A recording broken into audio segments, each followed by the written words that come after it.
people want to reconnect, right? People want to reconnect. People want to have a sense of belonging, and people want to grow with themselves. So once again, you're welcome.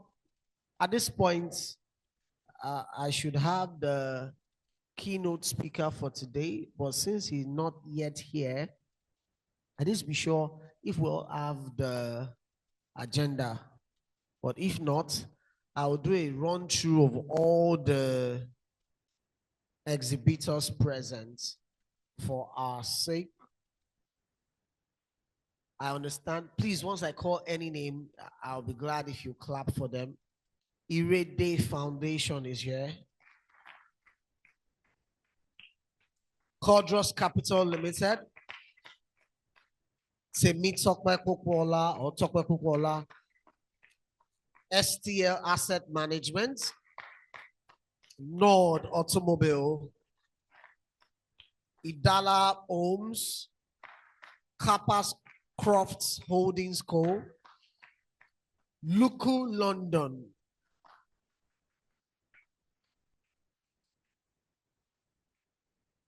I feel like speaking to one or two of them, but that may not be. S&J Engineering and Construction.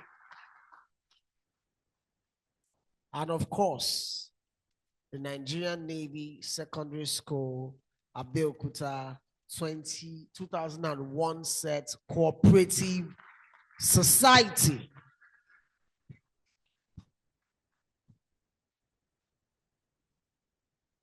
I think this set is a very forward-thinking set.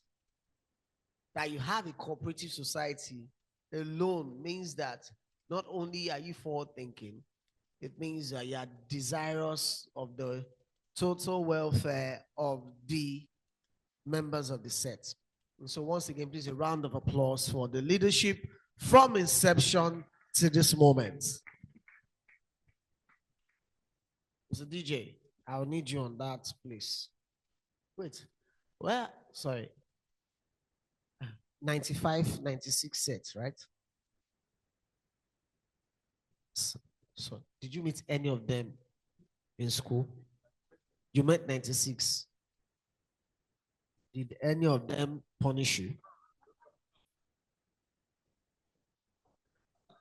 Huh? What? Fashoro. No, who is Fashoro? Is the person here? Is he here? Huh? So the Fashoro guy punished you mercilessly.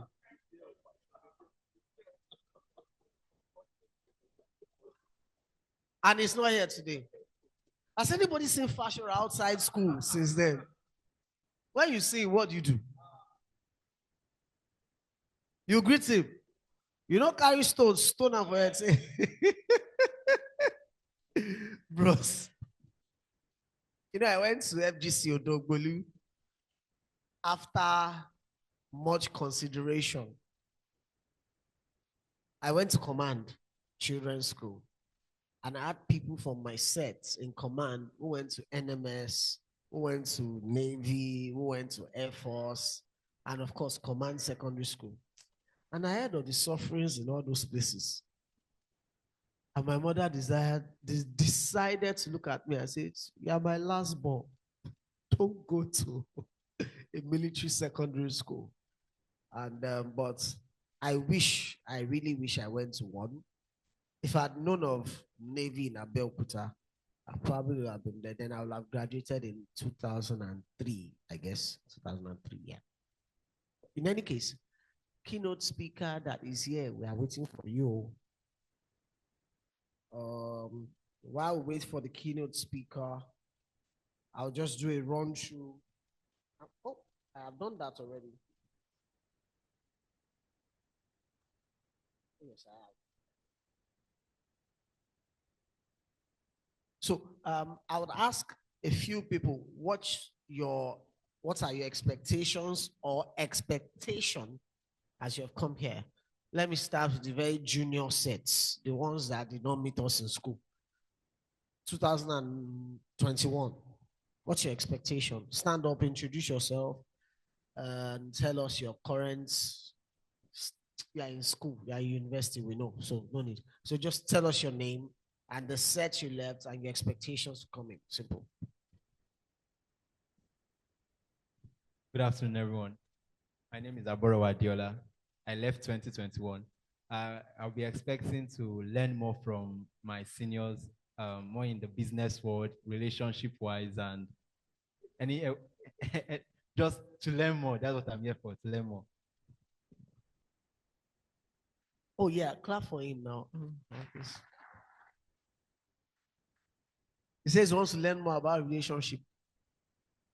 You don't get money. Oh, business relationship, great. 2020.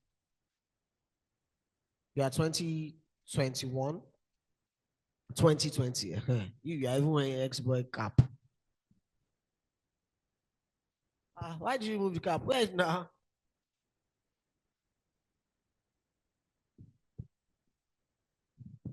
Okay. Good morning or good afternoon, everyone. My name is Otiperi Turishe. I'm from the 2020 set. Well, my expectation here right now is just to get more ideas in this business area, just to get ideas and more innovation in particularly what I'm doing to improve myself in it. That's all. Improvement 2019. Good morning, everyone. I'm Second Lieutenant CV Ukachu.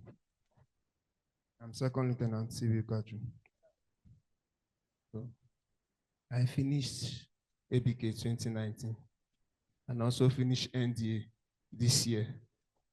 So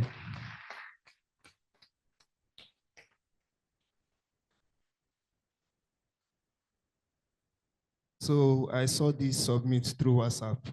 I was added to a group and I have this passion for things like this. To also know how to build, because I'm a civil engineer from the Corps of Engineers from the Army. So things like this used to motivate me. And that's why I'm also here. Thank you. How many people notice how far I stepped away from me when he said he just finished NDA? To think that I was almost, my brother, I greet you, sir. Before waiting, no, now you there, they don't feel slap me. You just be say, SSS, they find me. 2013 or 2012, I saw 14. Good day, everyone. My name is Oletubo Ayomide. I finished 2014. I'm here also to learn about the business world. I'm still in school, so this is just a venture to just gain more. Thank you. You can't find work. No say 2014, 13. Oh, is in your set. Oh, you said 14. Yes, all right, 13. Yeah, let's go. Good afternoon, everyone. I'm also in B Babatunde Sunday, member of the 2013 set. I'm currently into auto spare part and vehicle sales. I'm just here to be mentored and to meet people who are interested in my craft. Thank you. If I were you, I would have said I came to meet Nord. Yes, I came to meet Nord so that we invest in my business. Wow, 20, which other year? Apart from 2021, of course. Any other year? Oh, 1995.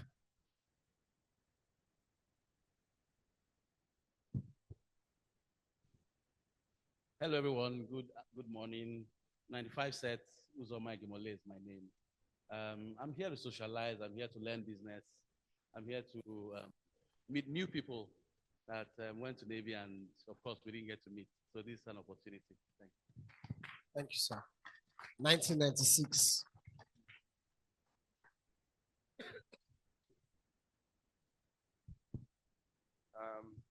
Hello, everyone. I'm ALUMNI Washo. That's 1996 set.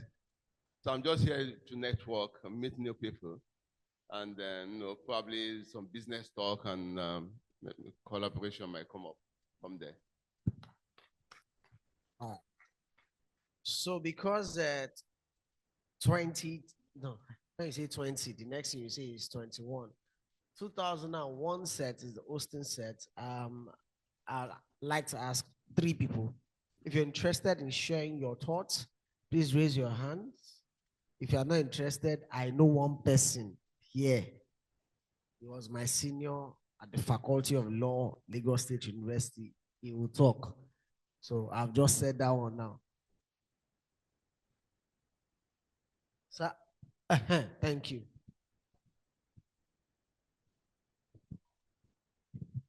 Good afternoon, everyone. My name is Sofri Damnabo from 2004 set. I decided to take the mic because for me, I am a lot more interested in how we as a body can foster like a stronger relationship between the entire set. I find that some sets are, a lot organized. I mean, I heard them talk about cooperative.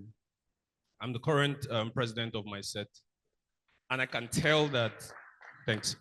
And I can tell that it's a struggle to get people to, and so for me, when I think like when when he was introduced, I kept thinking, how can we, create an avenue to ensure that as these people are leaving, they know where to go to find us. If you're looking to grow in the field of civil engineering, like he said, or like he is, you can find people in that field. I mean, from the time that the ads went out, I started seeing people that are into what I do. I'm a data analyst and also an ops expert from like a lot of companies.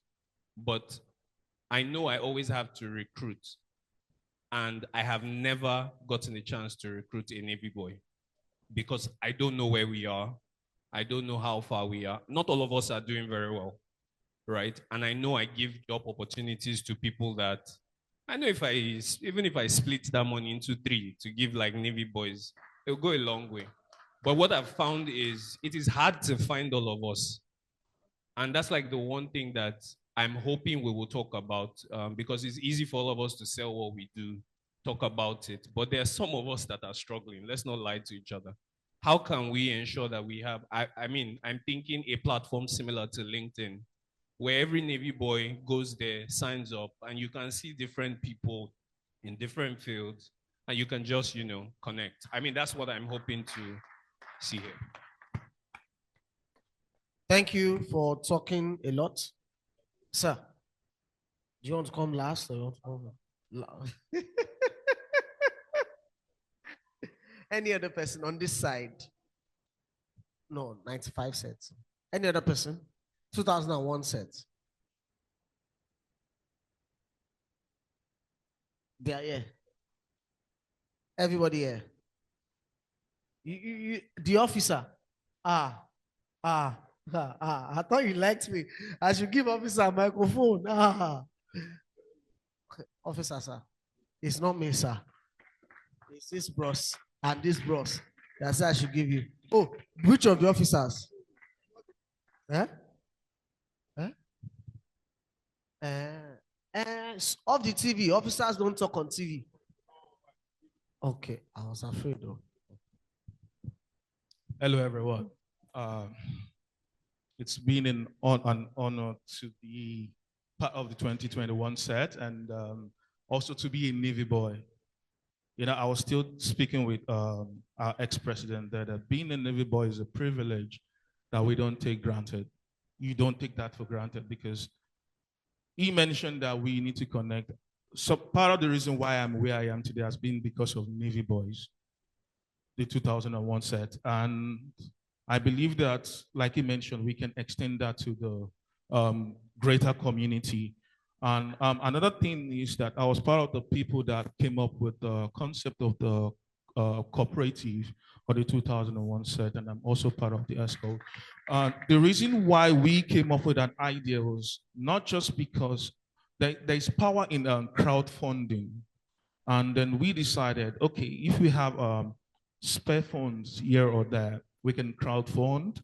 And then in the future, we can use that fund to assist fellow Navy boys in one way or the other, like employment, or like in support, in financial, provide financial support in for businesses and all of that. So those things are some of the core values that drive the 2001 set. And I believe that if other sets can emulate that, and then we connect in the middle, then we can actually bring that to life. And like you mentioned, I believe that we can also set up a yellow page for jobs by Navy boys. That yellow page will be probably on a website or something where any Navy boy can go there and then see open roles and then apply. That will go along with helping the community. Thank you. Thank you very much. Finally, from 2003 set, a young man just walked in, fine, dashing young man. Sir, it's you.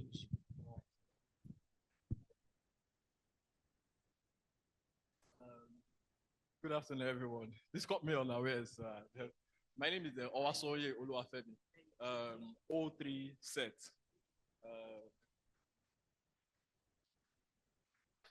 Ex-president of the 03 set. I really don't know. I came here with the expectation to meet ex-Navy boys. It's been a while.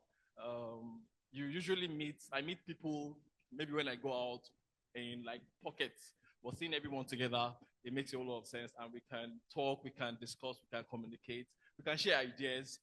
Who knows? Maybe the next 1 billion naira transaction will come from this arrangement here. Thank you very much.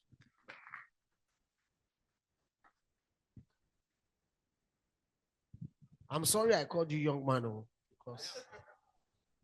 because somebody said young man. It was somebody here that said that you are calling this person young man. So I think I know what to do now.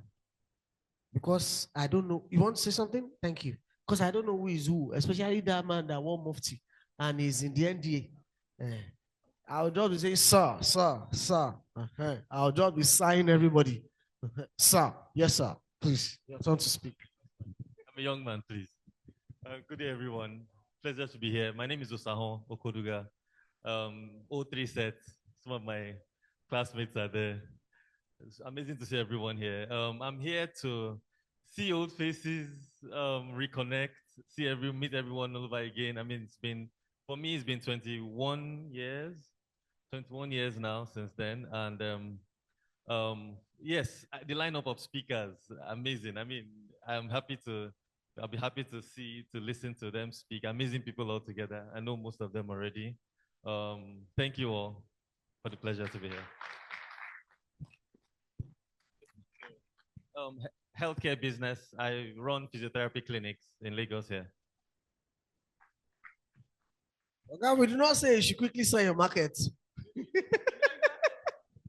I did not ask. Did I say you should say what you do? Okay, but yeah, I think, and you are yellow, so that's your yellow page, Abi. So that's a dry joke. Finally. So, Ajibola, that's my name. Thank you to my seniors, Oyelade. So thank you to my seniors who are here. You know, it's a good thing to look forward to look forward and see that your seniors have been doing very well, and then to look backward and see people like Nord, who is the Tesla of our set. You know, there's so much that everybody's doing, innovation. People are holding very powerful positions in the military, in the civil service, in business, in private sector. So, I mean, it's a good thing to be here. You know, everybody's equal. You know, we all wore white and blue. We all wore white and blue checks and everything. So the same standard is still maintained here. Nobody's looking at who is what, or, so I'm just so happy to be here. We're also going to network, with everyone who is here. So thank you all very much. Thank you to our fathers, our seniors, and thank you also to our juniors who honored us today. Thank you very much.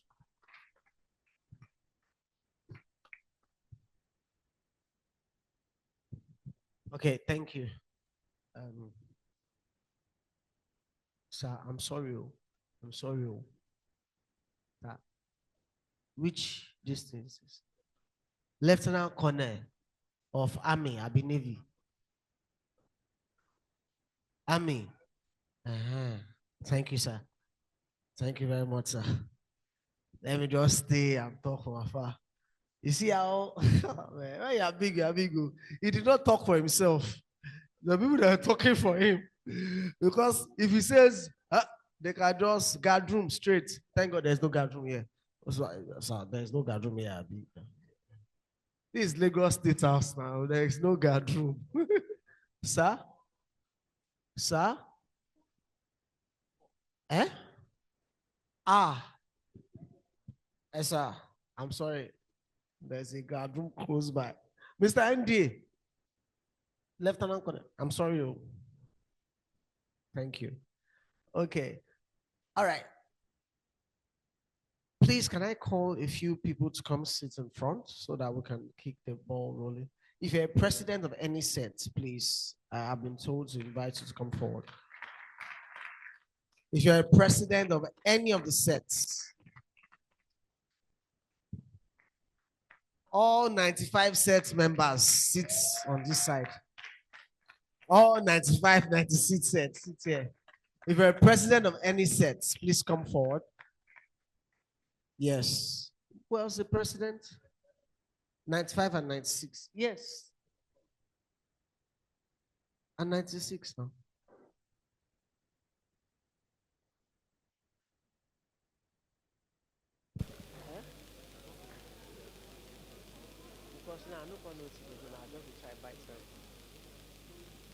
Sir? The president should go there. No, now, is there a president here? Mr. President, sir. Two of you. Let's go, let's go. Sir, you are president of the set? 95. Sir, you look like it's. Please, front row here, sir. President, sir. Please come this way. Yes, two presidents. 96, 95, over there. Thank you. President of our sets, come and sit down. No.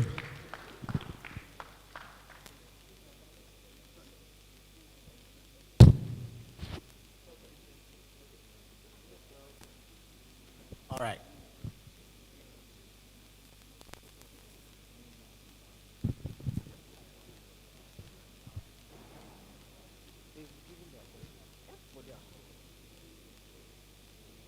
What I feel like doing is jumping to maybe STL, no, can't go to church. Like some good way from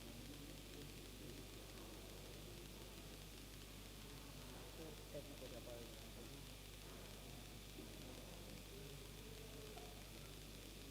Mr. DJ, I mean, when MC they do like this, just let me see. Thank you. So finally, the president is going to bring our keynote speaker, so that we will not waste our time, but more importantly, so that we will be flowing with our program.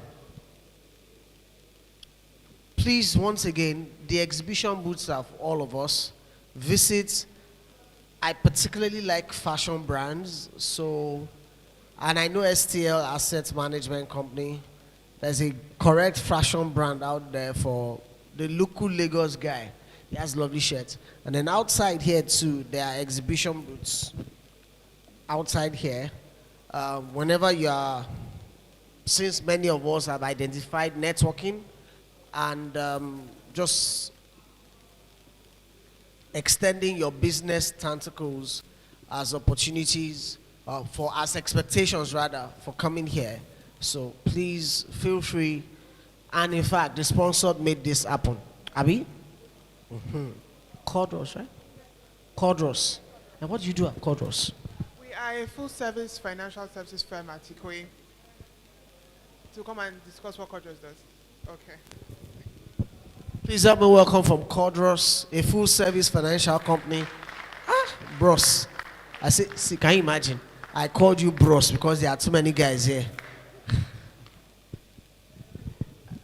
Okay. Hello, everyone. My name is Mary Cynthia Okeke. I am from Cordros Capital.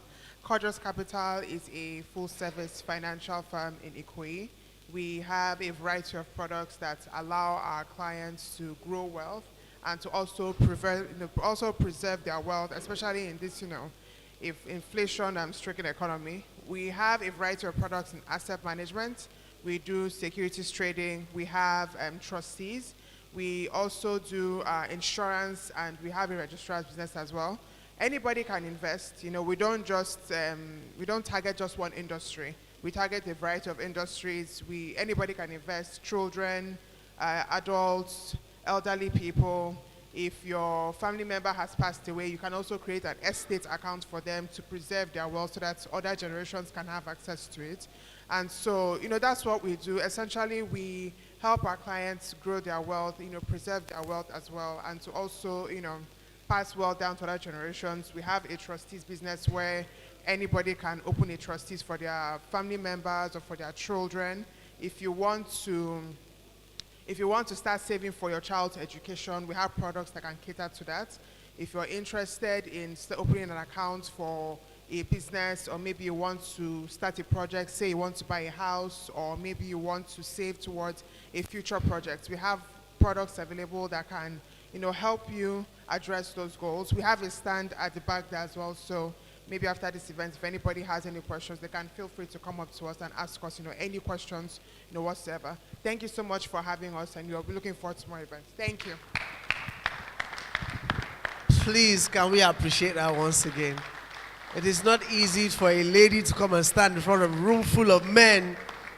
And she was literally, I caught her unawares, and she came and she still spoke well. So please patronize Cordros Capital, right? All right. Thank you. Capital Securities. Is it Capital Securities? It's a group. Okay. That means you have like 5 subsidiaries. 6 subsidiaries. Amazing. Okay. Any other business? I'm joking. DJ, please play us some music. Let me go and get our keynote speaker from the car. Thank you.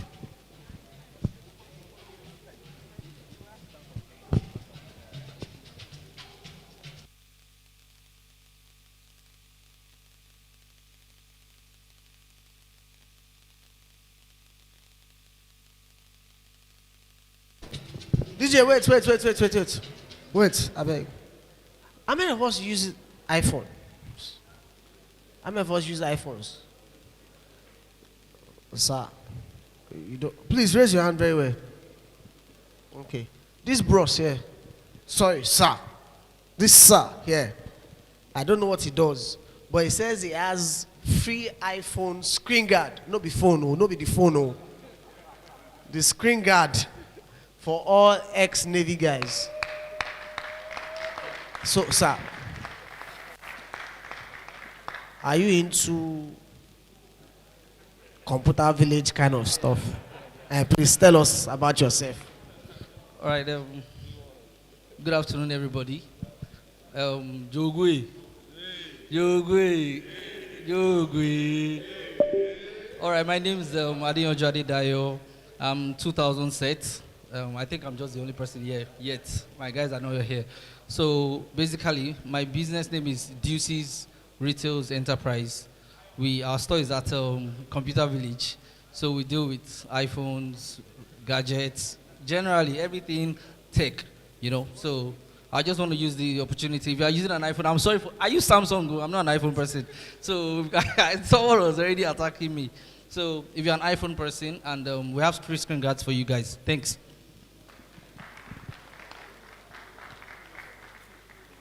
What's it be roll way? Okay. Ladies and gentlemen, our keynote speaker just walked in. Please a round of applause for one of the ambassadors of ex-Navy, who is doing us proud, flying the colors. Shebi did this thing say, we are ex-Navy, we fly. Abi? The anthem. Somebody, right? The anthem is about, So we fly. Please, I need to bring to our notice that we should limit our movements, especially around the cameras. Because as you move around, the cameras, okay, if you want to move, you can move on the sides. As against coming in the middle, you are obstructing the cameras and the shots, eventually you may not like it when you have to watch it again. But more importantly, please everybody, I need you to please give a round of applause for all our online audience. Please a round of applause for everybody online from Calgary, Toronto, US, Europe, Mexico. Thank you for joining us. All right. Mr. Keynote Speaker, sir. Oh, okay, I'll confirm. DJ, over to you again.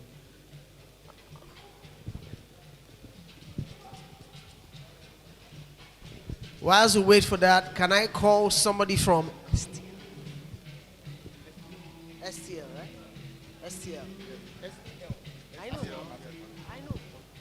All right, DJ, bring it down. Please, the people at STL Asset Management would like to say a few words. Thank you. Good afternoon. Good afternoon. Yes, so Ezobe. Hey. Good afternoon. My name is Ahmed Olaitombanu. I'm the managing director of STL Asset Management. I'm one of you guys. I'm an ex-Navy boy, and I want to introduce you guys to STL Asset Management. Like I always tell people that give me this opportunity, what we do is we manage money for a living. We help people create wealth. We help people grow their money. We're an asset management firm. We invest in all types of securities, equities, bonds, treasury bills, anything you can think about, real estate. The whole essence of it is to grow your wealth. And we also have investment products. So we have a money market fund and we have a balanced fund. The whole essence of the money market fund is to manage your cash. I like to call it the cash enhancement product. At any point in time, any little cash that you have, you must ensure that it is making money. Sir, can I ask you a very simple question? I have only 10 minutes to do this. Do you have a savings account? You don't manage a savings account. So what do? You have a current account? No, that's not the question I asked you. Sir, do you have a savings account? Everybody has a savings account. Do you know the essence of a savings account? Yes, I do. What is the essence of the savings account? Create wealth for the future. No, that's not the essence of savings account. Everybody has a savings account, and the essence of the savings account is to save. But a lot of us use the savings account to do what? To do transactions. It is not a transactional account. If you want to do transactions with your current account. A lot of us put our money in the savings account for us to save. But the whole thing is that, have you ever realized that you never achieve that purpose with your savings account? Because they never give you an interest. There are some banks that will tell you, by the time you remove your money twice or thrice, you will never get an interest again. So the money market fund, like I say, I always tell people that it is a hybrid savings account. The way you manage your savings account, you can also manage your money market fund account that way. Anytime I have cash for an emergency and I don't want to use it, where will I put the money? I'll put it in my money market fund. And your money market fund, as at today, averagely, across board, even Codros has a money market fund. Across board is ranging between 20 to 22% per annum. So interestingly, rather than you putting your money in your savings account, you can put your money in a money market fund. The minimum balance investment amount for the money market fund is 5,000 naira. So even with 5,000 naira, you can start earning 21% per annum. Beautiful, yeah? But if you go to a bank and tell a bank that I have 5,000 naira and I want to do a fixed deposit, they will probably not even answer you. There are some banks that will not even listen to you. They will chase you away. Yeah? But what we have done is to sort of ensure and make it possible that anybody can invest and make money. Because the whole essence of your idle funds is for you to make money for you. So we have a stand at the back. My colleagues are there. I just wanted to just pass this message very fast, that everybody needs to start thinking about investing. Move your money from your savings account and move it to a money market fund today. Thank you very much.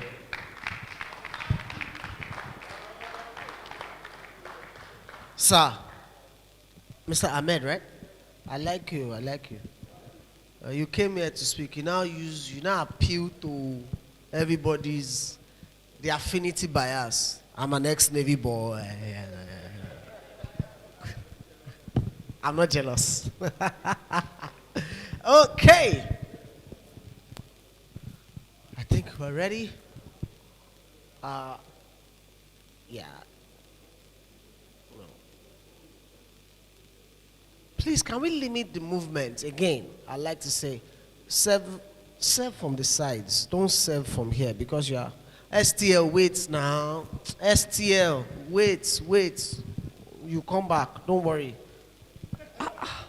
Promoter. At the portion, I should give me flyer. Cool. TJ.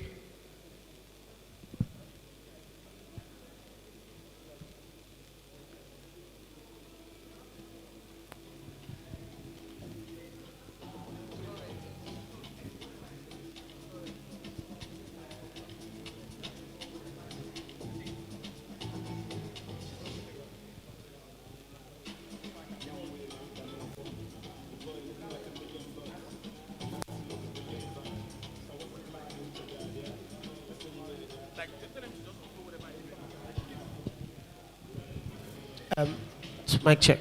DJ, I said, bring it down, DJ. Media, IT, whatever is ready from the keynote speaker, put it up on the slides, on the screen, please.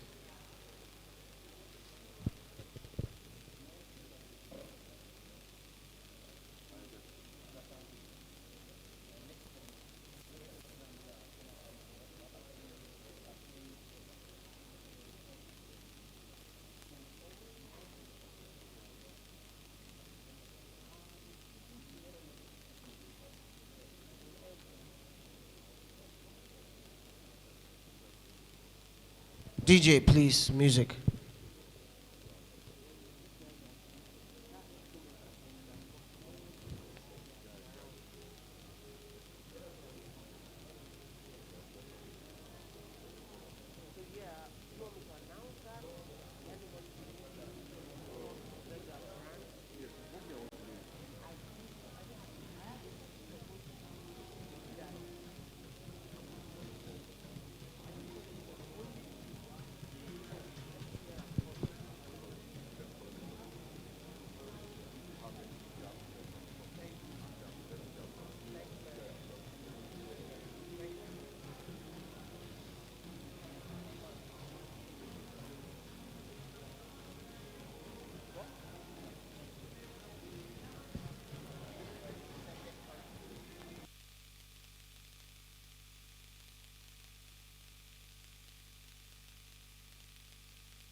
STL Asset Management.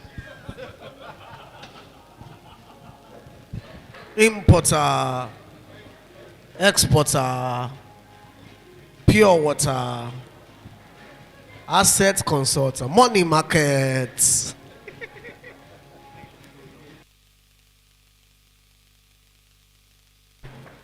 Nord's Automobile.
Okay.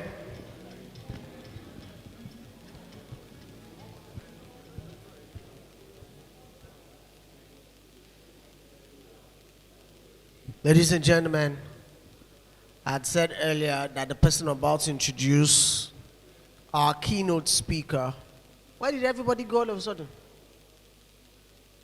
He's flying the flag of Navy very high. I mean the flag of ex-Navy Abeokuta.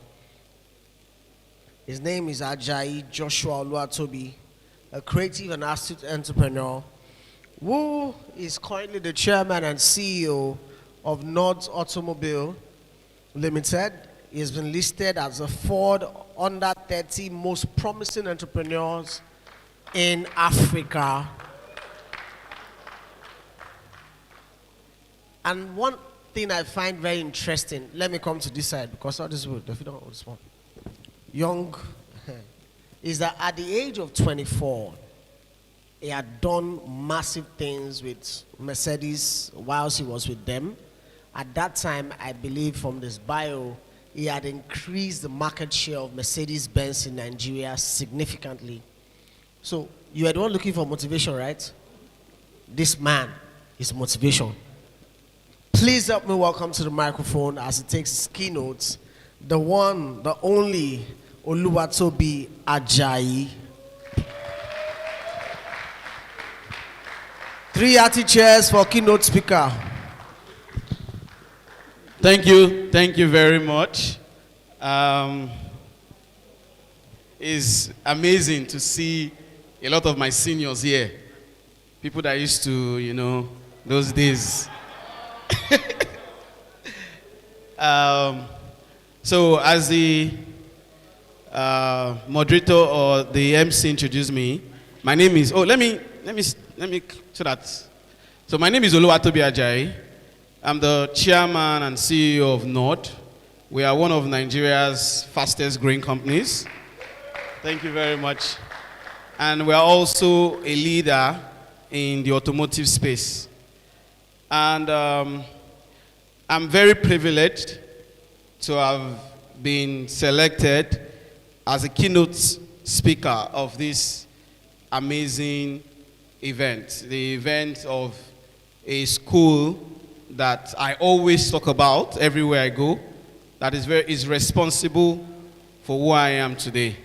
The 6 years I spent in that school is why I can do a lot of things. And I'm sure most people, most ex-Navy boys, I always say, when you see ex-Navy boys, you will know we're usually very diligent, we're usually good at what we do.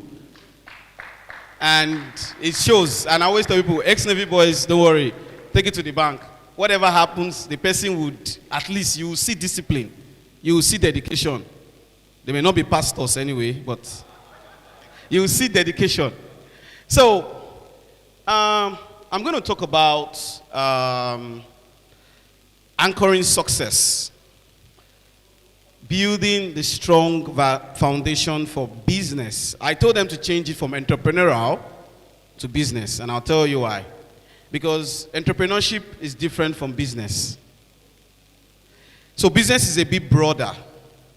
So, okay, entrepreneurship is the act of meeting a need, solving a problem, creating value in exchange for financial gain. I can say it again. While business is actually meeting people's needs, is more or less so. For entrepreneurship, you have to create value. You have to, for example, turn the orange that you get on the farm into juice. You have to. There are steps. It's usually long term, usually very painstaking, it's usually sometimes boring, but financially rewarding. While business is a bit short term, sometimes even 12 months. You can call it trading, but they are all very important. Entrepreneurs need business people to sell. Business people are like maybe sometimes even the middlemen, the dealers, distributors.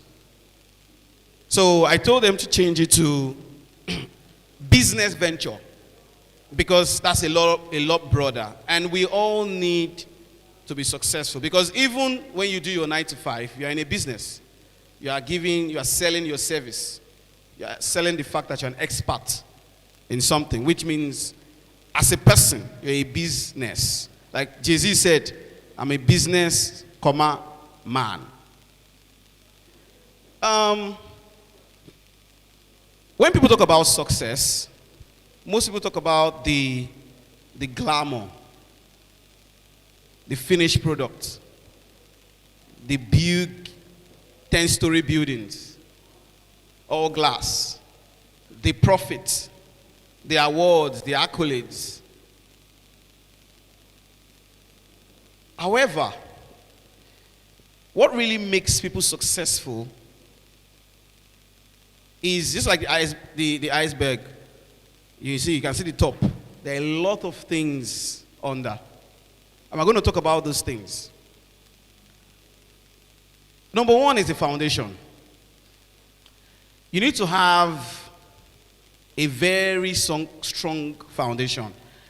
I saw something somewhere, but I've always said it to people too, but I saw someone wrote something that was, I would say, captured what I like to say, that a broke 30 or a broke 30s starts at 20.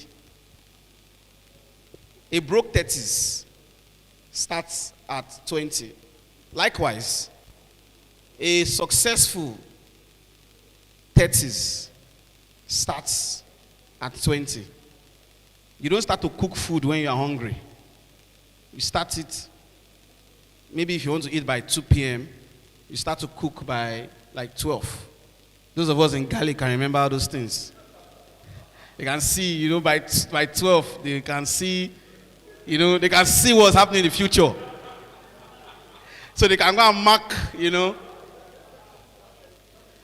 So, we need the foundation. It's the reason why parents send their children to school so that they can have a better future. No matter how rich you are, you will still want to send your children to school because you understand that even if you give them that money, they need the foundation, they need the basics to even manage that money. So the same thing applies in business. You need to have a solid foundation, which means that some core values of how to be a successful business person. And one thing I like about business, at least, thank God we're all men here, you know. So, because sometimes when I give speeches, oh, maybe it doesn't apply to the female, you know. But I think when the values, the requirement to being a successful business person is also the same or very similar to being a successful or decent human being. The same values. Number one is having integrity. Before you even start to, you know, I'll go into some details. You need to have integrity in business. So when they say, when you say I'm going to give you 100 naira on the 14th, you give the person the 100 naira on the 14th. Things shouldn't change.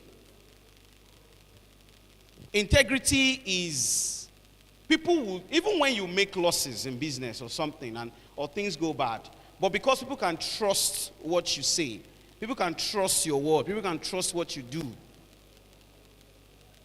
you will have a headway. Maybe most people ask me, oh, Toby, I know you very well. I went to school, went to university. People say my university friends. When you make money safe. I know you very well now. Yeah, it may look very simple, but what I even like is that I grew up in what I'll call the internet, you know, we all in the internet age. So I was telling somebody that, you know, I just realized that 99% of my money can be traced actually, because I got everything via transfers. So if I want to calm down actually and trace how every money, I can actually, because every money raised, every business, you know, capital raise, big sale, everything went through a bank account. So it's something very traceable. But what I notice is that it starts very small. Very, very small. When people give you your first loan, how did you use it? I'll give you guys a small story about Nord. I used to work for Mercedes-Benz Nigeria. I worked for Mercedes-Benz Nigeria for some time. When they were introducing me, at 24 years old, I became a divisional head, which is like three steps below the MD. And I was the youngest in that division in the whole of Middle East and Africa. And a lot of things were happening. I was getting a lot of opportunities. When I was 26, I resigned to start a dealership of Mercedes-Benz. Most people can remember Jet Van. After 3 years, people could not buy the Mercedes-Benz buses anymore. First of all, let me even give you, let me mention some numbers. At that time, we were doing, from that 2015 to 2017 when I left, I raised 1 billion naira then. Somebody gave me 1 billion naira then, which at that time, dollar was 160. So do the calculation, that's about $5 million. This was like 2014. And every year, we use the money about 2.5 times. So we're doing about 2.5 billion, 2.6 billion. We did that until the last year. When the first year we did 2.7, next year 2.4, the next year we did 1.8. Why? People couldn't buy anymore. I saw the trend going down. Nigerians didn't want to buy Mercedes-Benz anymore. The dollar had gone up. So I said, okay, we have to find a solution. And what's the solution? We have to find a vehicle that is durable enough, elegant enough, but at the same price, at a good price, that the people will be able to afford it. And that's the reason why I started Nord. I went to China, Korea, Thailand, a lot of countries in Europe also to source for parts, and I started Nord. And at that time, most people did not think he was going to be successful. I was talking to, okay, let's do this. Even the guys that we had the money, I told, okay, let's move this over 2 billion naira. We moved the money from 1 billion to 2 billion, 2 point something billion. Let's move this, okay, over 2 billion naira into this new company. They said no. So at that time, I thought I had all the money, so I arrogantly left. And I started Nord. But of course, in 6 months later, I was already broke. Just 6 months. I had enough money to buy. In fact, the money was to buy some houses. But I said, no. I'm going to start Nord. My best friend, he was so upset with me. He was like, I told you to buy this. You're already the most successful among us. You could have bought like 3 or 4 houses. You decided to carry the money to go and start Nord. Within 6 months, I had probably less than 10 million naira left. And I started panicking. I went into diesel business. That business is very tough.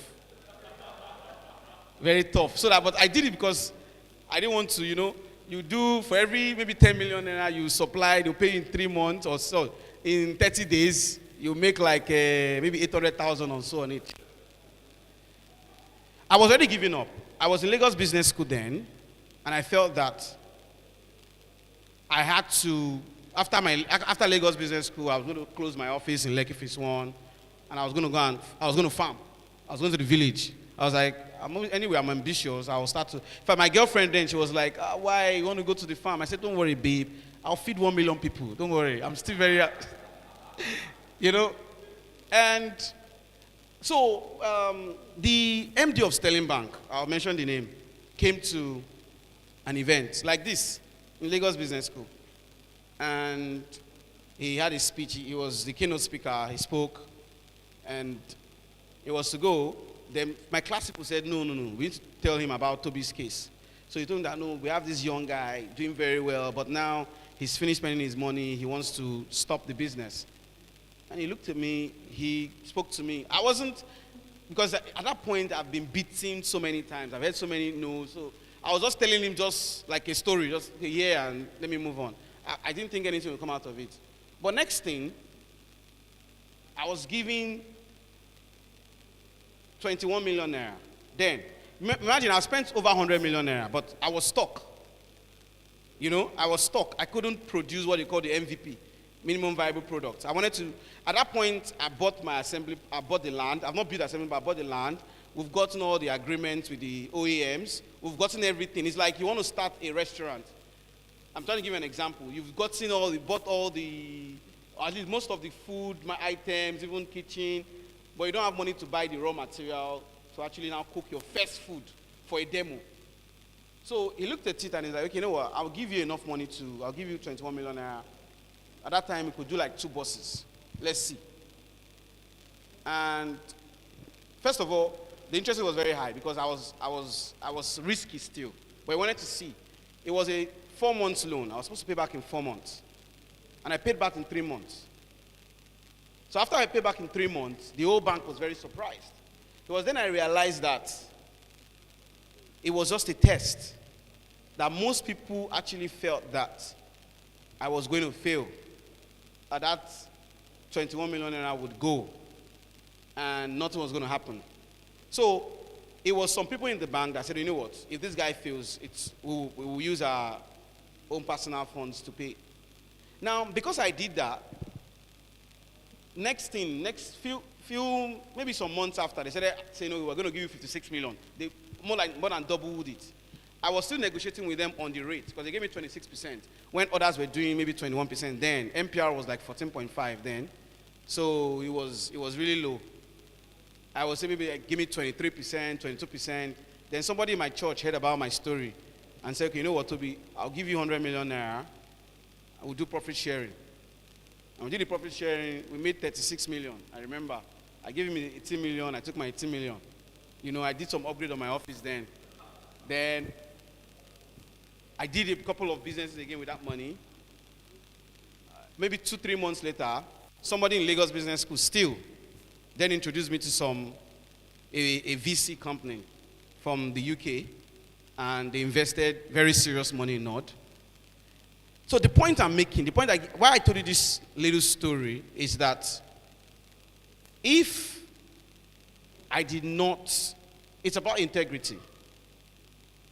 Let me even shock you. That fell 26%, you can understand then. I didn't make any money. Like, I didn't make, for that first transaction with Sterling Bank, I didn't make 1 naira. But I paid, like, when we sold the vehicle, the profit on it was only enough to pay because the person I was buying it to was buying it as a friend. So he bought it at a very low price. So the money was only enough to pay the principal and the interest. But I did it. I know people who are even my friends who are like, Toby, no. Come on, like 2 million first. Tell them say you go pay them later. Restructure the loan. Do this one, do this one. I was like, mm-mm. And at this point, I didn't even know they were going to be impressed or anything. I just wanted to show them and move on. And you can see, next thing they gave me more than double of it. Then somebody in my church heard, that's how good news flies. And next thing I said, no, I don't want your money. I'm going to take somebody else's money. And next thing some people in the UK heard, and they brought very serious money. And today, let me shock you. I won't mention the value, but the same Sterling Bank, we are doing, like, I don't even want to quantify, can't even quantify it. Like, multiple of billions of, that same bank, we are doing multiples of billions of naira in transactions. You know,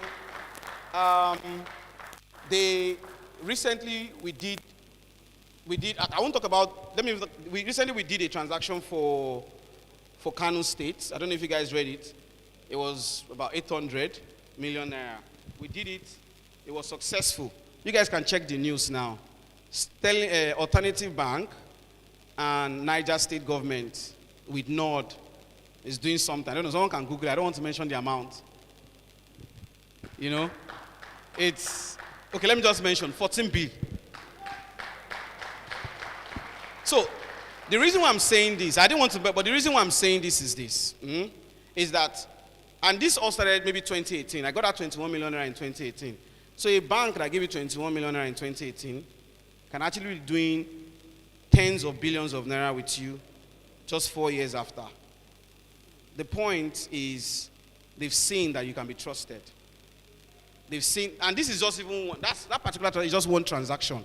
There are a lot of other transactions. If I add everything together, but I'm just trying to make you guys understand the importance of having integrity, the importance of saying that if I will do this, I will do it. Because people are watching. People may act like they're not taking notes, they don't care, but they are watching. And capital is there, even in Nigeria. People are looking for the right places to put their money. Go and ask most top entrepreneurs in Nigeria. They are usually saying no. They are the ones saying no to different money. And why is that the case? Because most people that have money in Nigeria have a problem on where to put their money. That's why everybody is always happy with treasury bills. Because, okay, treasury bills, let me just put my money there. Because it's almost every business venture seems risky because of the promoters. So, the next point is the why. I don't know but I know my thing offhand, so if you like, they should show it, they should not show it. The why, the purpose, exactly. The why. After you have the great foundation, I talked more about integrity, but it's not only that. Okay, let me just mention some other ones. You have to build a good network. You know, I can see my senior and my egmont there. He's a chief networker. Wale Dilo. You know, you need to network. You need to go to places because you will need people to know you, to be able to speak about you in rooms that you are not there. Make I speak pidgin. No person where they know they go talk about. You know, you need people to know you. And that's why I talk.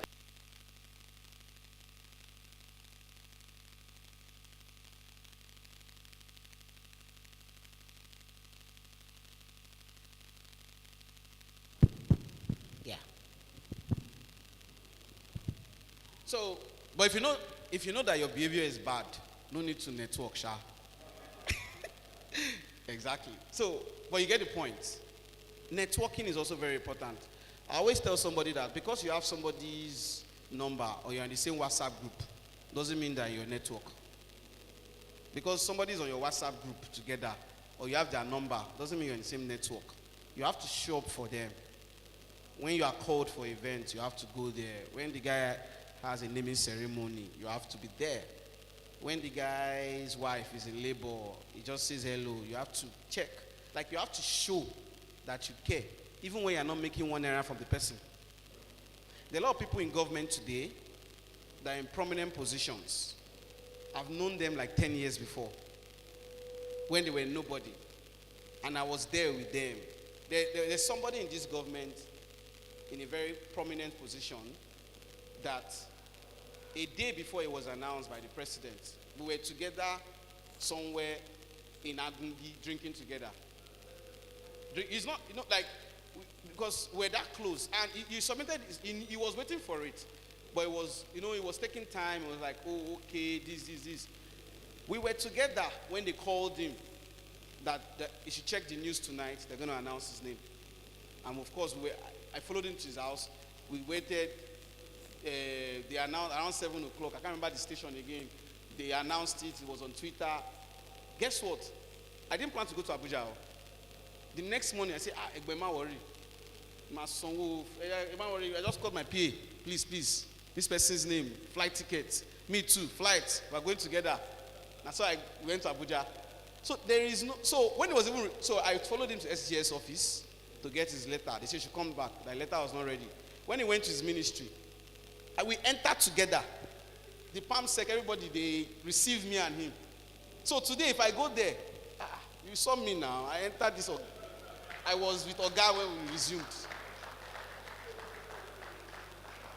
That office, so it's very important to network. So these are some of the, things like so foundation is very important. Integrity, networking, and of course being knowledgeable.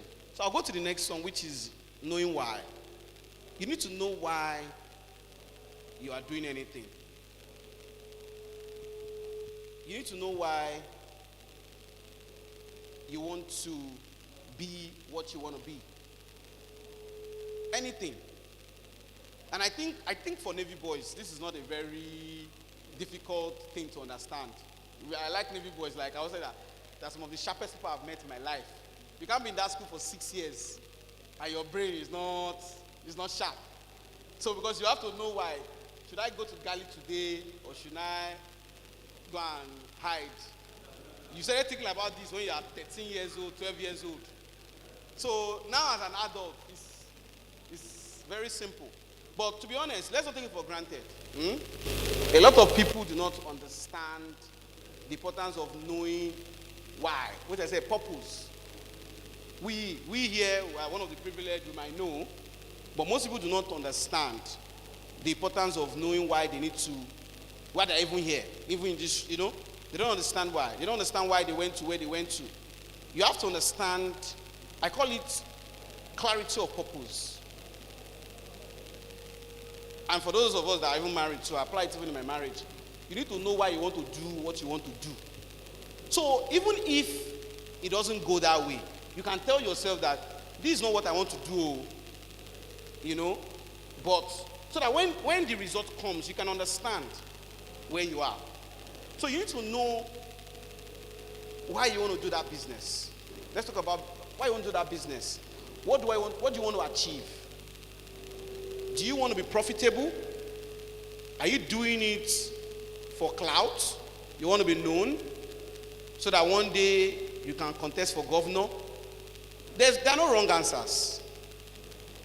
And also there are sometimes no right answers. As I say, you just need to know where you are going to. You need to know your journey. So sometimes I know some people who are in business and I look at the person, I have some friends, and I look at the person, I'm like, this guy wants to be a governor. Because this guy is in a perpetual loss-making business. But he's always on social media, making noise. Today, he owns a gym. Tomorrow, he owns a nightclub. Next tomorrow, he's opening one school. Tomorrow is a foundation. But as far as newsmen can be coming, everything is okay. So I'm thinking to myself, but I don't know if he's thinking this way, but I'm thinking to myself that the only way this can make sense is for this guy to utilize this popularity that he's building. You know? That's the only way. So you need to know why, because when you know why you need to do what you have to do, thank you very much, because this one is echoing. So,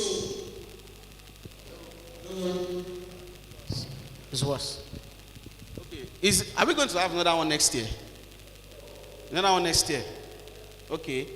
I'm going to donate 1 million naira for sound check and sound whatever. I'm going to send the money today. So that next year we can have a better, I'm going to send the money now. 1 million naira. For sound, only sound though. So we can have good sound. So, we need to understand why you do what you want to do, because it allows you arrange your steps. It allows you know what you have to do. And when you face tribulations, let me call them tribulations, you know the goal. You know why you want to be there. I'll make it very simple. It's like you already booked a hotel to sleep because you fumigated your house. So you are going to let's say you live in Lekki, you are going to VI to sleep. Your house, you cannot sleep in your house tonight because it's fumigated. You need to go to a hotel. And you start your car. On the way, your car starts to give you problem. Are you going to go back home? No. Because there's a clarity of thoughts. You know what you are going to do. But if you are directionless, you will probably maybe sit down there, maybe you'll be pressing your phone, then somebody will come and waylay you, collect your phone or something.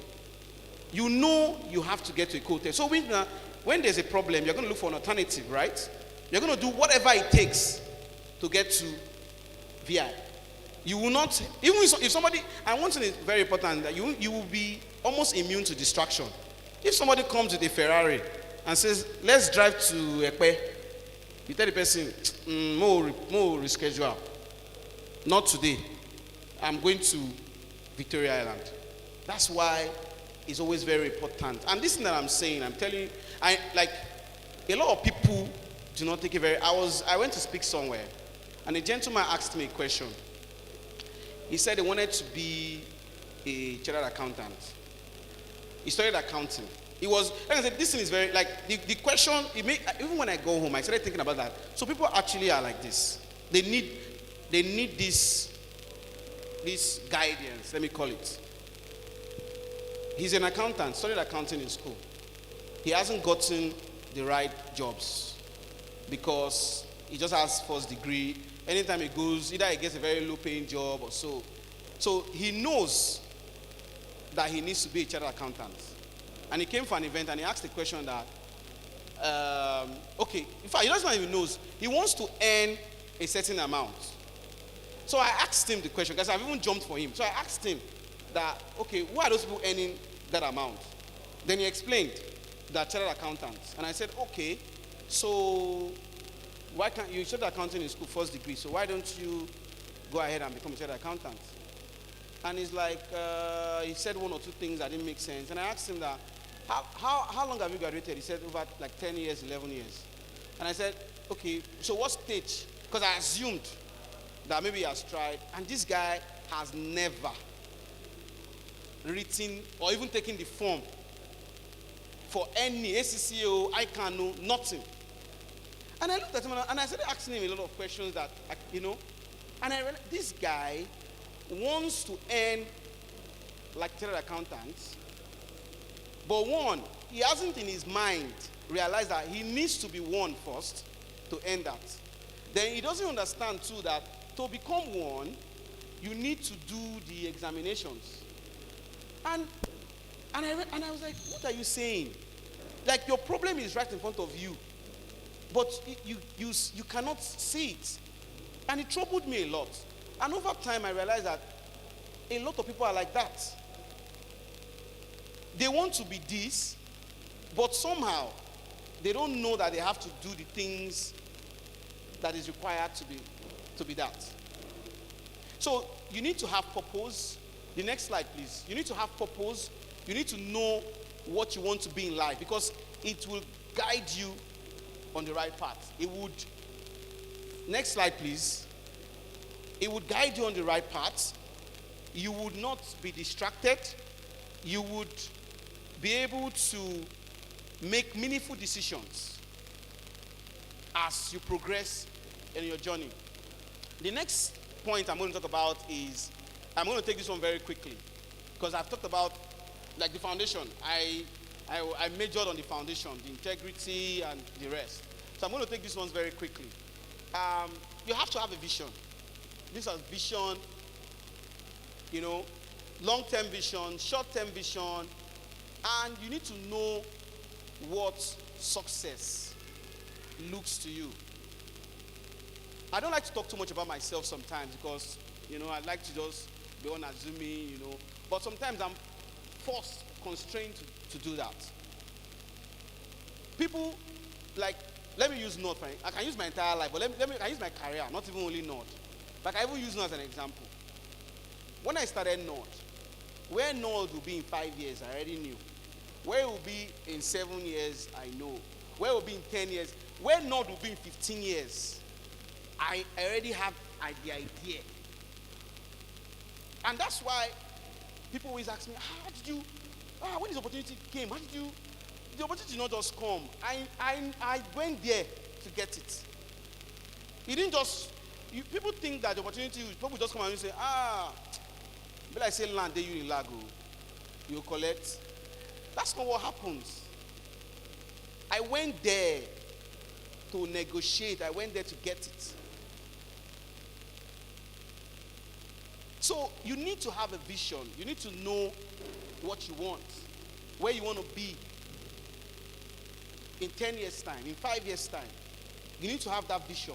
And you need to also have short-term goals and long-term goals. And don't mix them up. Those in finance here will understand that you don't finance long-term projects with short-term. How many people are in finance here? Okay. Yeah, I'm not in finance anyway. I'm not in finance. But there's no way you're doing what I'm doing that you won't be in finance. You won't like finance. You know? You don't fund short-term goals or you don't fund long-term goals with short-term funds. And vice versa, actually. Vice versa. Even your short-term fund, you think, don't worry, this money is for the project. Maybe you want to build a very big office somewhere like us. We're trying to build something really big. So I just told you guys. So maybe when somebody sees the building, I'm like, this guy just lucky. No, there's no luck there. You know, I've been arranging it. So when you want to build something, you know, and again, people don't understand something, that time and chance. So there are a lot of things, you know, time and chance. You have to, so if you want to do something, if I plan to do something in 3 years, I try to do it in that 3 years. Because a lot of things have been keyed into those 3 years, including those in government. A lot of things. So if you elongate it, a lot of things are going to happen that you realize that your plans are scattered. So imagine you now saying, money that you should be using, maybe they say, okay, maybe you want to be the 10 floors. Okay, this is money for 3rd floor. Then you say, somebody just said there's a quick this thing, you move the money. You just say that in fact, it's your children that will complete the building. That's what happens in Nigeria actually. You know, we now have a lot of white elephant projects. Originally they were not white elephant projects. But we are not focused. Your vision should provide direction. They say, it's a very popular saying. It's a very popular saying that speed is irrelevant without direction. There's no point. Next slide, please.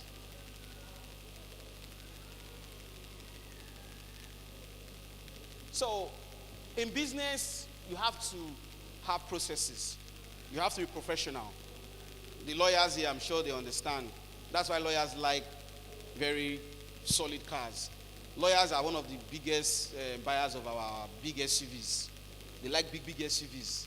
Because the difference between this lawyer and this lawyer is packaging. Because they are all brilliant. At the end of the day, they are all brilliant.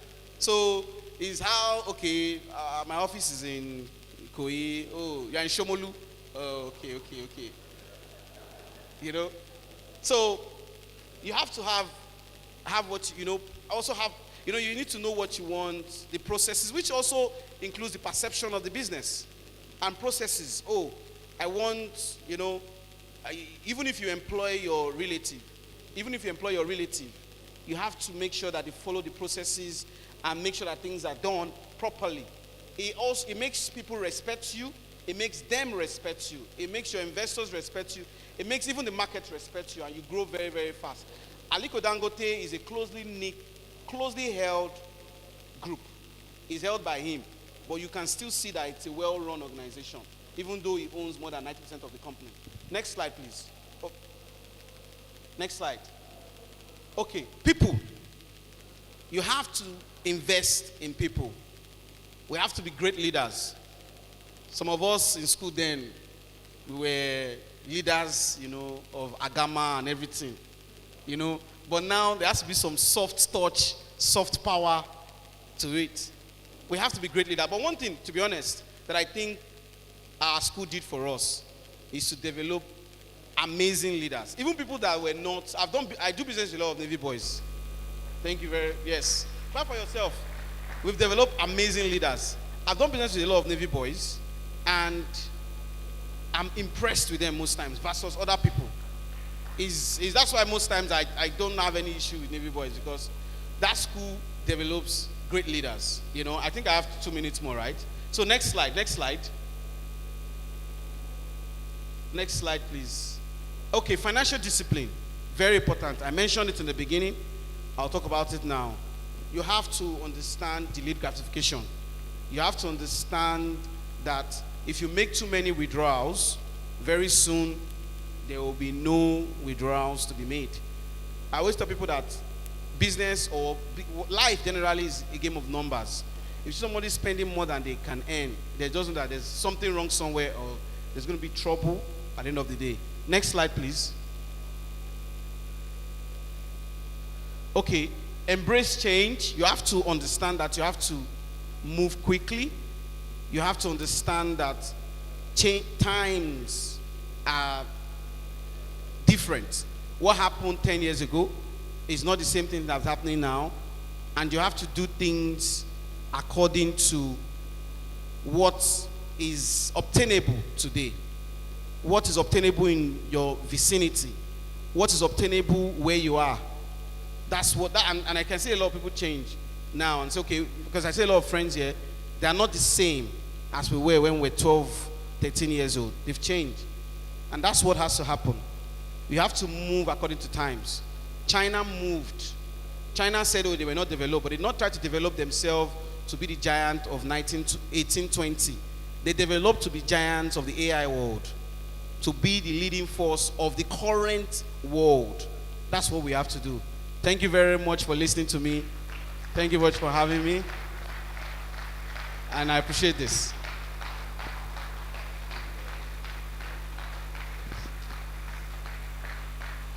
Thank you to everyone that gave a standing ovation. Thank you very much.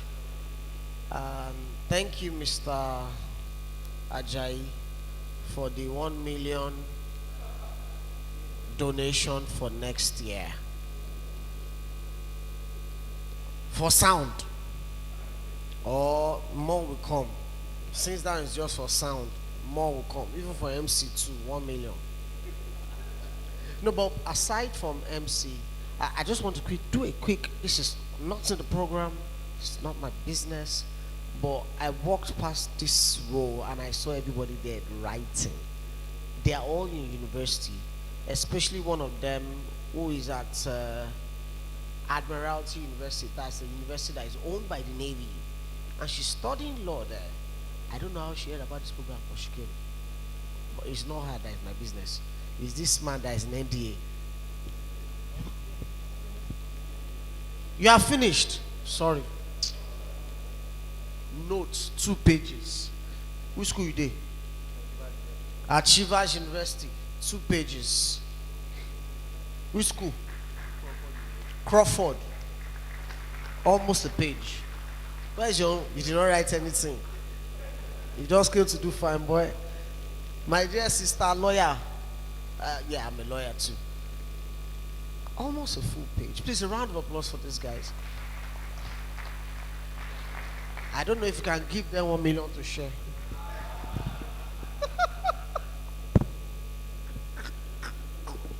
Just kidding. Okay, I came up now. Usually I like to be in the room, so it's easy for me to connect with my audience. But I came up now because we're about to have a panel session. And so I'll be calling the moderator, who would then call the panelists. We will start with the 95 panel session, and the moderator, I am sorry, I do not want to murder any name, so I will just stick with the first name, if you don't mind. 95 sets.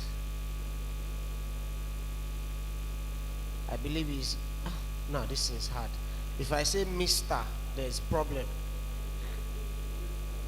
Because basically I'll be a lieutenant. Abby? Is Mr. Okay, Mr. Jimmy.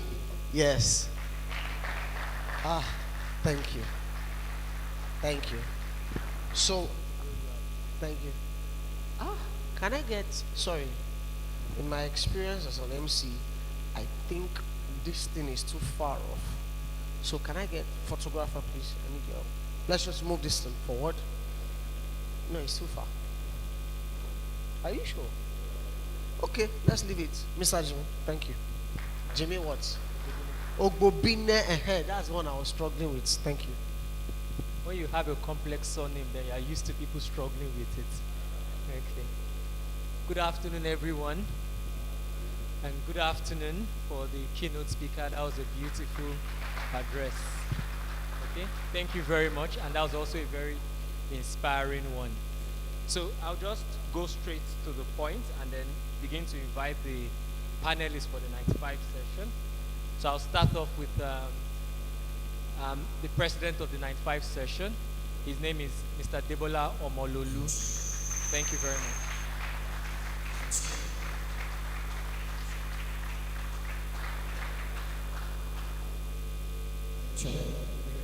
Yeah, Debola is the president of the 95 set. He's also the founder of Get Funded Africa, which is the new name for managing director actually. Okay, so he's the managing director and founder of Get Funded Africa, and his Abeokuta credentials. He was in his last room was Charlie Room 3, and his last class was SS3 Damisa, and his last nickname was, I'll keep that. Okay, so our second panelist is Mr. Niji Adedapo Aishida.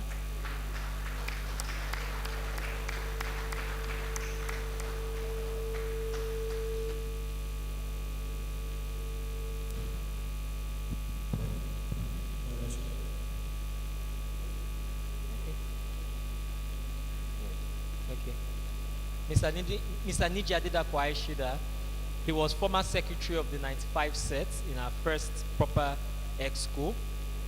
He's currently the director, Nigerian Gas and Transport Solutions. So,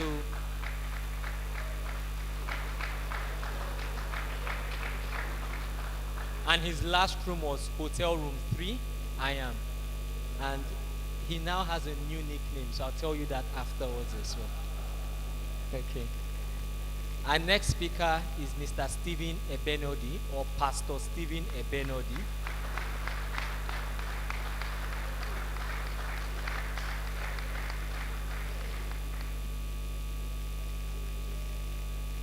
Pastor Stephen Ebenodi is current secretary of the 95 Set Exco. His day job, he's pastor, Christ Dominion Bible Church International. In terms of his Abeokuta credentials, his last room was Foxtrot Room 2, and he was in SS3 Damisa, his last room. And our next speaker is Uzoma Egimole, Mr. Uzoma Egimole.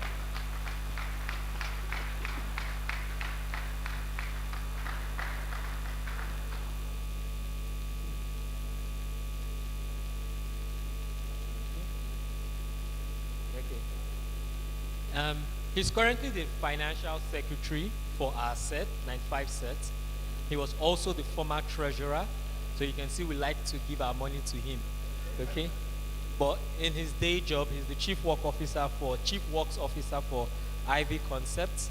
Ivy Concepts is an architectural and construction firm, and his last room, as much as his memory tells him, is Kilo Room 1, and he was in 3 Agu. So we have another panelist who is joining virtually, Abiodun Oshodi, and can the technology team just help see that he's able to join seamlessly? The technology team, please, can you help us with that? Mr. Abiodun Oshodi is supposed to join us virtually. So, can you? Okay. So, but while we're waiting for him, Mr. Abiodun Oshodi, he's never held any EXCO member, so he's on the EXCO of the Monitoring Spirits of 95 sets, but he's a very effective Monitoring Spirit chairman. But in his day job, he's the managing director of ILF Engineering Nigeria Limited, and as far as his memory can tell him, he was in Foxtrot Room 3, and in his class, we believe he was in SS3 Agu, but we can assure you he was in 95 sets. Okay.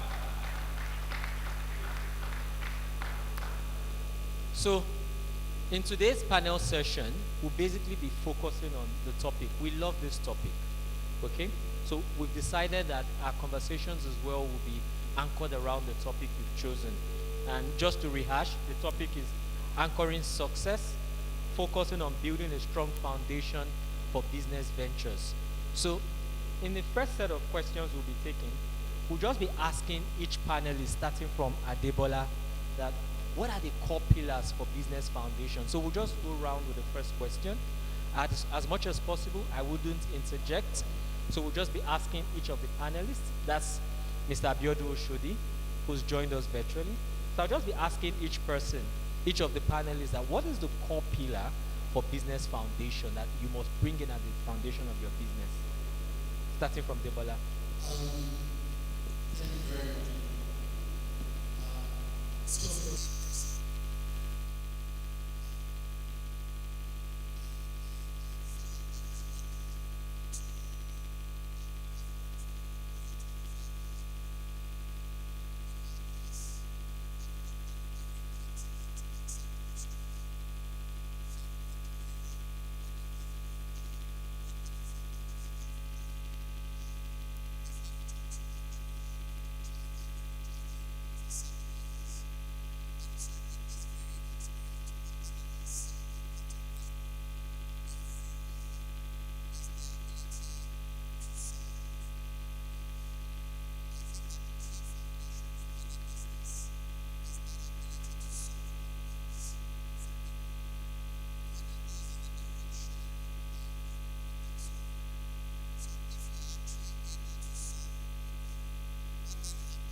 Thank you very much. So, Niji, the core foundation for business success.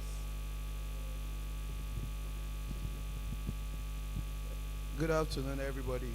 Um, so I think where I will start from, or where I usually like to start from and advise people from my own experience is 5% of something is better than 100% of nothing. These days, a lot of people have nice ideas, but those nice ideas never come to fruition because most times people are trying to go it alone. There's nothing wrong with going it alone, but I say to people that times have changed from our parents' times. The, the, the, the world is more competitive and people are more competitive. So it's harder to find a Dangote that will single-handedly build an institution. But it's easier to identify partners so that you can come together and go for it. That's my thinking. Now, how do you identify partners? What I say to people is, in identifying partnerships, you must not be emotive. I always say it. You can't say, oh, I like Neji and I want to be a business partner with him. No. You must have a shared value system. It helps. A shared value system does not mean the same religion or the same ethnicity. No. Far from it. It means you must have a shared value system, which is what has worked for myself and my partners in everything we do. Because the core of every the core of every relationship in life is trust. If there's no trust, there's no relationship. So imagine going into a business partnership. You must have shared values on one hand. On the other hand, I always advise people that, like I said, don't be emotive, identify partners. I'll use an example. I have an engineering partnership, which has, to a large extent, I'll say it has worked. We are 3 partners. One has a PhD in electrical engineering. The other has an MSc in mechanical engineering. And I have an MSc in energy economics. And we have come together. We have identified our different strengths. People talk about ensuring they identify scopes and responsibilities. I know it should be done, but for some reason, because we have a shared value system and because we have different things we bring to the table, then we have been able to grow year on year. And I think we have added value in the Nigerian economy. So for me, that is what I would advise. Thank you very much.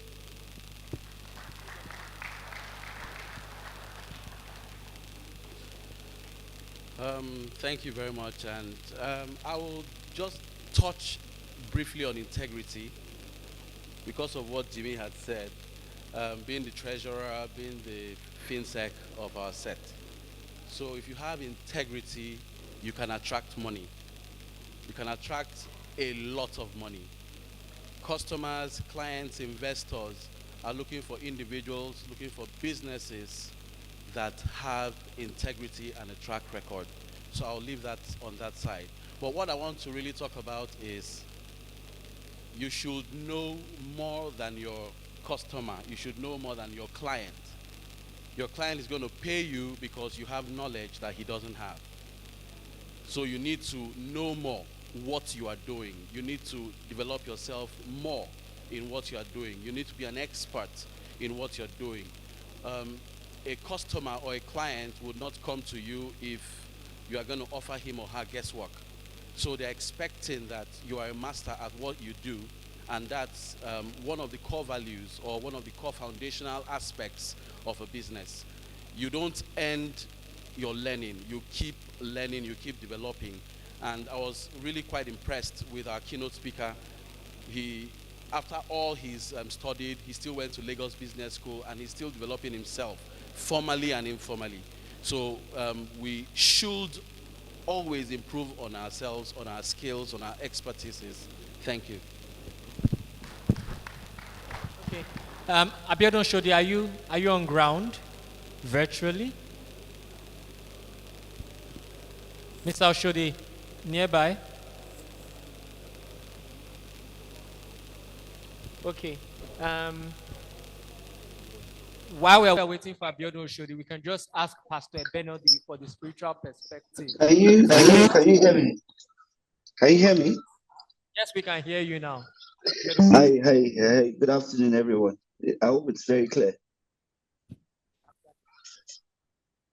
Is it very clear? Abiodun, we can hear you. Please go ahead. Okay, super. First of all, I'd like to apologize for not being physically present, but I want to commend the proponents of this program, and that's kudos to you for putting it together. I'm going to reflect a little bit on, in answering Jimmy's question, I'm going to reflect a little bit on the words of Toby, and an excellent presentation he put there. And for me, when developing any form of business, my advice to a lot of my clients is first to understand the market. So the market is a very interesting playground that we're all playing here, and it's a game of supply and demand. We are trying to provide services which is needed to a market that is looking for that service. So the first advice I would give anybody is to understand the market that they are going into, understand the challenges of the market, understand the dynamics of the market, and like Toby said in his presentation, there must be room for flexibility. I'm a strong believer in very organic growth, so I always try to tell people to pace themselves when they are trying to be very adventurous or aggressive in their business. An organic growth for any company is easily sustainable and a very drastic one. And people are the second most important thing in any business, because you need them, whether they are investors, whether they are your workforce, or whether they are your partners. And like Niji said, if you do not have the same foundation of thought or vision, then that business is going to go out. And lastly, I would like to also say that it's very important that we develop ourselves. And developing ourselves is not just about education, but also realizing all the other opportunities, especially even what your own competition is doing around the world. What are they doing? What new innovations are they doing? And how you can apply that to your business. I think if anybody can apply these three basic elements, then you easily have a strong foundation for your business. Thank you. Thank you very much.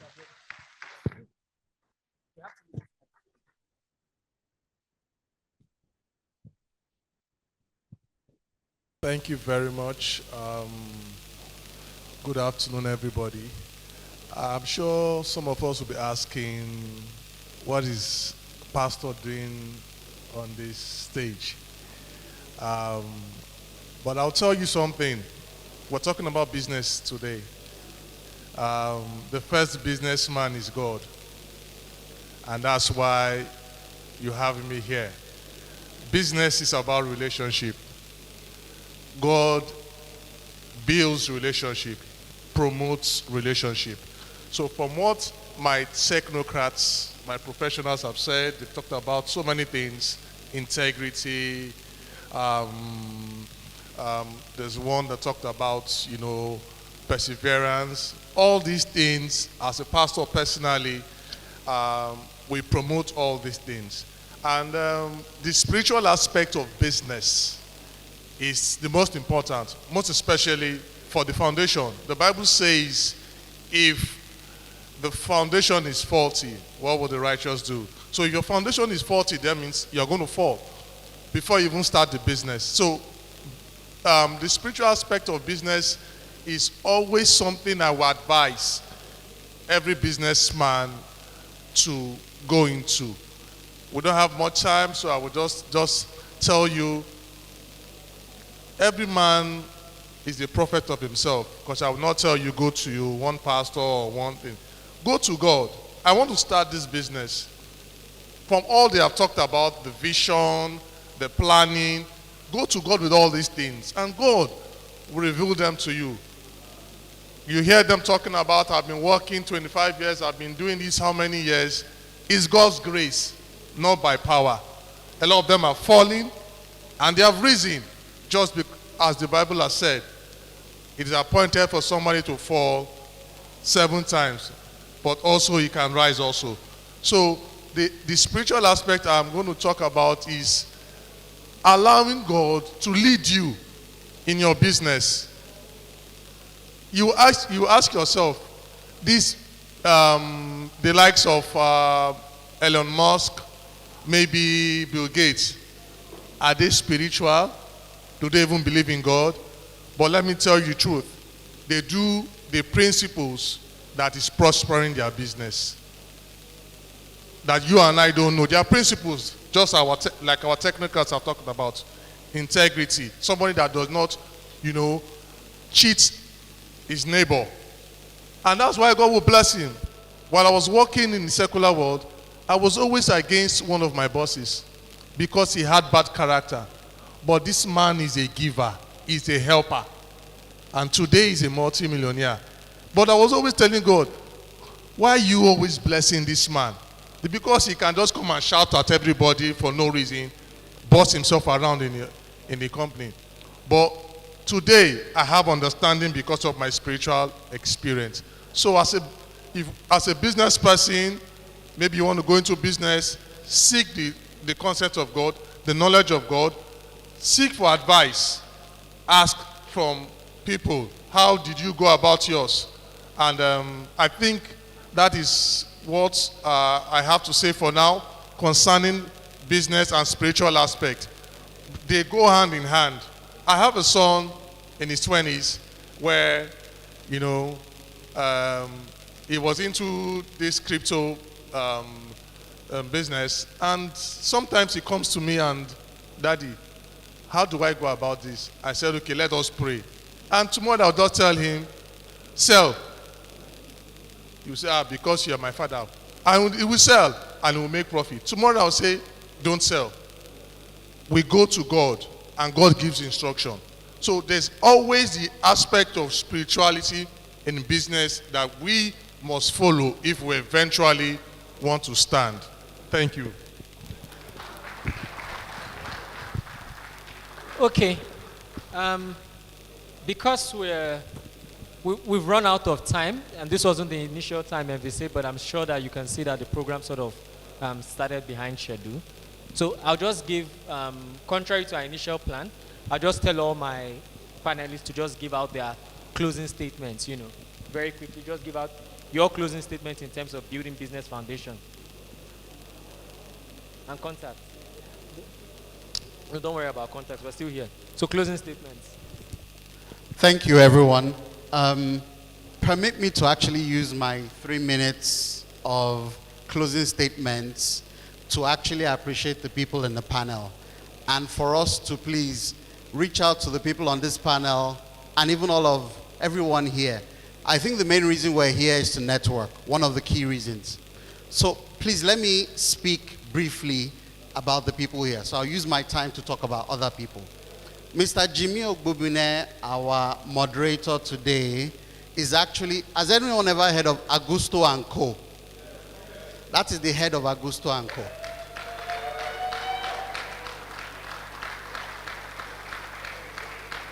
Has anyone here heard about the presidential initiative on CNG? That is the person that their company works directly with that presidential initiative on CNG, NIGI. Also, my brother, Biodun Oshodi, is the head of ILF Engineering Africa. He's the MD for Africa. Now, just so you may or may not know the company, but ILF does over $100 million per annum, right? In terms of revenue and deals, right? My brother, I call him Egems. When we play football, we do what we call my belle versus your belle. And Egems is our key defender, right? And basically, he runs one of the major construction companies especially in the East. So he's an architect and also builds homes and houses, right? And our pastor here, just as he said, you know, in everything that you do, you need the spiritual guidance. And so he works in the religious area to make sure that all of us are covered spiritually. So please, a round of applause for him. I said that I should mention this because literally the 95 set has come here not to be that, oh, we're the first set of pioneer. No, it's really to humble ourselves and to have one-on-one conversations with everyone, and really to even gain an understanding of what is it that you're doing, how can we partner with you as an organization or a set, or even how can we partner with you one-on-one. For example, there's no reason why NOD should not be the official vehicle of every Navy boy. No reason why not. Why not, right? And by the time we have our connections and all what have you, we have these experiences. I currently, in addition to running my software company, my company is the concessionaire for the 5 billion naira Ogun Tech Hub in Abeokuta in Ogun State, right? So my point is, there's a lot of stuff that all of us can do together, and that's why we're here. So forgive me, I've just used my time to actually show and demonstrate the power of networking and why we're very, very vested and interested in every single person here and to discuss more. Thank you for your time. Okay, thank you, everybody. Thank you for the very big introduction, Debola. So I would like to close with this.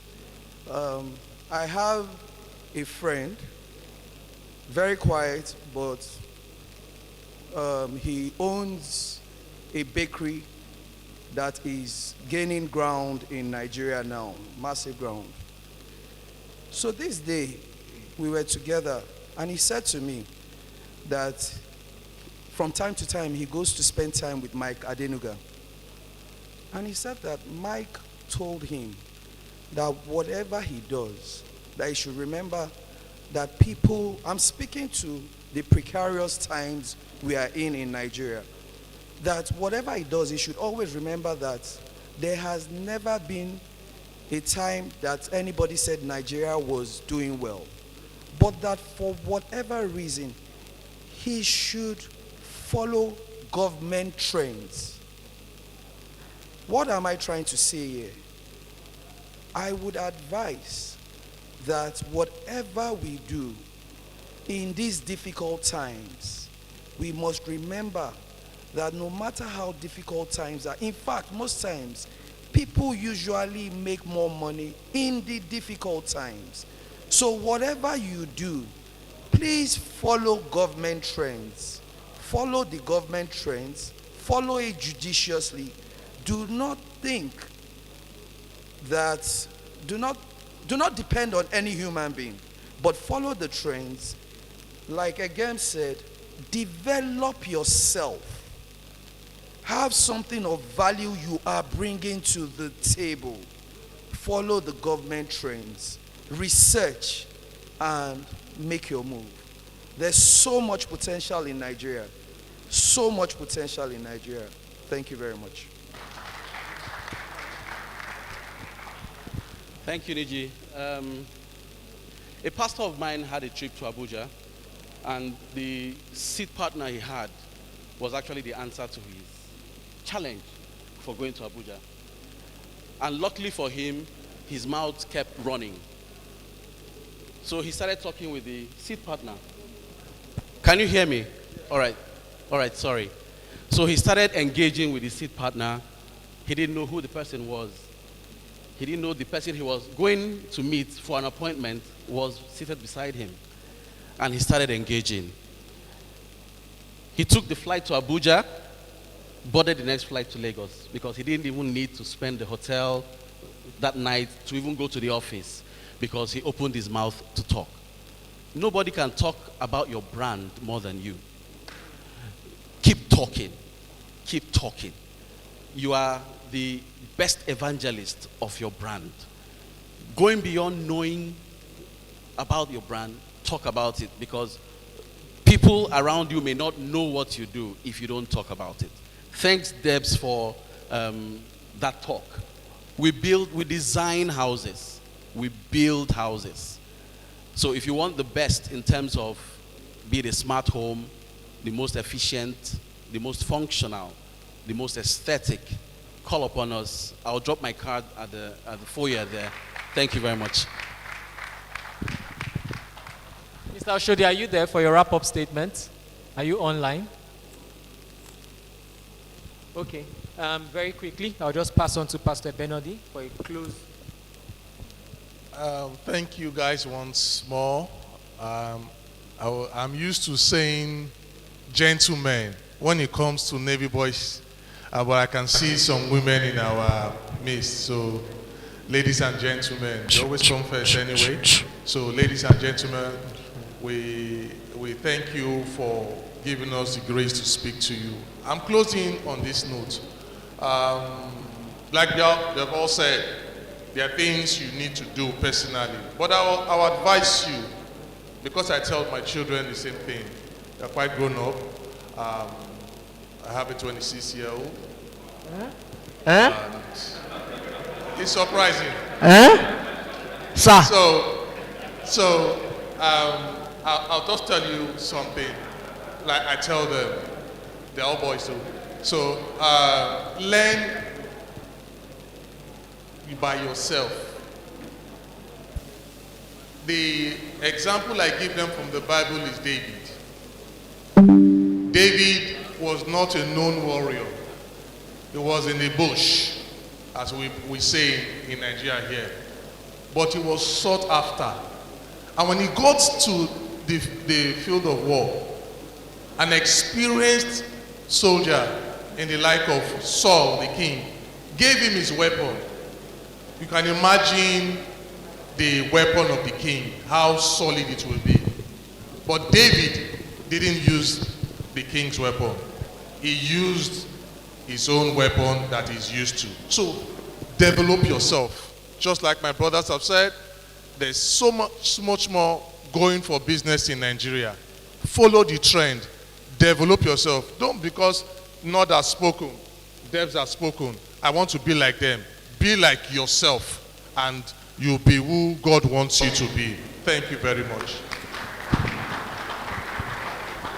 Okay, Mr. Oshodi, just... Hi. So, my closing statement. Can you hear me very well? Yes. Yes, we can, sir. All right, so I'll make it quick. In the course of my career, I've had the opportunity to meet with some of Nigeria's wealthiest, from Dangote downwards, working with them, developing so many projects, including the Dangote refinery. And there's a commonality amongst their social network, and that is each of them.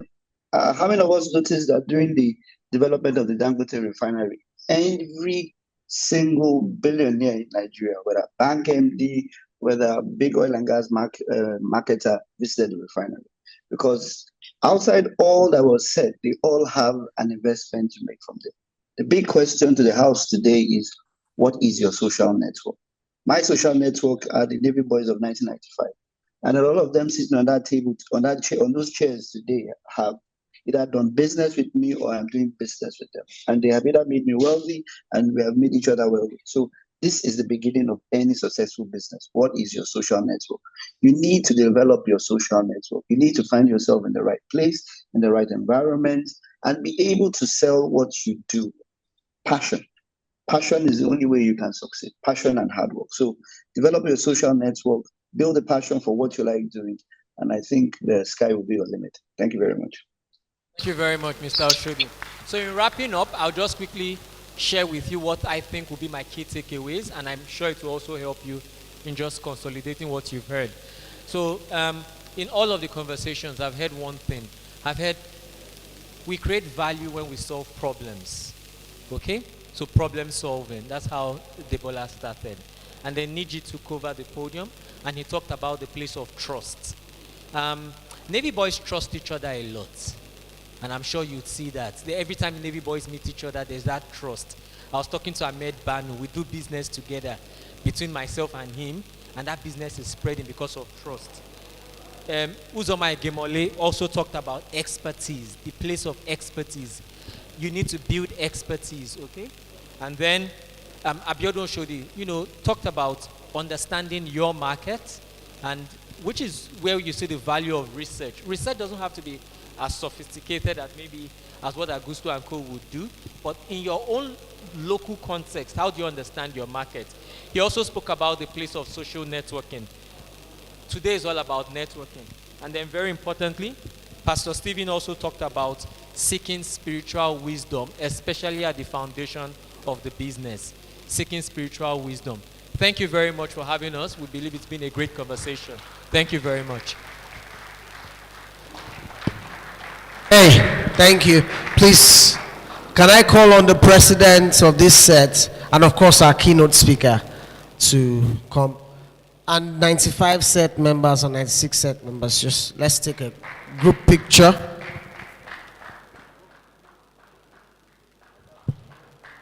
Please, a round of applause. Thank you.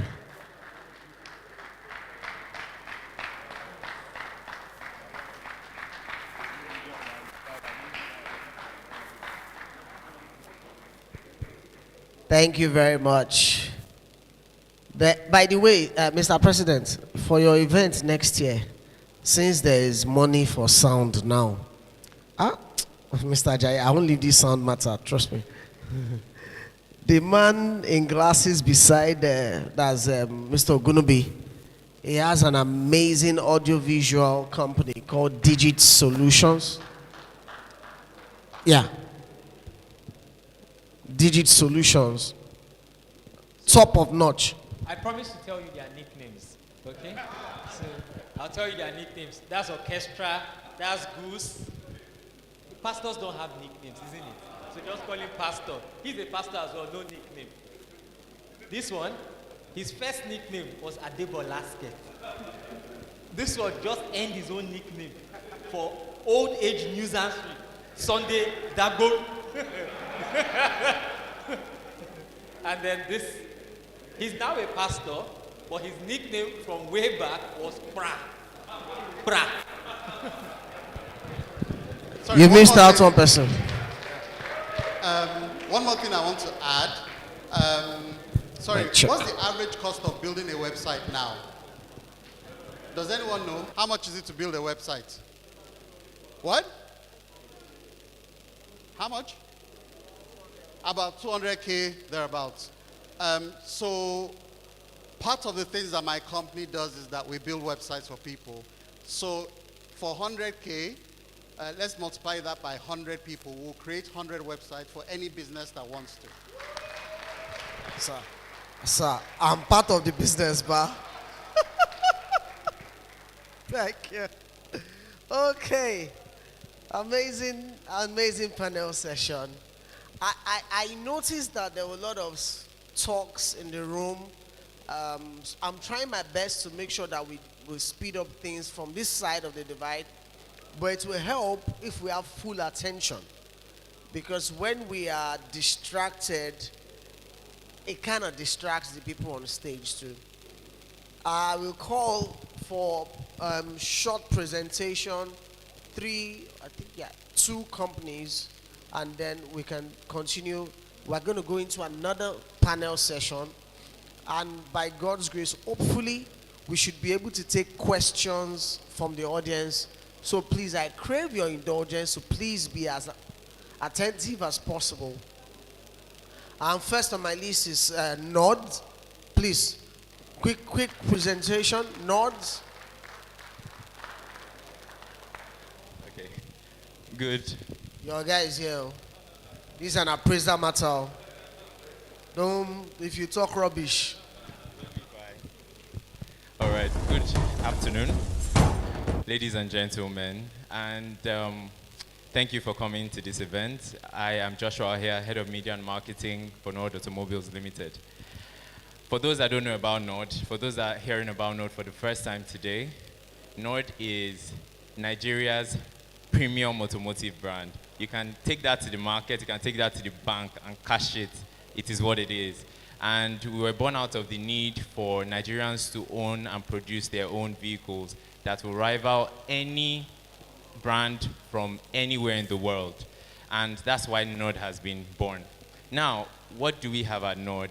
We have amazing people, young, vibrant individuals that have come together and believe that Nigeria can produce the best and market it to the world. We have multiple models to choose from, starting from our A series, which is the A3, which is our mid sedan.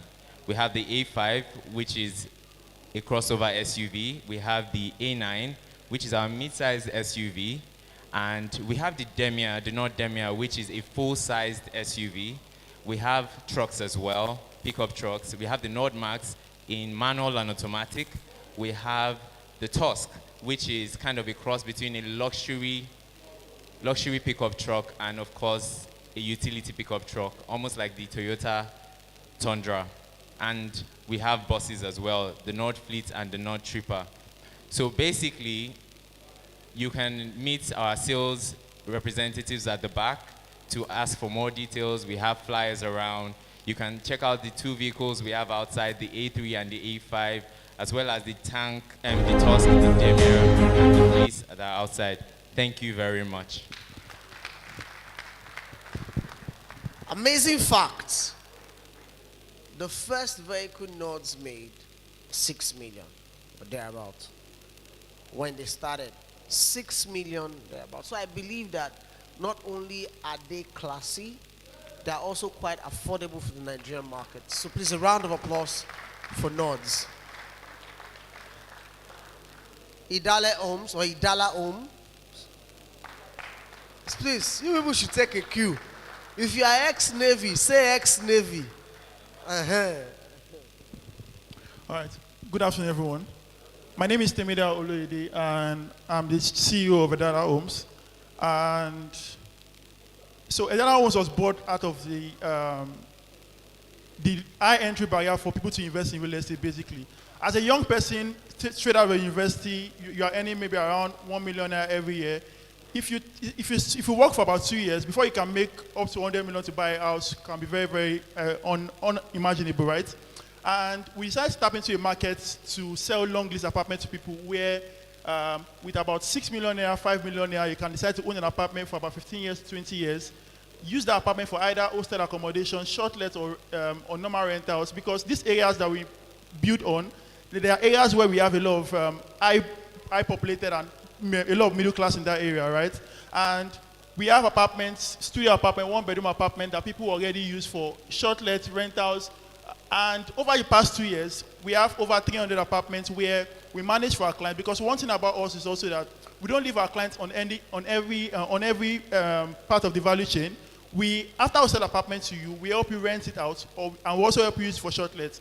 Over the past 2 years, we have over 300 apartments that will be rent out for our clients. And out of these 2 years, we have never defaulted in sending our clients returns. And also, we have shortlist projects that we run on behalf of our clients that have bought long this from us. And this apartment, we do about 25 days occupancy rate, which is very, very competitive in the market for shortlets. If you go to apartments in Lekki, Ikoyi, you see about 50% occupancy rates, basically. So we have apartments, I don't know if they can put them up. We have apartments, studio apartment for as low as 6 million naira, 1-bedroom for as low as 2 million naira, NI rental yield on those properties. For a studio apartment, the rental yield for properties in Yaba and Bagadana is around 1 million naira.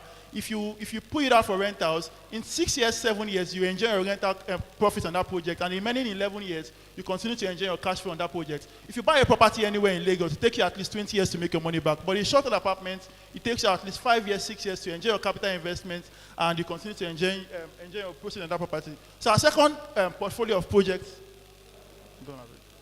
just 1 minute. Okay, our second portfolio of projects are landed projects. And for us, the reason why we decided to move to land development was a lot of people do land development and they promise people very high yield on those properties without developing that property. And we recently acquired about 30 acres of land in Ibadan, Monia precisely, and we are sold out, in just 3 months, we are sold about 50%. And by December, we'll start building bungalows on that parcel of land. And the property currently has a C of O, and we are selling a plot of land for about 2.5 million naira. And by December, January this year, when we start bidding on that property, an average plot of land will be selling for at least 4 million naira. So this is a perfect time for you to invest in that property. And we personally will help you create liquidity in that property, such that if you want to even resell, we will help you resell that property and help you enjoy liquidity in that project. Thank you. Kappas Croft. Kappas Croft. All right, please, let's 3 minutes max. And if I come close to you the way I came close to this guy, time is up. Sir? Sir? Senior? Okay. Good afternoon, everybody. My name is Ike Titus. I'm not sure. I was not one for everybody to play with, so nobody called me Titus Fish. So that's fine. Well, my presentation will be very, very brief.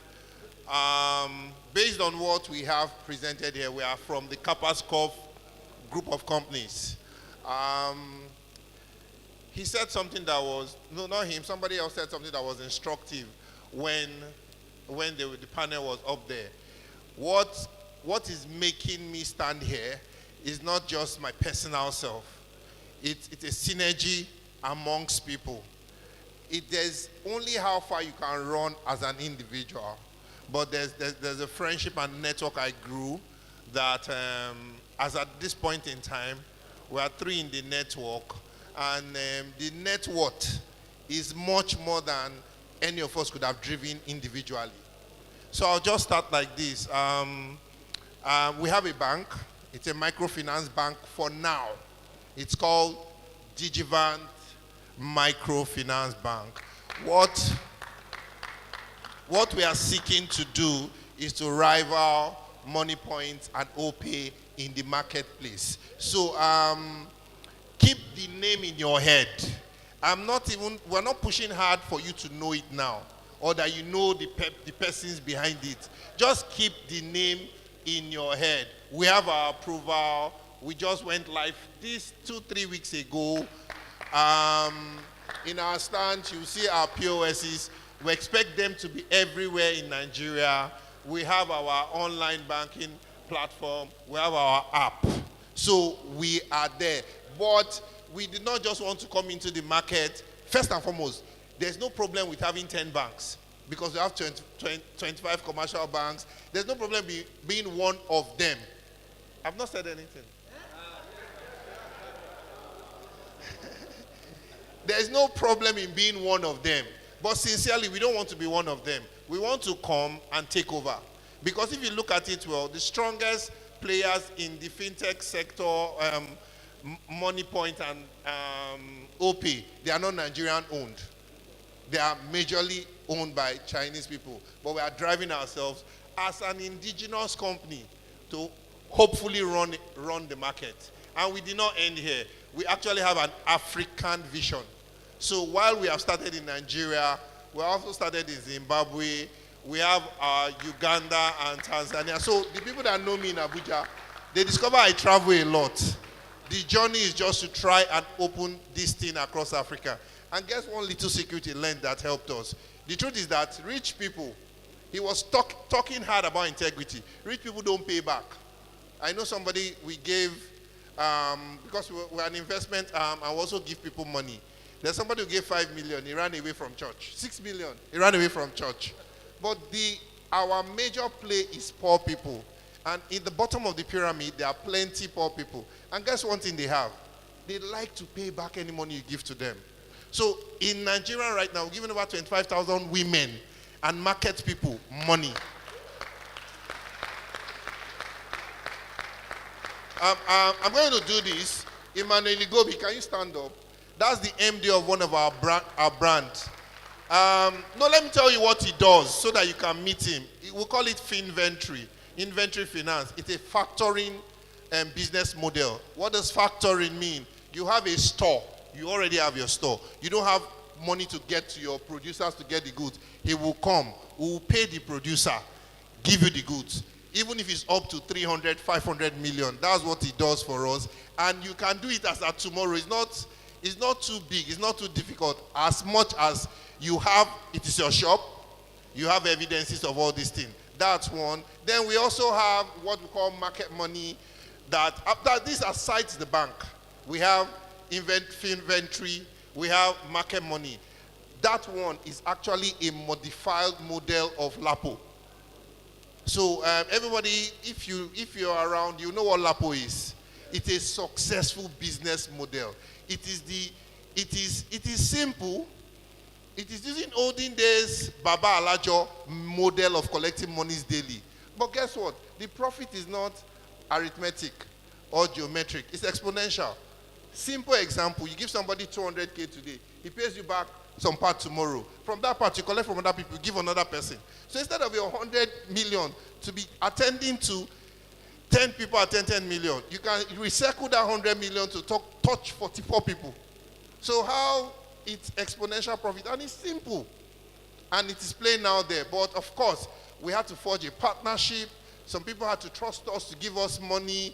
We started with less than 50 million. I think if we do our total worth right now, that particular market money business is worth over 10 billion.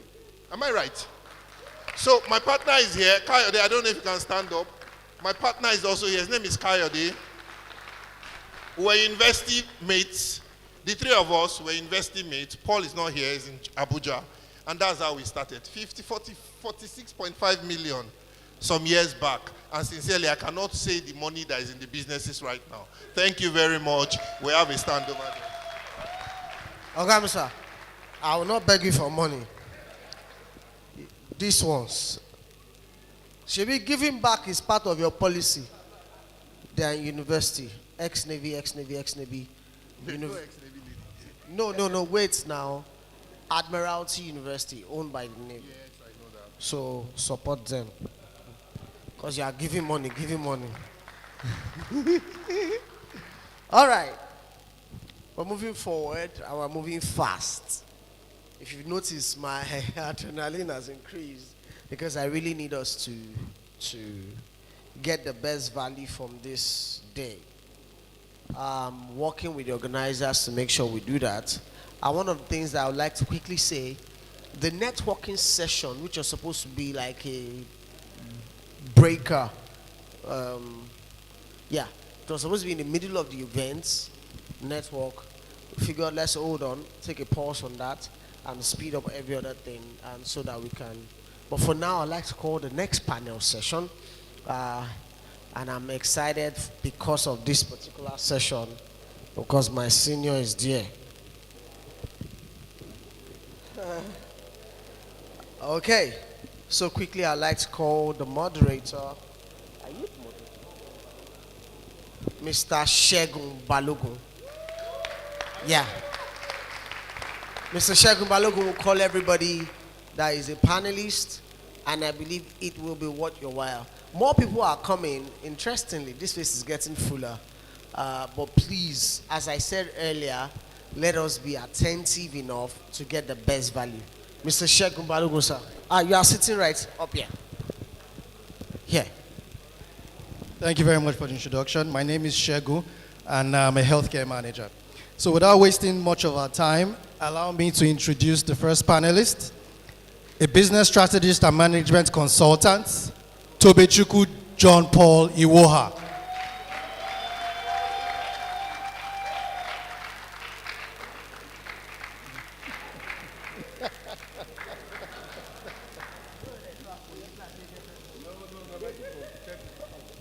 Welcome, Tobechukwu. Second person I'm calling up is the MD of STL Asset Management Limited, Ahmed Olaiton Banu.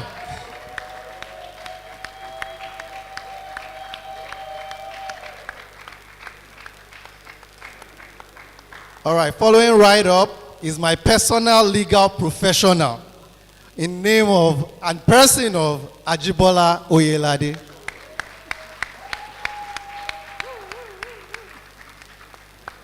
And finally, our fourth panelist, my co-healthcare professional, is joining us via Zoom. I don't know if the link is up. That will be Babatunde Eindero. Do we have the Zoom link up?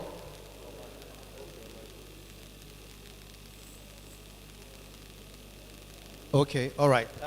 Probably that'll be displayed later on. Okay, so quickly, the general question here. Our topic is building a business. Now, financial planning, risk management, and sustainable strategies. I think Tobechukwu will be the best to go first. And then if anybody else wants to go ahead, we'll pass the mic. So Tobechukwu, do you have an input to that? Yes, first off, good afternoon, everyone. And like I said, whatever I did, we have... Sorry, hold on. All right, sorry about that. Let me just go straight to the question. One of the problems the Business Summit is attempting to solve is providing strong business networks among the alumni. How do we leverage social interest groups, such as ours, in fostering our business interests? That's a general question for everybody. Thank you. Again, I want to say congratulations to us for pulling this off. I believe we have just set the pace for what will become a tradition. And what one person asked was, we don't know where to find Navy boys. It so appears that every October, you can come somewhere and find all of the Navy boys in one place. So I'm hoping that is the way we're going to go with this. Now, to the question, you mentioned about risk management, right? Okay. Okay, yeah, networks. It's, if we look at everything that's been said today, and we have to summarize, I think one of it would be how far you can go would depend on who you know. When our parents were sending us to that school, I know a part of it was that many of us were stubborn. So they just wanted to ship us off to somewhere. And we more or less created a colony for ourselves. And the interesting thing is, after 20 years plus, those bonds are still enduring. So what do we then say where we've come together, we're seeing that we're all rising through the ranks in the private sector, banking, finance, healthcare, military, public service, civil service. These are people, at least for our set, many of us are now in middle management on our way to senior management. We're on our way to becoming decision makers. So at the end of the day, when people say, go and sell, go and market yourself, the decision maker most times is the person who will make or break that deal. And before now, many of us have been struggling because we didn't have access to those rooms. And gradually now it's starting to happen. But the big benefit here is for the people who are after us, the ones who we'll call our juniors. Because what happens is that the moment we have access to the decision-making rooms, all of a sudden, it can now start to touch everybody. And once one person opens a door, it just continues to flow. Because there are certain things we take for granted here. Trust is implicit in the Nigerian Navy network. We take it for granted. Forgetting that one major challenge we face as a country is that when you go out there, people think Nigerians are dodgy or that we're always up to something. So there's a challenge with, even among our African peers, there's just that mix of respect and fear when you are talking to a Nigerian. And these days, there are people that are looking for places to invest their money. But who can you trust? But we now have an environment where the cost of living the Navy network is high. We know some examples of, somebody gives you money in the network and you decide to run away from all Navy boys. We are on all continents. Whether it is land, air, or sea, we will see you. We will get you. So there's no running away from this network. And then when you default and then the word spreads, say, that guy, they owe money, you can't hide. So it is something that is even stronger than the due diligence that the banks are doing. In Nigeria, the address system is a problem. When they ask you for your address, they ask you for landmark. And more or less tracing you is difficult. But when you have a network where it's difficult for you to really just extract yourself, I think you're just going to suffer. So we're starting to see, for example, the cooperative society we've set up. This is just the beginning of many more things that can happen. And the reason all of this is happening is we have a network where trust is implicit, and it was built over time. And when this thing started, many of us had not even attained adulthood. So I guess my key takeaway is that if you are looking for a network, at our age right now, it is harder to make new friendships at our age right now. Most of us are having to depend on the friendships and networks that we built over time. So I guess the message is, let us double down on what is happening as we move ahead with this business summit. Thank you. All right, thank you very much, Tobichuku. All right, Ahmed, let me come to you. Do you have a view on that question? Thank you very much, Chegun. Good afternoon. Nice to be here. And just to piggyback on what Tobichuku has mentioned, I'm going to say two things just now. For me, one, there's someone here that some few minutes ago, she said something and she said she likes what we're doing. And she's just amazed that after donkey years, we're still together. We're still all chatty, we're still friends, that we have not lost the path. And for me, just in line with what Tobichuku has said, this is a system or a network that has already been built on trust. A lot of us knew ourselves when we did not even know ourselves. We have built that friendship. We have built that block. The trust block has already been built. And for me, in an industry where you are talking about money, and money is trust-based, what we do is 100% trust-based. The easiest way you can succeed is to tap into networks like this. Some months ago, I interviewed some sales guys, and the first thing I asked them is, if I tell you to bring your first 100 clients, who would they be? And a lot of them struggled. And my response to them is, do you have an old school association? And a lot of them said yes. So why are you not tapping into that? Because those are your first easiest set of people that would be your client. Because they know you and they trust you and they know that you can obviously, like Tobichuku has said, you cannot run. Even though some people have run with our money, yeah, but just to mention a bit, yeah, some people have run with our money, but you would still find them. Years to come, you will still see them. There's a gentleman I saw that is in this gathering. I've not seen him in probably 23 years, and we're talking like we still met yesterday. That is trust. So for me, I would always say leverage on this network. This network is already a network that is trust-based. There's always somebody that you would see that would tell you, oh, I want to meet this person. Like, I'll give an instance. The MD of Nord, apologies. I've met him several times. And majority of the times I've met you have been what? Our association hangouts. And each time I see you, what do I always say? We need to talk, but we haven't talked. And I know the next time I will see you again, I will still say the same thing. We need to talk, but we haven't talked. But this time, I will definitely see you. That is what? Leveraging on the network. It's just too essential. Too essential. You can't take it out. And I congratulate and thank the organizers of this event by ensuring that this is happening. And I believe that we will continue to do this on an annual basis. And it's going to get bigger and bigger and bigger. Thank you very much. All right, thank you very much. All right, moving over to Ajibola, please. So I would like to start with a story.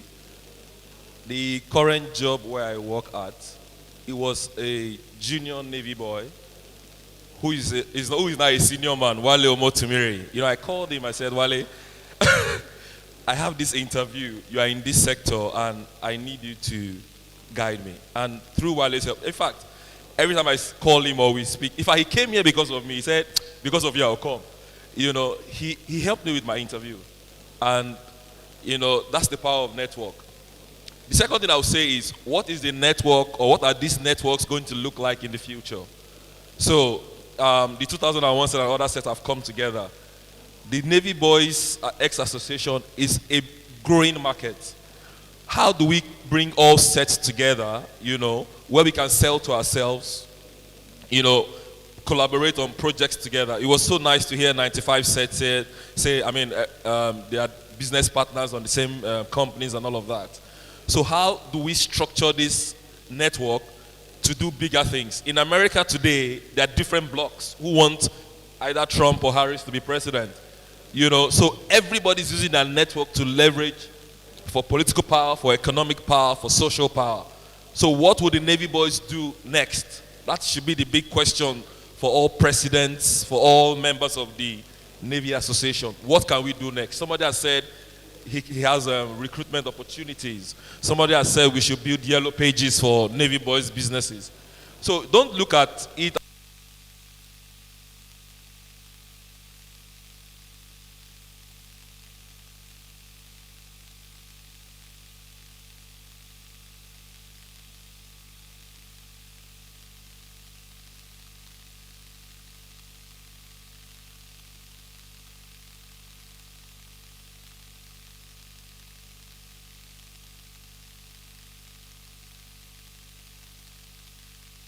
Mic check. Yep, it's working.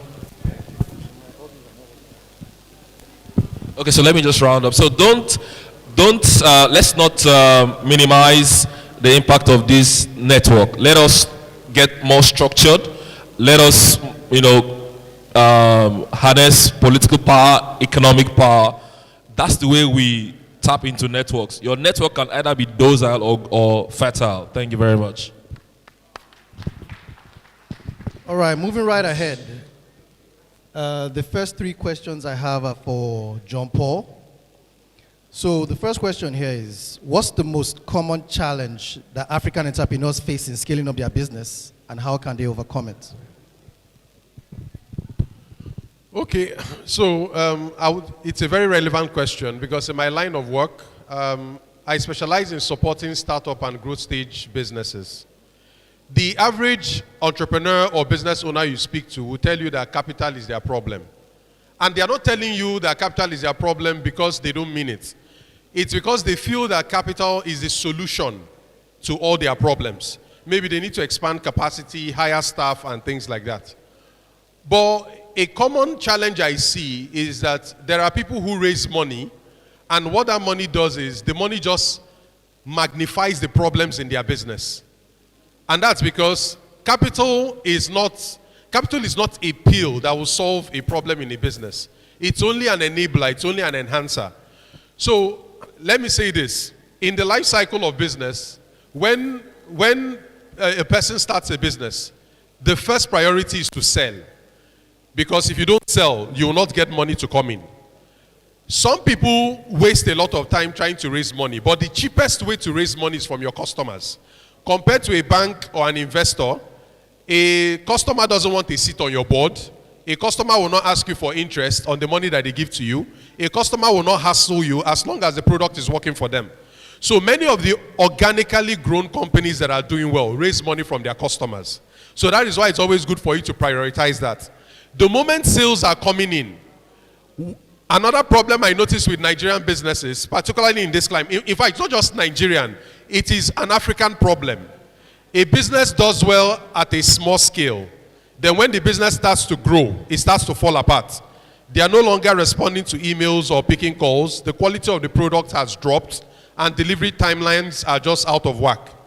The challenge usually is with two things: systems and people. A successful entrepreneur runs his business from the operating system inside of his head. But by the time you start to grow a business, you cannot do everything by yourself. When you start the business, you are doing customer service, you are doing sales, you are doing admin, you are doing finance. But as that business grows, you then need to learn new skills. You then need to become like a coach. Let me give you an analogy that helps. Let's imagine that Lionel Messi is an entrepreneur. He's the best at his game. Now, if you are running a one-man business, you can thrive as a Messi because you are good at the game. But if you are going to grow that business, being a superstar cannot help you. You have to fall back and be a coach. And you start fielding teams to say, we don't have a number 11, we don't have a salesperson, we need to hire somebody.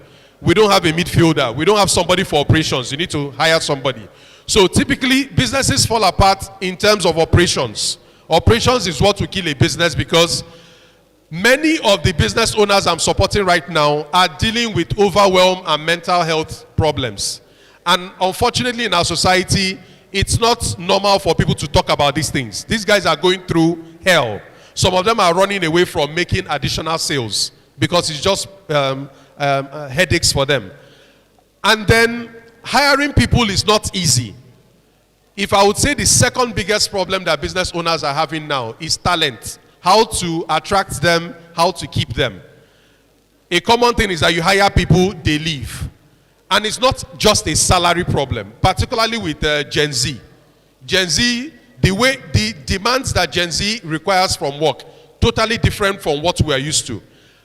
One thing I normally say, our generation, millennials, one thing we have is that they say we are docile, that we want stability. If you tell us something, we want to be stable. Gen Z challenges. Gen Z will not just take instructions or take orders. Gen Z will ask you why.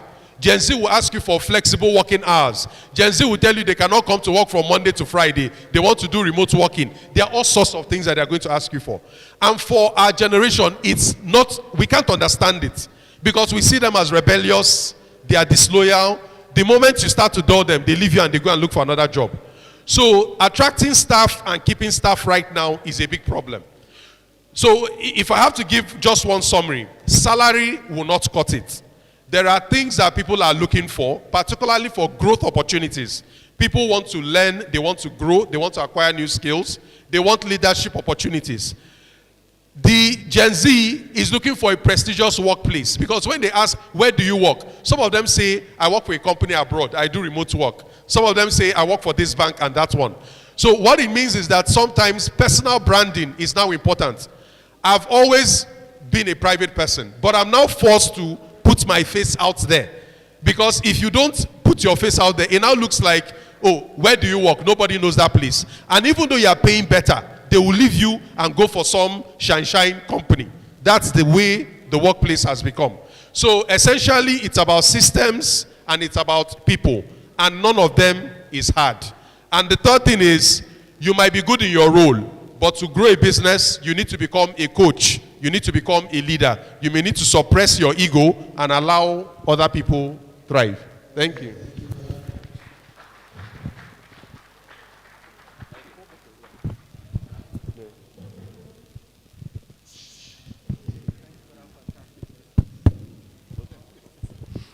All right, thank you for that fantastic response. Okay, so the second question to you, John Paul. We can agree that the economic environment in Nigeria is a bit hostile and very challenging. So how can businesses adapt in this current economic climate? Okay, I spoke about this recently, and there are three factors I need us to look at in this present economy. The first is relevance. There were products that were selling before the dollar rose to this current price, and before the price of fuel and diesel rose to this current price. All of a sudden, some products and services are no longer as relevant as they should be. And what do I mean by relevance? There are three categories of relevance. The first is essential needs: food, clothing, accommodation. People are prioritizing these things. The second thing might be a bit shocking to you, but it's also as shocking to me as it is to you, which is emotional needs. How do you reconcile that in an economy where prices are rising, there are businesses that are not wholly essential, particularly around beauty industry? Now, for the women, for example, anybody you know who is into hair, that product is not behaving as if they are selling to people in an inflationary market. The betting, for example, that one too is, rising really high. Entertainment. There was somebody who asked me a question. In a particular household, there was no food in the kitchen. But on a Saturday like this, the priority was to recharge the DSTV. How do you prioritize DSTV over food in the kitchen? So while the wife was screaming that they've not eaten, The guy was particular about the game that he needs to watch and the odds that he has played on that game. The only way to explain is that it's an emotional need. An emotional need is how we keep up with the Joneses. Anything that affects our image or how people will see us. Anything that will make people say, oh, this economy is really hard. Tobechukwu know they chop well again. No, we're going to avoid it. We'll dress well and look well. And any industry that caters to that side is doing well. Emotional needs. The third is discretionary needs, which is, if I'll give you an example, like I have a client who is in the spa business. Let me ask the audience, for a spa, if you don't go to a spa, will somebody know? Will people know? No. So that is why all of a sudden, if people will not know, and people will not know that I'm not patronizing that business, it will not fly. So let me... Yeah. All right, because we're short on time, I'll just throw one question each to the other speakers. So moving to our second speaker, Ahmed. So the question here is, in today's environment, many entrepreneurs find it difficult to manage their funds. So what's the advantage of diversifying their funds? Thank you very much, Shegun. Diversification. The essence of diversification is to minimize risk. And I always say this to most entrepreneurs. The biggest risk that you face as an entrepreneur is you put all your capital in your business. Kind of funny, yeah? You put your capital in, all your capital in your business. All the money that you earn, you put it in the business. Now, in years when, or periods when your business is not doing well, because we all know business moves in cycles. As the business cycle is in play, your business is most likely in play. Only if you stick to the sectors that John Paul had mentioned before. Aside that, most likely your business is moving in cycles. So there will be periods when your business is doing well, there are periods when your business is not doing well.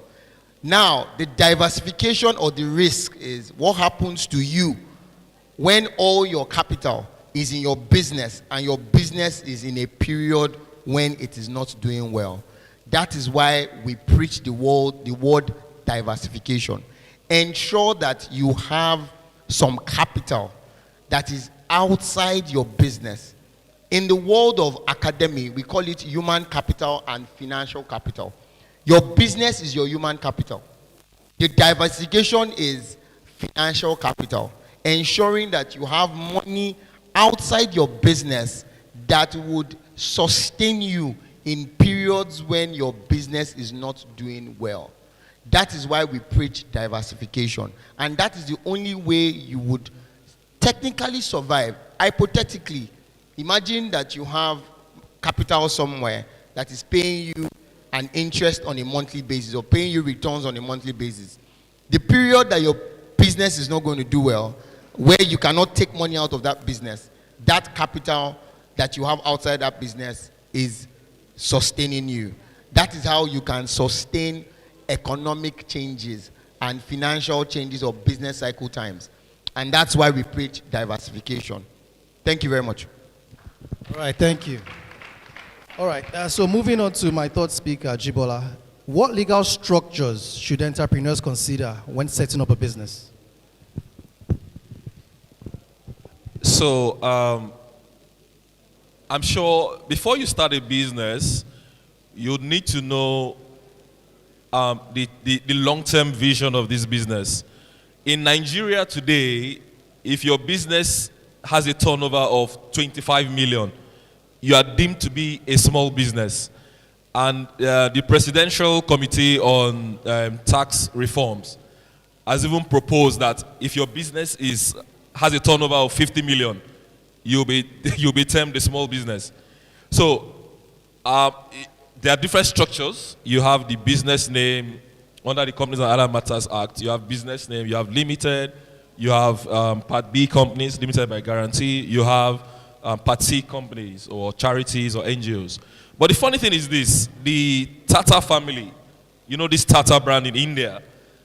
They have the family is run by the businesses are run by the Tata Trust. So there's this charity that holds interest, about 60-something% interest in the Tata family enterprise. So your structure actually depends on what you're going to achieve in the long term.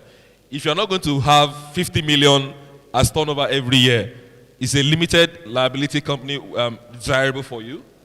You know, you have to ask those questions. Then there are also tax issues. You know, for businesses that have a turnover of 25 million, there are some tax waivers for them at the moment. So you have to just decide: do I want to have just a business name tied to me, and then I pay income taxes and all of that? People used to say in the past that you cannot get a government contract if you are not a limited liability company. That's not true. If I have a skill that I'm sure that we are very few that can give knowledge out on those skills, I can have a business name and take the contract for myself, and the bank will open the accounts for me. They won't say because it's not a limited company they won't open the account. So you really need to know what is going to work for me. If I'm going to be a nod, for example, I would not have a business name. You'd have to have a limited liability company, or you have to think of what the Tata family is doing, for example. So speak to your legal advisors, speak to your tax advisors. Before the last administration left, President Buhari, there was this rush that reduced the price for registration of businesses. Everybody started registering a business and putting the CAC certificate on WhatsApp status.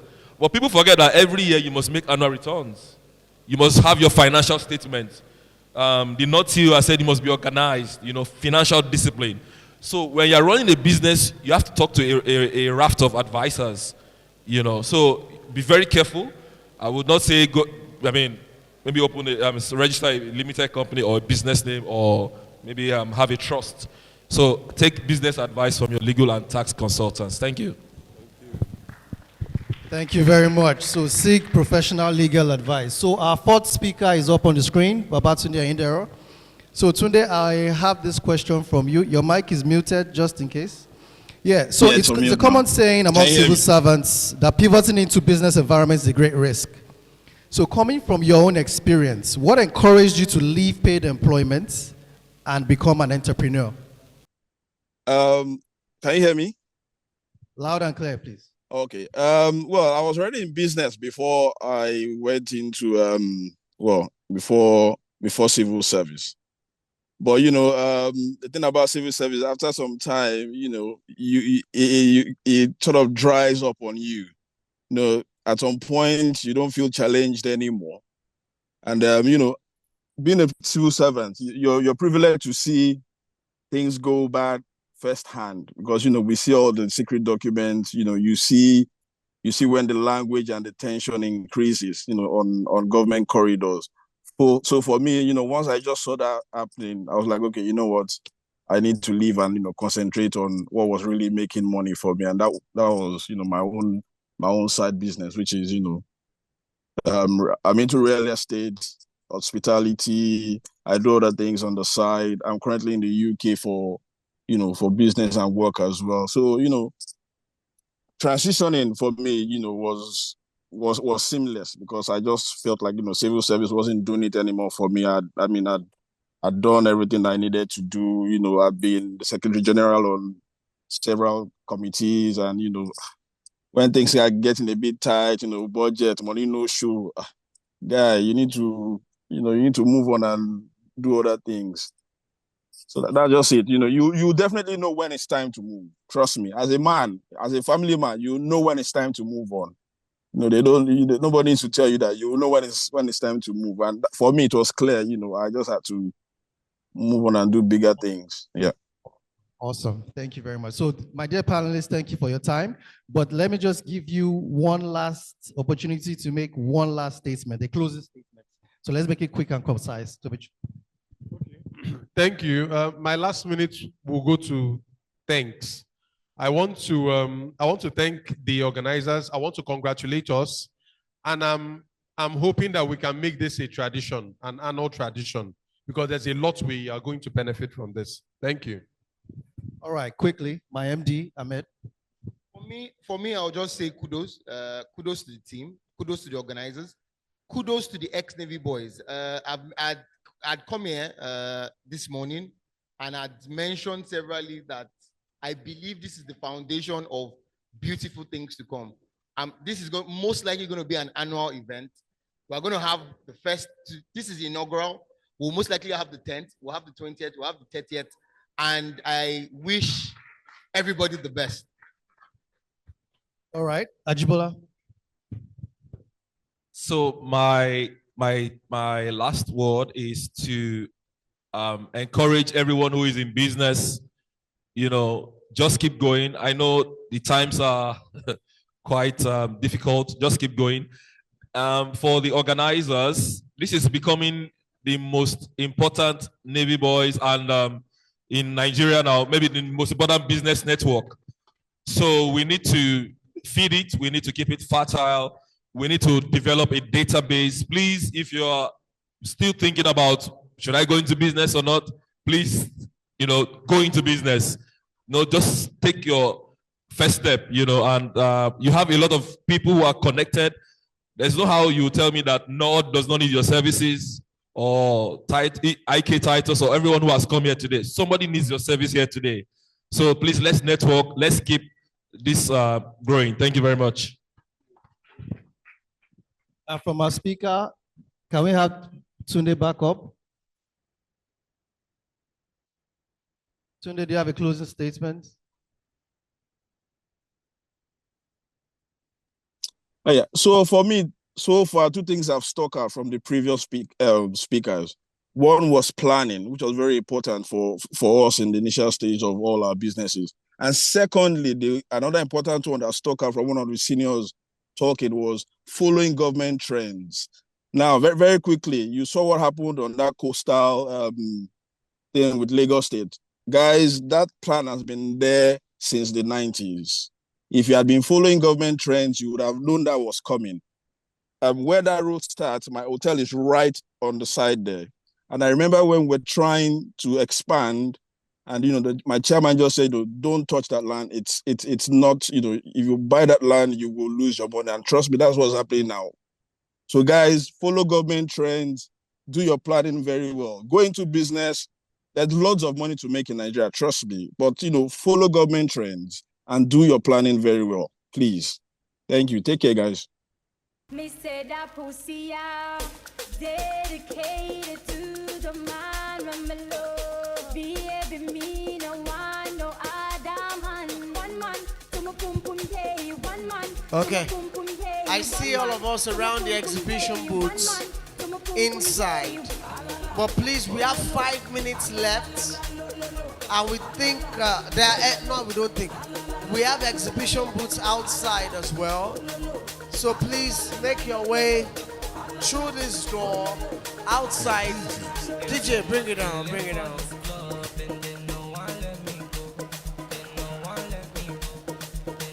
As I was saying, please, there are exhibition booths outside. We implore you to please go outside to see the exhibition booths. As I said, there is opportunity for free haircuts outside. Thank you. Please go outside. There are more exhibition booths outside. There are more exhibition booths outside.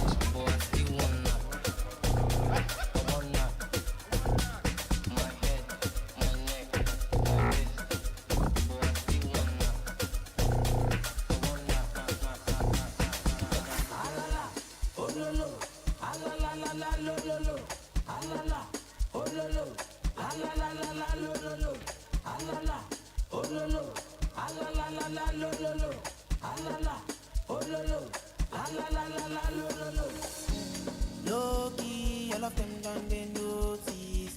I'm not joking, all my guys, them know me. Since 06, I've been writing this story. I know the OG, but if you ask them know me. I know they blow trees, only low me low. Music chose me, just know this and know peace. I dey low-key, but I'm never lonely. Sexy ladies, come wine feel me slowly. Now the love I see, now you wait me leave her. I be get to boy, I be seen her. Can't nobody only give over. I thank the Lord that they go far. Who's the boss, what I live by? That's how they mean to shit her. Bandana, don't leave it too far. Need to go catch a shit her. They never see me, but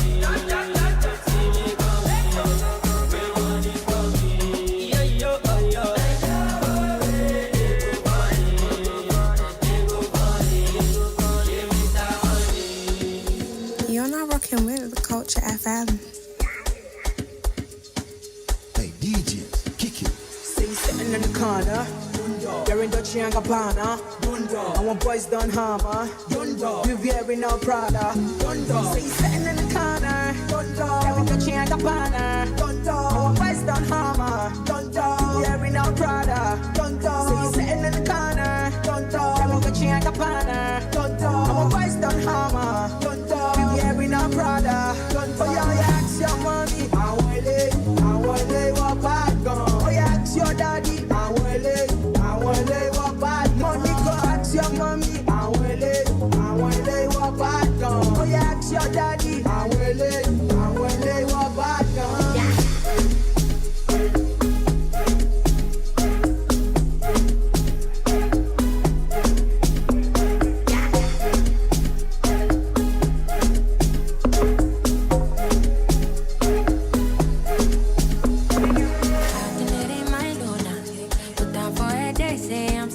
Shouting that it wants more, yeah. Push out my way, my feelings dirty. I'm just living on somebody's babe. Oh no, I can't get that love for myself. Say everybody's fine, but they can't be you. Even if they want to do, even if they try, I say envy you. But you belong to someone, and I'm singing. I'm just craving for somebody, babe. Oh no, I can't get that love for myself. My kids can't stay outside. Put down for it, I'm alone. Not pressure me, not pressure now. If not your babe, I want my kids can't stay outside. Put down for it, I'm alone. Not pressure me, not Now you have abacha and palm wine outside. Abacha and palm wine outside. Thank you.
Tonight, you just watch. Tonight, we feel like spend some cash. Cool on the Benz, just wash. If a Givenchy shoes, then the belt must match. Gucci loafers with a tough top. Money no fickle, thicker than a blood clot. Who you know, I'm a belly with a clutch back. When a bad sound play, we say pull it up back. Everybody shout, yeah, yeah, yeah, yeah, yeah, yeah, yeah. Yeah, yeah, yeah, yeah, yeah, yeah, yeah, yeah, yeah. Push, load, roam, jump. Yo, we a wild out and a shout. Yeah, yeah, yeah, yeah, yeah, yeah, yeah. Yeah, yeah, yeah, yeah, yeah, yeah, yeah, yeah, yeah. Push, load, roam, jump. Fuck a new girl. Men mato, men mat.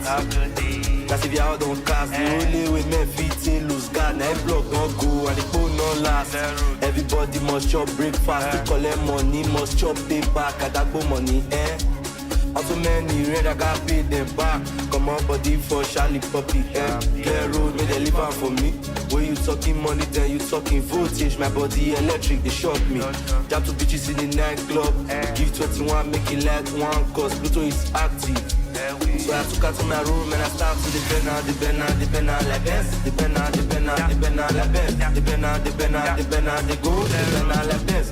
So I start to the bend now. DNG, then I start to the air. I'm never too tight when I start to the get time. Got all this paper. See, I got all this. So I start to the bend like this. The bend like this. The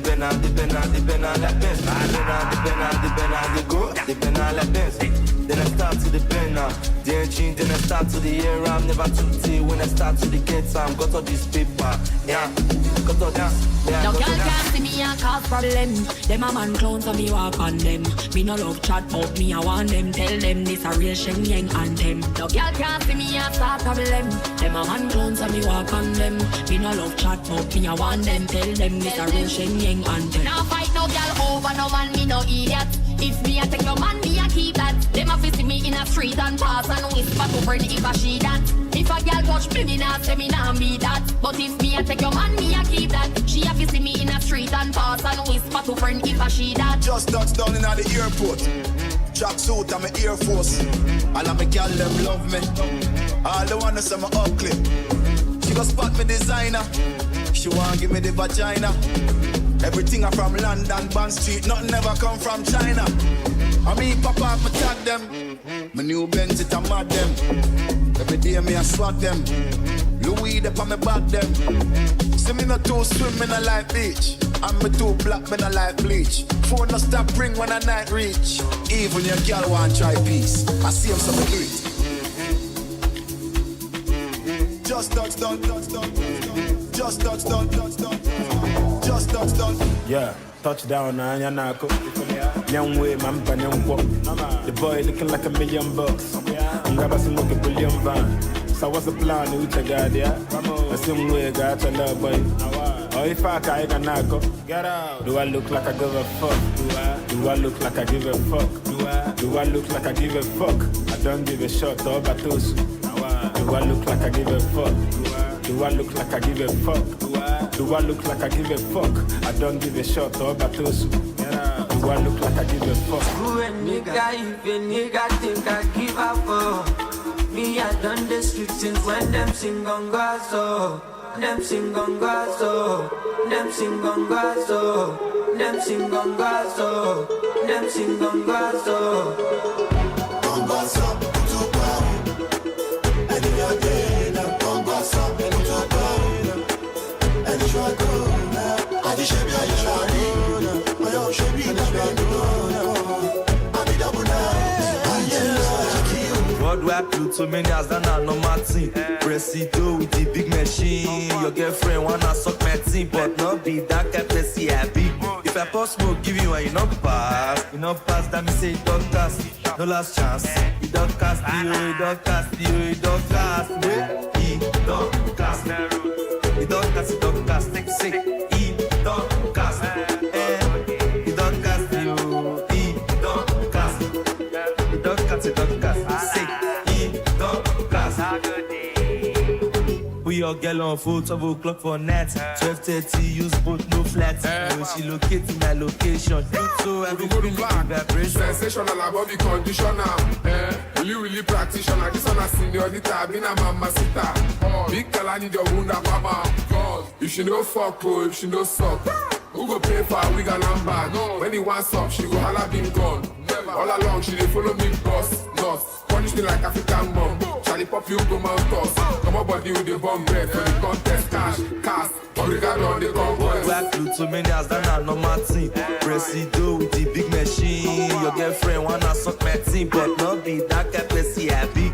If I pass smoke, give you and you not pass. You not pass, that me say don't cast. No last chance. Don't cast, you don't cast, you don't cast. You don't cast. You don't cast, you don't cast. Sick. You don't cast. You don't cast, you don't cast. You don't cast, you don't cast. Sick. You don't cast. I'll be on the phone, calling you tonight. I wanna make you feel me. Make we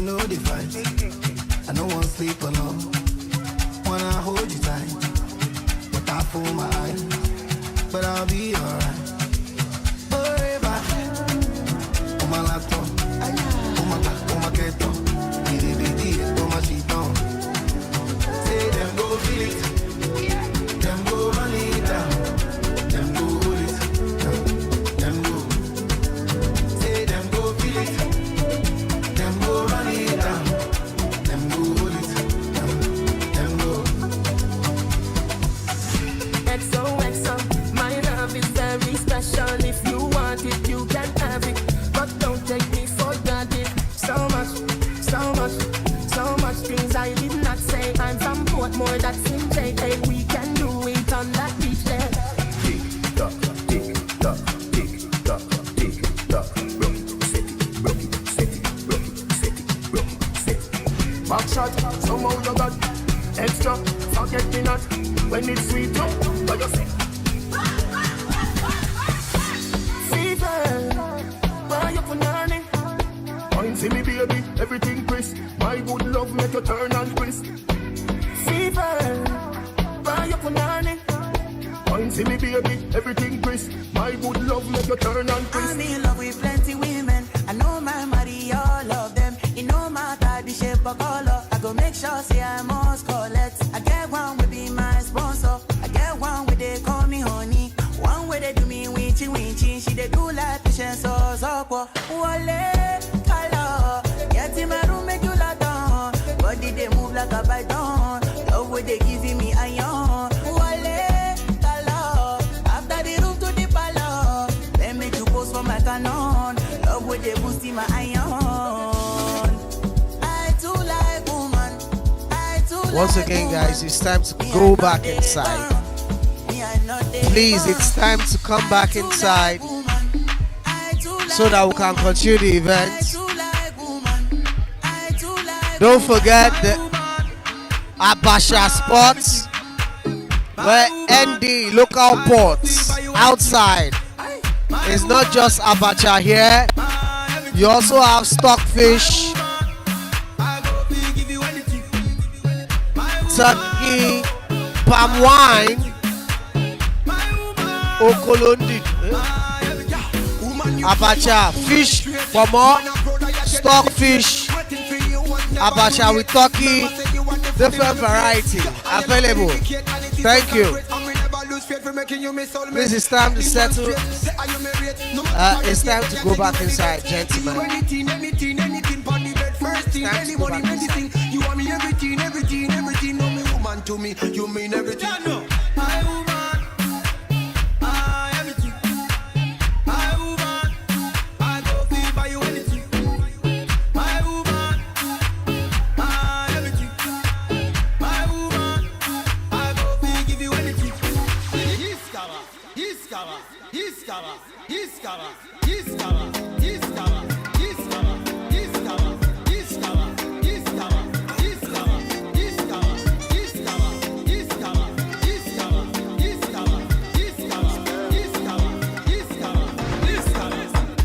Oh my darling, oh my darling, baby Jofa, you know I be loving you. Are gone, you know you need this love.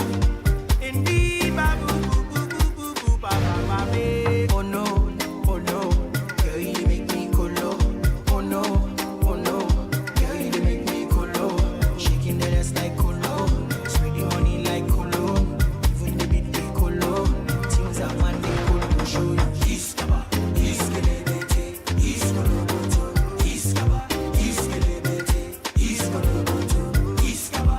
All right. We'll begin to read. Thank you very much. Big things, ni mo like. Shady daddy show you up for my life. When I walk through the valley and the shadow, all eyes on me 'cause I came in the Lambo. She said, why you feel me like this? You know I would do anything for your love. No matter not to me anymore. Big things, ni mo like. Na money. And na money where they give me morale. Energy. Big things, ni mo like. Opportunity go. One down if you do need to follow for threesome. Risky things, ni mo like. Freaky things, ni mo like. why you do me like this? You know I would do anything for your love. I'm acting not to me anymore. Big things in my life. Na money, na money, na money. And the money when they give me morale. Energy. Big things in my life. Ain't that Culture FM? All my ladies. Tunze, décalé, where décalé. All my ladies. Tunze, décalé, where décalé.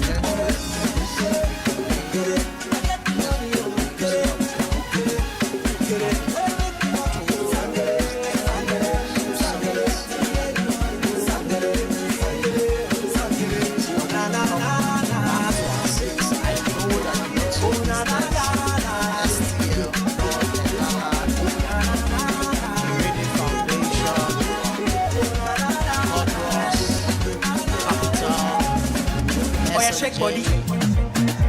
Engineering and construction. Oh, yeah, move body. I know you want to do business. Make you ring alarm. I know you want to do business. Oh, yeah, check body. Check body. I know you want to do business with Kappa Scruff from the business corporation side so that we can wrap up. Well, not wrap up, continue where we stop. Ladies and gentlemen, I'm sure that you came to Luku, London. I mentioned S&J Engineering and Construction already. Shake up their bum bum. Shake up their bum bum. Shake up their bum bum. Where I shake it, baby don't break it. You took your mama and I must make it. Where I shake it. Please, can we have members of the second panel kindly make their way to the front? Thank you very much. If you're speaking on the second panel, don't stop, please. don't stop, don't stop, don't stop, don't stop, don't stop, don't stop, don't stop, don't stop.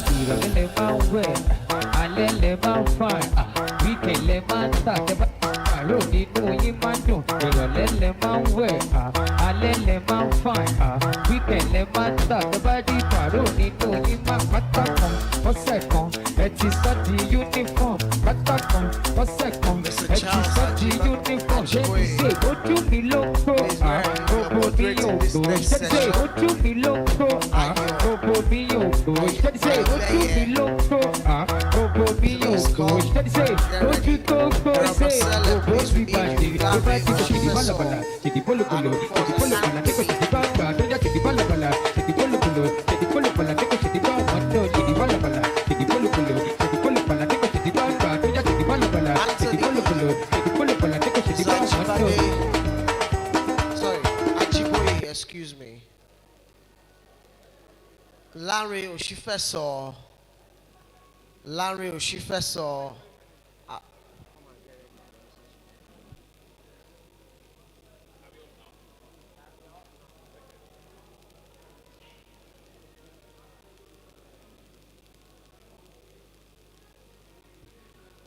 Gentlemen, please, especially those of us outside, kindly make your way back into the hall so that you would not miss anything from this particular session.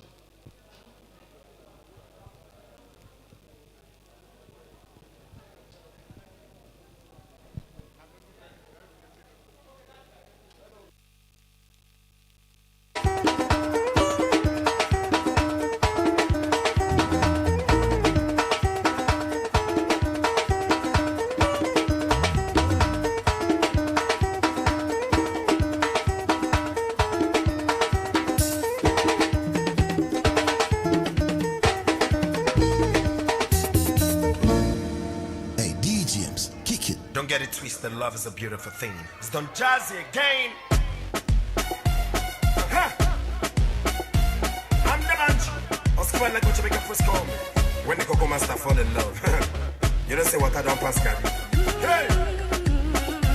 I'm in love. Are you in love? Mama, you don't make me fall in love. You don't make me fall in love. You don't make me fall in love. You don't make me fall in love. We still married 'cause you don't make me fall in love. You don't make me fall in love.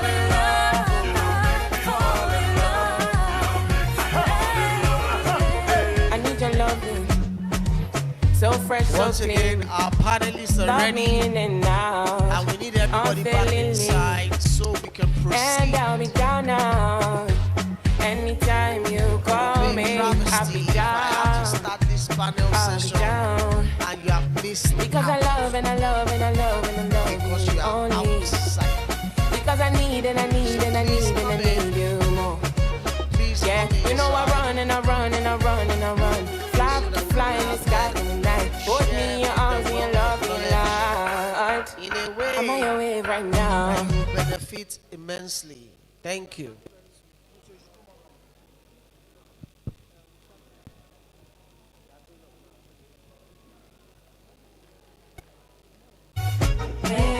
I'm on your wave right now. Yeah. I'm on your vibe now. You got me on your side now. Yeah. I'm on your wave right now. Yeah. Yeah, yeah. Said love me judge, love me tender. Love me judge, love me tender. Said love me judge, love me tender. Love me judge, love me tender. You my sugar, my honey, my tender lover. You my sugar, my honey, my tender lover. Yeah. You want my sugar, my honey, my tender lover. Waiting me down, nothing I can't do for my baby, my baby. Anytime when you need me, come to me, my shawty, wallet. Waiting me down, nothing I can't do for my baby, my baby. My shawty, oh, my baby, my baby. My baby bad, my baby good, my baby all the things I need. My baby bust up the side, so my baby bust up the side, so my baby bad, my baby good, my baby all the things I need. My baby bust up the side, so bust up the side, so. Baby, don't mind when you see, come give me that. Jump up on my body like animal, dance make you feel like carnival. I go lock you down like criminal, one touch feeling like 1 million. Yes, People yes, just yes, like a come back cinema, inside. wine banditing like carnival. Wine banditing like carnival. Wine banditing, wine banditing. Wine banditing like carnival.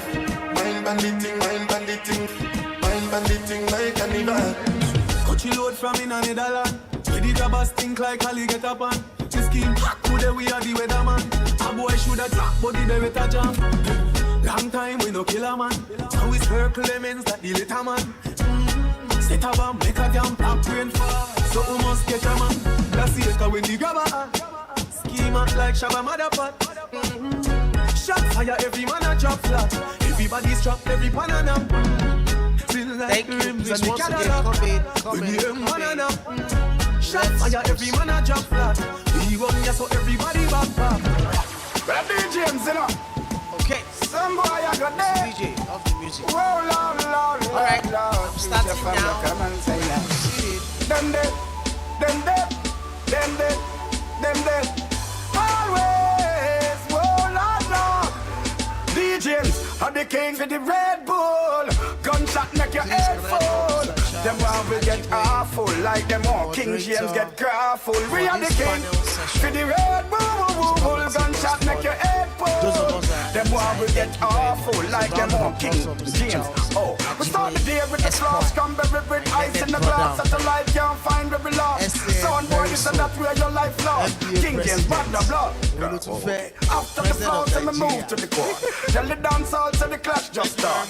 This King James, I will lock off your heart if you hide and drink on. King James are the king, yeah. For the Red Bull, one talk and we gun pool. You want we get awful like you want King James get. D James are the king, yeah. For the Red Bull, one talk and we gun pool. You want we get awful like you want the dance all get. Hey, hey DJs, kick it. This is Culture FM. Because we still have a lot of people that are coming in, I'm going to take some time to introduce the other panelists on this particular section, and then we will go into the conversation. Hopefully by then, all those patronizing our vendors and exhibitors would have been back on their seat. My name is Charles Ajiboye, and I do many things. But the summary of it is that I save lives and I help people make money. So we have 4 people that will be joining this panel, and 3 of them are our friends and brothers in the diaspora. We'll be bringing them into the room, and then we'll have one person that will join from the room. So whoever is behind the Zoom account, please look for the names of the panelists, Ayodele Aile, Agbato Ermosele, and Anthony Odu. I'll say a few things about each of them, and then I'll bring in the person who is with us presently to also join me upstage. So please, if you are yet to get seated, you may want to sit now. It's going to be a truly interesting session. I will introduce the topic when I'm done with the panelists. I will be bringing up on the virtual platform Ayodele Aileye first. And Ayodele, we used to call him Steve-O. He was one of the closest human beings to me way back then in school. He is a passionate community and business leader with a unique fusion of professional, cultural, and business backgrounds that have helped him to make significant impact in his community and industry over the past 18 years. He's been recognized as one of Edmonton's top 40 under 40 by Edify magazine. That was in 2022. And the PICS 2024 class of emerging leaders. Is committed to bridging gaps and providing access to resources and networks. He supports the Alberta innovation ecosystem through his professional role as the Director, Capital Access at Alberta Innovates in Alberta, Canada. He has implemented several initiatives under the Capital Access to support entrepreneurs through funding and coaching. Ayo is co-founder and board chair of Black Business Ventures Association, which is aimed at building capacity within the Black community in Canada. There's a whole lot in Ayo's CV. He is co-founder as well of Clavis Studio. Clavis Studio is a tech startup that uses artificial intelligence to solve challenges faced by individuals and businesses looking to effortlessly design their space and shop the items that will bring their vision to reality. Do we have Ayo Aileye online now? Ayo Aileye. I think you should find Ayodele Aileye Eric. I want to be sure he's online. The tech team, please find him. Yes, you're welcome. Good to see your face, Ayodele. It's been a long time, and we're going to jump right in very soon. The next person I'll be bringing up is Agbato Ermosele. He says he's a husband and a father of 2 wonderful children. Voila, for who never marry. He has leveraged his expertise to drive innovation and efficiency across diverse industries.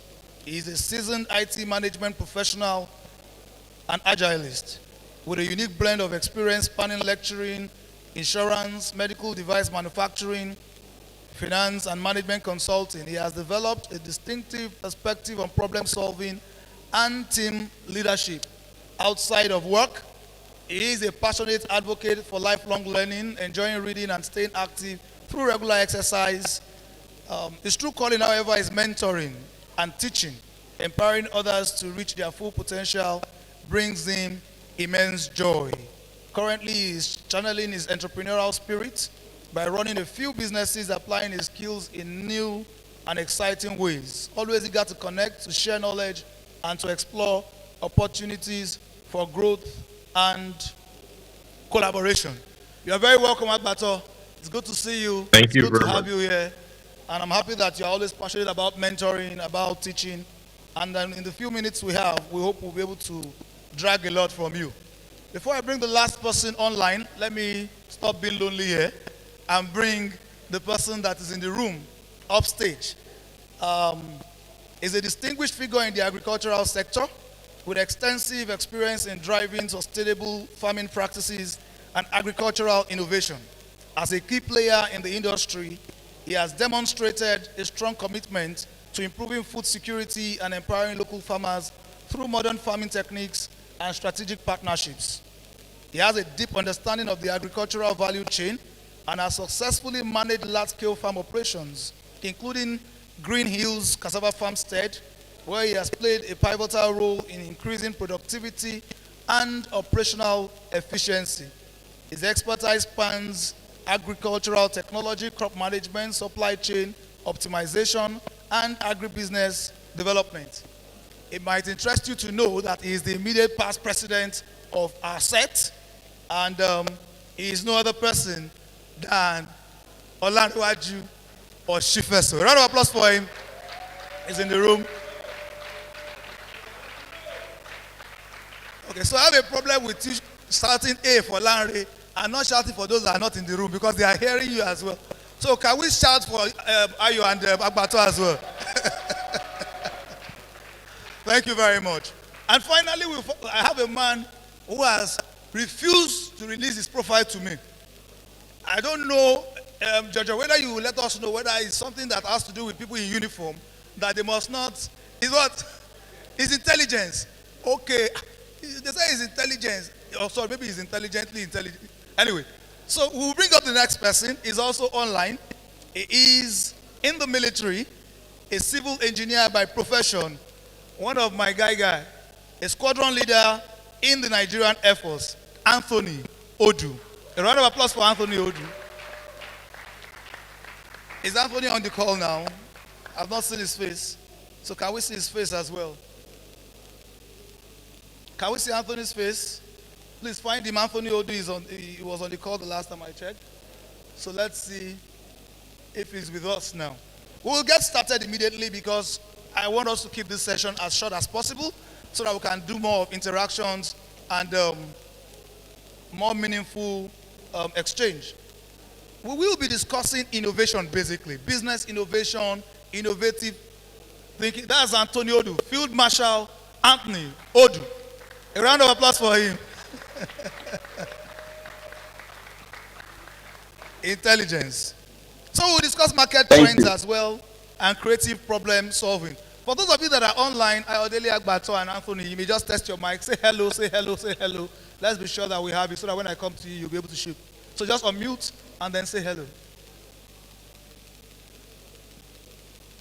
Yeah, hello. Okay, I hear you, Anthony.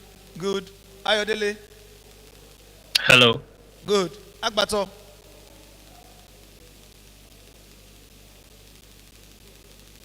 Agbato, are you there? Yes, hello. Can you hear me? Fantastic. Yes. All three of you are audible. So we'll just I'll ask a question in reverse, particularly for Agbato and Ayodele, because both of you have also left the country for a while. And this will just be like a general question that I expect both of you to answer in a minute. What we are doing today is some fantastic thing, and I like the intentionality around it. It is us securing our immediate network, our immediate space for the benefit of our own immediate community. So before you go to network outside, before you go to make money from people that are outside your network, we are trying to see how we can maximize the fact that I know Lanre is doing excellently well in agriculture, and then Lanre is my guy for over 20 years. So Lanre should be able to trust me to do business with me more than somebody that has just met me in the last 5 years. Now, for those of you that are in the diaspora, and I want you to give local examples within the 1 minute you would answer, how exactly have you been able to maximize the Navy Boys network for business opportunities? Agbato, you can go first.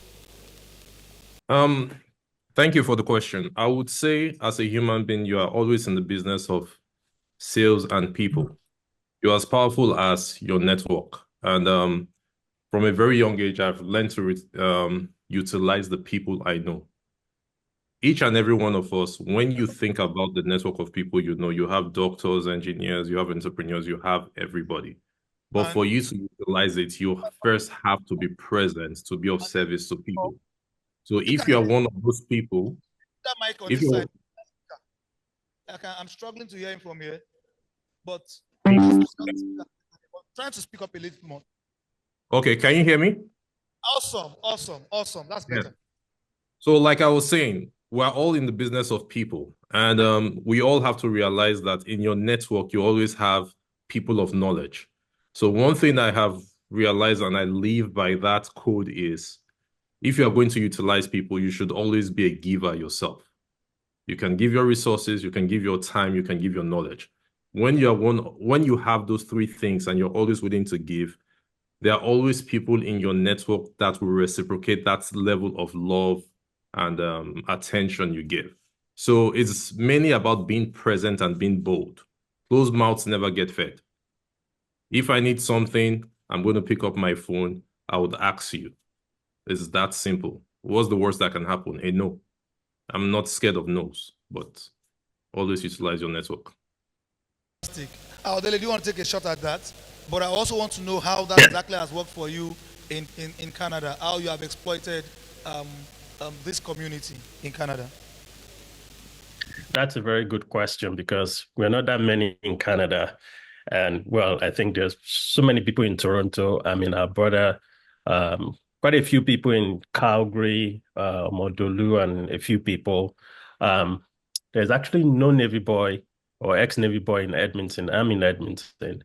And I think it's just a reflection of, the fact that we have this larger organization, we have the larger association, and then we have the chapters, like the North American chapter, right? Which includes Canada and the US. And I think there's probably an opportunity to start having more organic groups.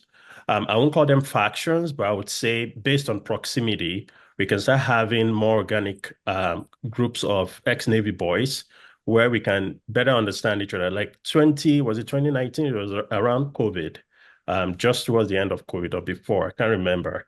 We had the meetup in Houston, and that was my first time of seeing a lot of people in North America. I remember the conversations I had with Segun Fagbemi and Molly Kalu and everybody there, Fasa, whom I hadn't seen in a very long time. And, there was just a different way that conversation went rather than just chatting on WhatsApp. So I think there's an opportunity for us to maybe start looking at more organic groups based on proximity and getting to know each other better. So to answer your question directly, I haven't, from the business perspective, I haven't really leveraged the association, right? Which is a missing opportunity, is a missed opportunity, or is a missing opportunity right now. But I'm looking to explore that in the future. I remember I've had conversations with Segun Fagbemi around my startup, and just better understanding the Houston market. But beyond that, I really haven't been able to explore, and I think it's because I don't know what everybody else does. I don't understand exactly how my brothers can help me because I really don't know. So maybe another thing we could explain, I know a lot of people have mentioned this already today, to have like a directory, a yellow page or something. Maybe that's something we need to start looking into. So I know what everybody else does. I know I've spoken to you, Wale, about some land issues in Nigeria because I know you're a lawyer, right? To help me out with some of those things. But maybe a directory or something where we're able to highlight what everybody else does and share that information so I know where to go. Or maybe, like a Thursday, Friday, we do a shout out to everybody in agriculture or people in finance or people in arts and creatives so that we start seeing and understanding where everybody fits in the bigger picture and we can connect with each other that way. Fantastic. And I'm glad that we are already in that direction. Like I said in my opening remarks, the intentionality that is surrounding this particular summit is remarkable. And I'm happy that we have gone beyond having beach parties, picnics, and all of those things to now start discussing things that are extremely important to every one of us at this stage of our life. And I've noted all those extra suggestions you have made, and I'm happy that those things will be spillovers and takeaways from this summit. Definitely, when I got into this room, I sat beside, where's Jibola? And I saw Jibola cringing at every moment. And then the only thing that was coming to my mind as I was meeting people, exchanging cards, hearing what people were doing, is Mem as in, guys are doing extremely well. The beauty of that is that it encourages those who are still trying to pick up, knowing fully well that there is hope. These guys were in White House together. These guys, we did all of this fence scaling together and everything, and there's really no big deal. These are my people. So you know very well that it's not far from you. And the beauty about it is, like what Toby said when he was speaking, he said, everything I have done and I can trace. And a lot of people here, you can really trace and see how they grew. There are a lot of people that I have worked with that are Navy boys, and I've worked with them from the little stage, and I've watched them grow. I will allow you, Lanre, to take a shot at that question too for 1 minute. Anthony, I'm coming back to you with a more real question because you're an intelligence man. But I'll come back to the room for Lanre, and I want to see, Lanre, you've done a lot with agriculture. When you first started talking about agric, honestly speaking, you were one of the early starters. When people started talking about agric, I was like, agric, what's agric? We're talking about money. People are talking about farming. And then you always like to call yourself a farmer, and you've made a lot of success for yourself in that space. Have there been any way that this community has been part of that? I'm very particular about getting to somewhere on this particular question before we go further into innovation. All right. Thank you very much, Wale. So it's quite easy when it comes to association. And like I always say, there is power in association, because when you have an association, there are the people that have the influence, there are the people that have the funding, there are the people that have so it's just always good to build that network, create that network, and you have to also be very careful when it comes to reconnecting with your association. First, for me, is you have to bring in value. What value are you bringing into the association? If you are bringing in value, people recognize that and they want to associate with you. But when they realize that you're a burden to them, they tend to evade you somehow, even though they know, okay, we're schoolmates, but they try to just dodge you. So you look at yourself, a lot of people, because of the situation of the country, have been, life has kind of, treated them not so fairly, so you realize that these guys come to you and they want something from you. But I always tell them when they come to me, I say, okay, what is the value? Don't bring yourself like you're coming to meet me for something. Bring a value to me. Then I can look at it and say, okay, let us collaborate. Let us, do something together. And then, of course, we can always make things happen. So you have to be very intentional, when you're within an association. What is my value in this association? So. Thank you very much, Larry. I'll come back to that in our closing remark. Agbato, you are going to still talk about innovation, remote working. I want you to get prepared for that. But I'm coming to Anthony now. Tony, we've been talking a lot about business. Business. It seems there's an assumption that everybody is doing business, or like Debola said, everybody must do business. Some people are not really doing businesses. They are working, civil servants, and yet they have been very instrumental. I remember trying to go and do a case in Port Harcourt where the other party was extremely violent. And the person had reached out to me and said, if they burn you, will come to Port Harcourt, you will see that you will not come back after that case. And I told the person, I said, I will come myself, I will not send a colleague from the office. And it was easy for me to call on Jojo. Then Jojo was commanding officer of one barracks in Port Harcourt, and I said, I am coming. And they have said I will not come back. Do you understand? But it was easy for him to say, don't worry, come back, come, their father.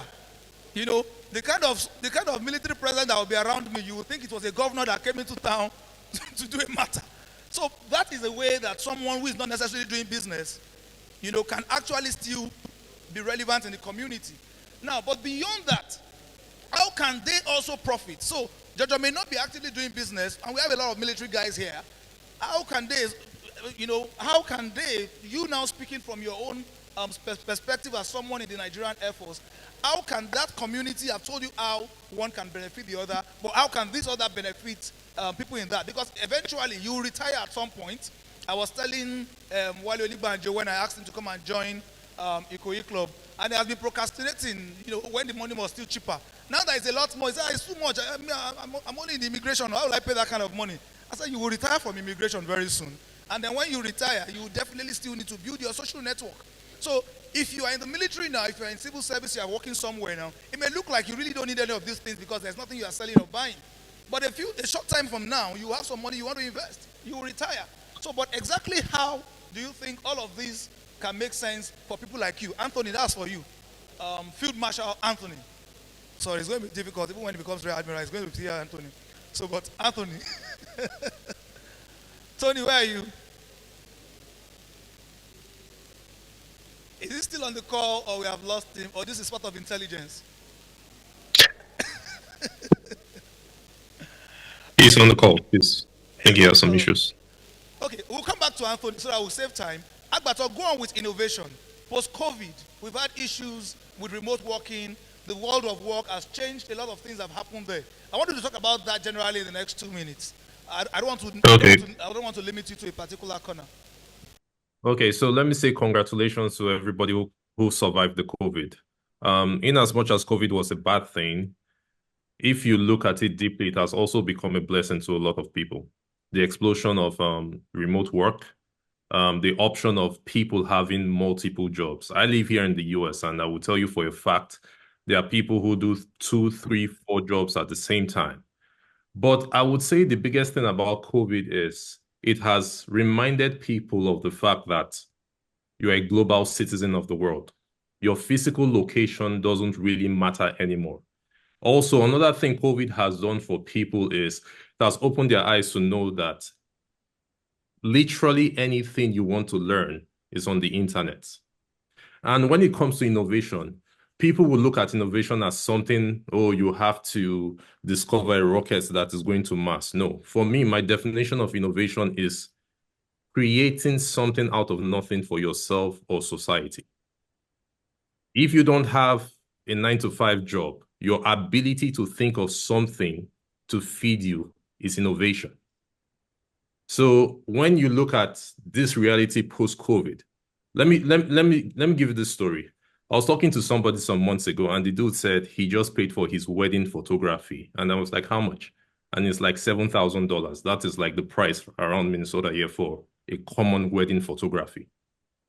And I'm like, are you serious? What did I do after that? I've been on YouTube every Saturday taking photography classes and videography classes. Not because I need to be a photographer now, but because I need to get that knowledge so that sometime in the future, when I'm free on Saturday, I cover somebody's wedding for $7,000. Now, this kind of thinking are the things that have risen post-COVID. A lot of people are aware of the internet now. There's literally everything you can learn. You can be in Nigeria, apply for jobs in the UAE. You can be in Nigeria, offer consulting services to somebody in the US. So, I mean, innovation is everywhere around us. You just have to think about it and take a shot at it. Thank you very much, Agbato.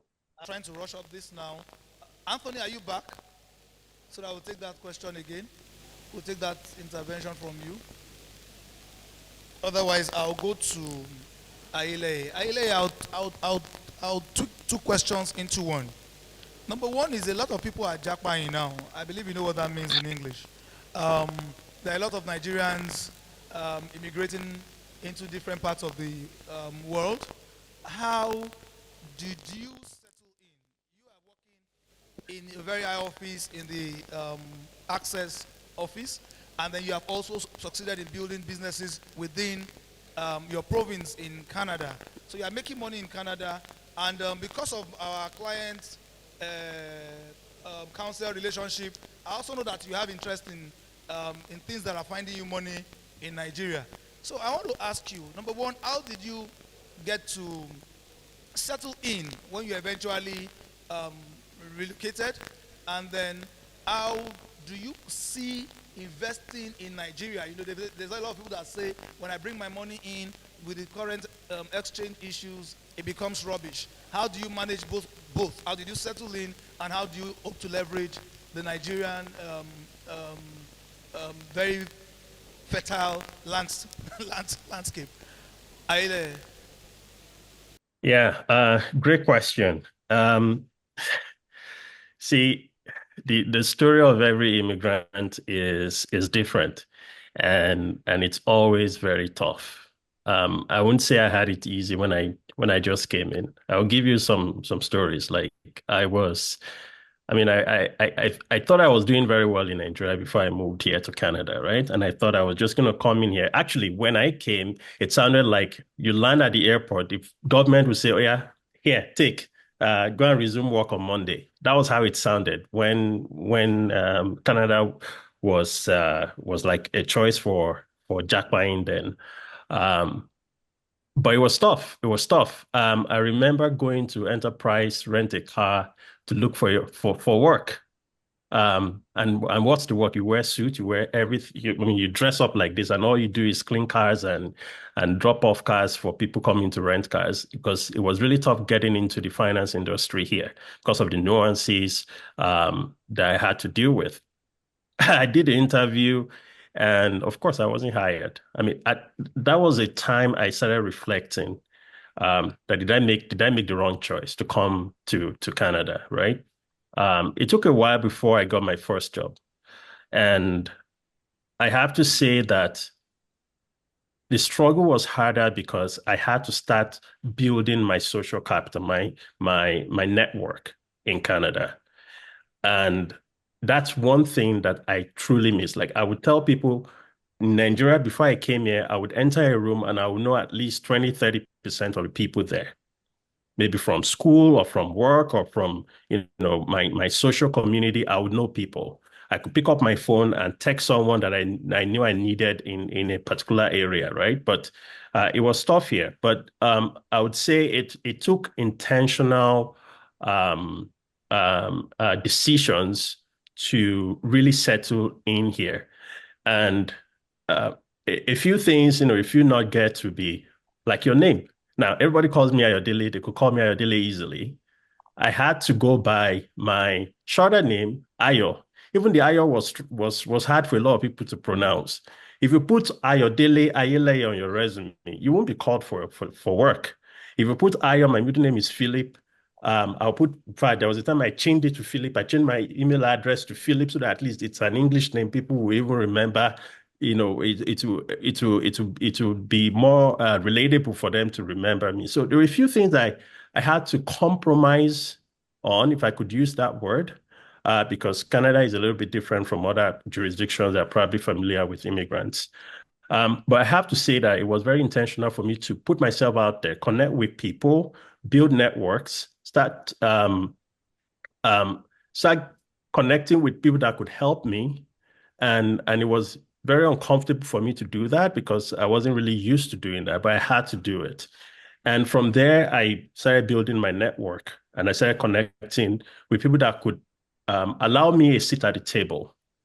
A few things as well that I had to pay attention to was the cultural shock, or the culture shock for people I was actually interacting with here. Like, they had to understand that I had to make them feel comfortable. And I also wanted them to also know that, okay, I am Nigerian, I have my own culture, and I'm going to preserve that culture. So there had to be a balance between, I am Nigerian, this is my name, you have to know how to pronounce my name, with, I understand your culture and I'm going to settle in and assimilate into the community. So the point is, you have to just see how you can balance both. And then one thing I would like to say again about our community is that we've, like you said, we're skilled friends together. We went to a lingo together. We ate fufu together. All of those things. It has built a level of trust, which makes me comfortable to do things in Nigeria, because doing things from here and dealing with dealing with other partners in Nigeria requires trust. But for example, you, Charles, I trusted you to help me deal with that situation with the land I was having trouble with, because we had already built a stronger bond. So for people in diaspora, I think the critical factor is having people in Nigeria that they can trust to help them bridge that gap, even if they cannot be physically in Nigeria to do whatever business they're looking to do. So let's leverage that. And for anyone looking to come to Canada or to Jakarta, to any other country, I think it's just really understanding that there are cultural differences. People may not really understand you, but making that effort to put yourself out there, understand where you are, understand the landscape, understand what you need to do so that you can actually succeed. And it goes into professional and business side of things as well. Thank you very much. Now, I'm confused whether I should call you Ayodele, Eric, or Philip. Which one? Is Anthony back on? So the funny thing is that when you've sort of crossed that bridge, you can tell people, okay, you call me Ayodele. There are like 3 syllables in my name. Ayo, therefore Ayodele, not Ayo or Ayo or Ayodele. Actually, Ayodele was my name for a long time. I would actually, okay, this is bringing some sad memories. There were times that I would enter a room and I would introduce myself as Ayodele. And in my head, I'm like, Ayodele doesn't make any sense. That's not my name. But I had to do that at that point, and then, okay, I'll stop there. But my point is, understand your environment. I'm not asking you to compromise on your values. I'm not asking you to compromise on any other thing that is really critical, but try to see how you can, get into your community, get people to understand you, connect you, look for connection points, connect with people, and then get them to better understand you so that you can, because people are going to open those doors for you, right? Now, I have to say that because of where I work and the network I've built, people reach out to me and I'm able to open those doors for them as well, the same way people did for me, right? So it becomes there's a rippling effect once you've already made those connections and opened those networks for yourself. Thank you very much. Thank you very much. That's fantastic. Is Anthony back on the call? Is Anthony back on the call?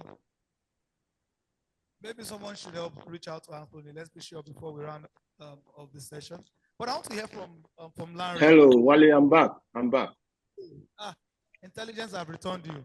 Did you hear my question? Sorry, Earlier? I didn't get any of those. Okay. Good afternoon, all. As regards how the community can help people like you who are not necessarily in full-time business, who work in civil service, who are in the military, who are doing something that definitely has a lifespan because you will retire at some point or you get to the top where you have a lot of money stashed somewhere.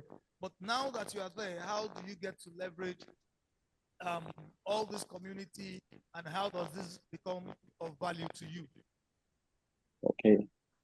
Thank you, Charles, for your first and foremost. I would like to appreciate the ESCOs for putting up such a beautiful occasion to honor our brotherhood.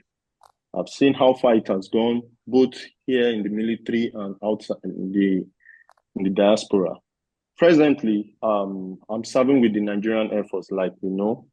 I'm a civil engineer and have been able to leverage on a little bit as a public servant. Now I'm speaking as a public servant. I've been able to leverage on some businesses through Navy boys. I know a couple of Navy boys that because of my profession as a civil engineer, I'm into real.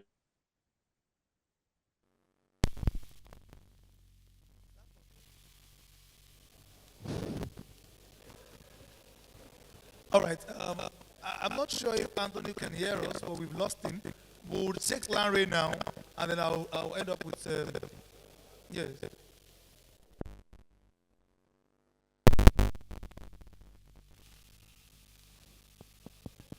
Hello. Okay. So let's have Larry respond to that question, and once the internet is back up.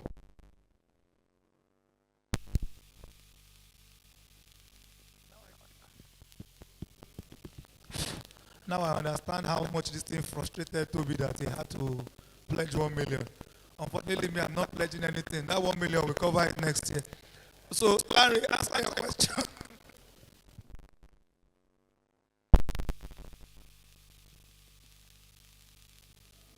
Thank you very much.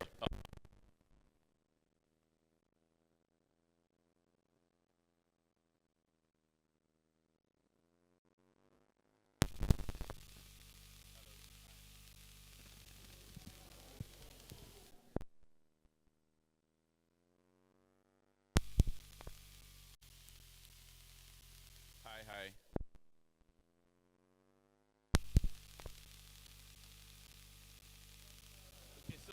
Mic check 1 2. Okay.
Mic check 1 2.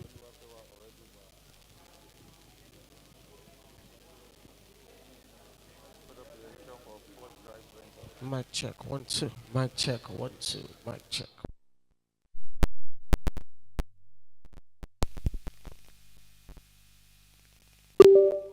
Mic check 1 2. Mic check 1 2.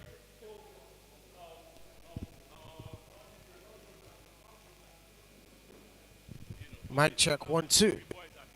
All right, now, so I think I'll just talk about funding. Funding is very critical when it comes to setting up a business or starting up a business. I mean, you cannot run a business without capital. That is, one of the first things you think about, running a business. And I remember when I started my business, just like how Toby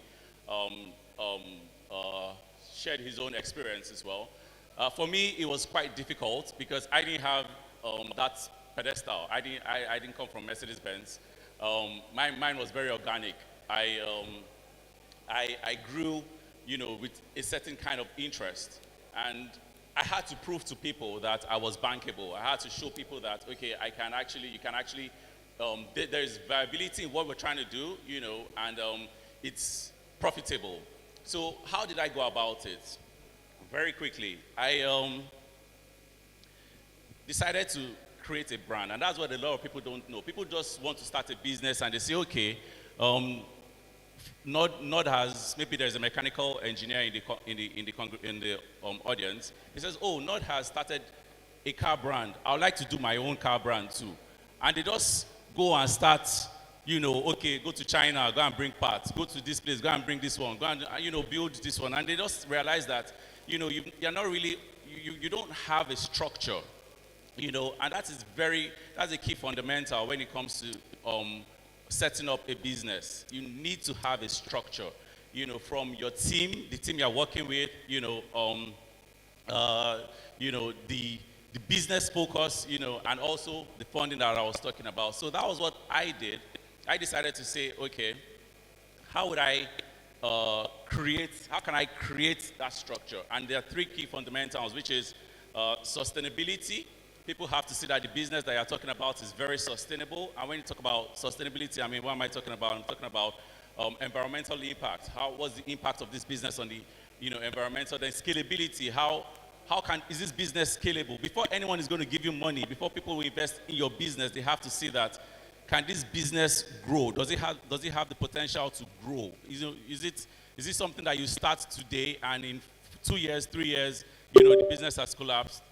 And also digital technology. So these are like platforms, key fundamentals that you use, is when you want to start your business. And for the funding aspect, these are the three key components people look at. They look out for your, how can I explain it now? They look out for those three components, those three key components, okay? And when you can prove to them that these components are, I have a structure and, my business is sustainable, my business has the potential to scale, and, that's, and a lot of people misinterpret scaling for growth. Growth and scaling are two different things, So when you talk about business growth, you can tell people, oh, this business has the potential to grow. Growth is, okay, we're increasing capacity, but scaling is in the event, for instance, you have a business here in Nigeria, you have subsidiaries across, in the event this business fails, what happens to the investment? Does the investment disappear? People want to understand, they want to see that business can actually, survive in whatsoever climb. And also, of course, leveraging on digital technology, you have to see how you can market yourself. You have to create a brand. You have to have a very solid brand. Let me just use a quick example. There are different wash soaps in the market. You have maybe Marine Fresh, you have maybe another Too Sure, you have, and all these people that just sell their brands in ordinary white containers. You'd realize that there are some people that will go to the supermarket and will never touch a brand that they do not recognize. It's not because that brand is not equally good, but because the brand that they recognize have over time painstakingly taken made effort into creating that brand as one that you can trust. You see, so when you have such a brand, it's easy for you to sell yourself. It's easy for you to sell the market. It's easy for you to raise funding. And that was what we did when I was coming up with the farm, because it's difficult to go to people and say, give me money, I want to start a farm. You see, so when I was going to start my farm, I needed to raise about 1 billion naira at the time. And this was 2020. 1 billion, I probably didn't have maybe 500,000 in my account at the time, but I needed to raise 1 billion. So during COVID, the whole of COVID, I used COVID to write my business plan, and also you need to leverage on your relationships. You need to look at the people, because I couldn't afford to pay an accountant, I couldn't afford to pay a lawyer, I couldn't afford to pay, and you need these key professionals, you need these key people. So I went to meet an accountant. I said, look, this is my vision. I want to set up a business. This business in 5 years is going to be on this pedestal. It's going to be on this level. So I'm going to give you shares. How much is your fee? Your fee is XYZ. Okay, Baba, collect this amount of shares. You meet these key people that can help you structure your business, And I was going to raise that amount of money. And I remember that time, people didn't really believe in the business, but I had to create it in a different, I had to create something very different, just like how Tesla, the guy, the Elon Musk did. I know of the story, or I heard of a story that when Elon Musk was going to start his, EVs, he went to an automobile shop and he told them that, told them the idea of an EV, and people were like, how can you have a car that runs on electric? Like, how can you have an electric vehicle? It didn't make sense at the time, those days, so, but look at it, even the real brands now are converting their cars into EVs. So I had to come up with an idea that, okay, I want to have a farm, and the farm can actually be monitored digitally. I can be here right now and I'm seeing the operations going on my farm through the satellites, so that's different, because part of the things that people face when it comes to farming is, staffing. They look at, staff management. How do you monitor operations and all of that? So with this concept, people realize that, okay, this business even has a future, you see, and that was a key component factor for us, So I just want to, encourage those who run businesses to say, okay, if you are looking at raising funding either locally or internationally, you must know how to present your brand in such a way that it is sustainable, it is scalable, and also it involves digital technology, because that's the future. Thank you very much. Thank you very much, Larry. Anthony. Yes, we are back. I need you to round up on that, the thoughts you were, before the power went out. We've not had much. All right. For that, on the thoughts we're sharing. Okay. My target audience will be for those of us in the public sector and the upcoming young ones. The present economic situation in Nigeria would require us as public servants to look into extra curriculum businesses to support what we do. Initially, I was listening to one of our speakers, Tunde Indero, and Tunde spoke very well. Tunde made the statement that the public sector presently cannot, whatever you are earning as a public servant, cannot spend for your family in the present economic situations, which warrants us to look for other things to do. Now, I saw a young officer here that's newly commissioned. And you know, from your training, they will tell you you don't need to do businesses, you just focus on your job and all. I think I would not discourage you not to focus on your job, but focus on your job and try and get things extra that can support you, that can support your family. For me, presently, I put myself in a position where I try to involve myself in a couple of things that don't take my time from my job as a civil engineer with the Air Force. I'm presently in Kano, like I earlier said, I'm handling some projects here for the Nigerian Air Force, building houses. I'm into construction, fully into construction. Now, being a military man is my first obligation. My second profession is I'm a civil engineer. I've not thrown that away. I use that as my extra for my businesses. That has supported me and I've gone a long way with it. I have a couple of Navy boys through our interactions. We've done businesses in real estate, buying lands, houses, and all. I'm not going to name names. Also, other things I've looked at. I see that Larry is into agriculture. I'm also into agriculture in a low-key way. I have a couple of companies here in Kano. Presently, I bring in grains from the farmers. And I think I need more people to introduce me to those that are farming grains. I have companies here in Kano that needs these grains in large quantities that converts it to vegetable oil and all. For instance, a 1.5 million naira invested in a month, I've done more than 500K in a business, which is bringing in granite.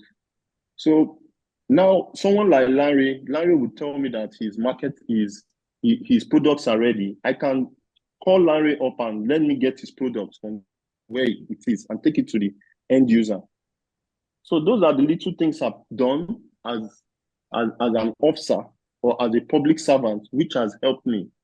So the Navy Boy Business Forum is a way to enlighten me more, giving me a little light into other things that can be done. Thank you. Thank you very much. A round of applause for Field Marshal Anthony Odu. Thank you very much. We don't have much time, so I'm not going to be able to ask you for your final comments. I'll just round up and then we'll move on to the next part of it. There are just two things I would like to see as we close this session, because I will talk about innovation, market trends, and business and all of that. Please, and I'm picking those two things just to put another satellite on it. They were in the keynote speech that Toby gave. He mentioned something about the fact that numbers on your WhatsApp or numbers that you're on WhatsApp group are not necessarily your network. That is deep. That means that the fact that we are all Navy boys does not mean that we are in your network. So don't think that our net worth is your net worth. And that's why this kind of summit is here.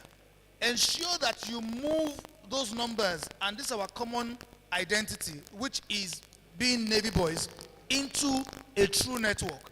Connect at this summit. Ensure you fund that network, you oil that relationship, you build on that relationship. And the second and final thing I will say, nothing is going to walk up to you. So whatever it is you are doing, whatever assistance you need to increase your business, your turnover, your profit, whatever thing you have in mind, nobody's going to meet you and say, how can I assist you? How can we work together? Nobody's going to do that. It's you that know what you need. Find somebody in the room and just say it. If the person can't solve that problem, he probably will be able to point you in the right direction. I thank you very much for listening attentively. I thank all the panelists for this wonderful contribution, and I wish us all the very best. Thank you very much. My name remains Charles Ajiboye. Thank you. Pictures, pictures. Yeah. Mr. President, please, we need you for pictures. If the president of the set is not available, anybody in the EXCO member.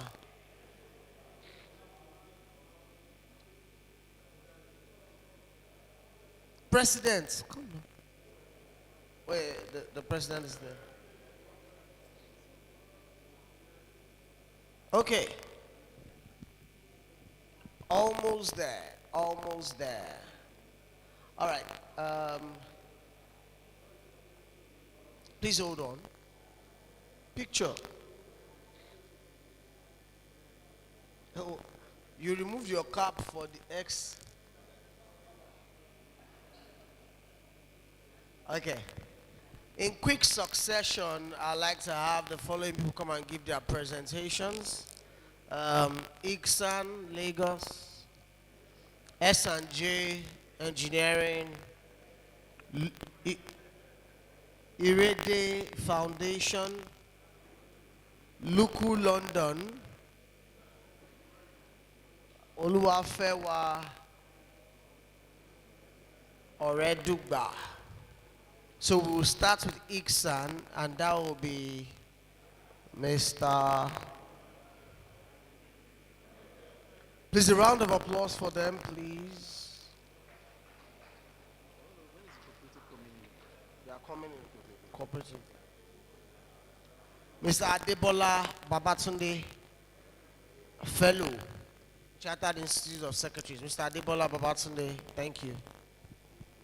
Sorry, you have 2 minutes, like Indomie. Thank you.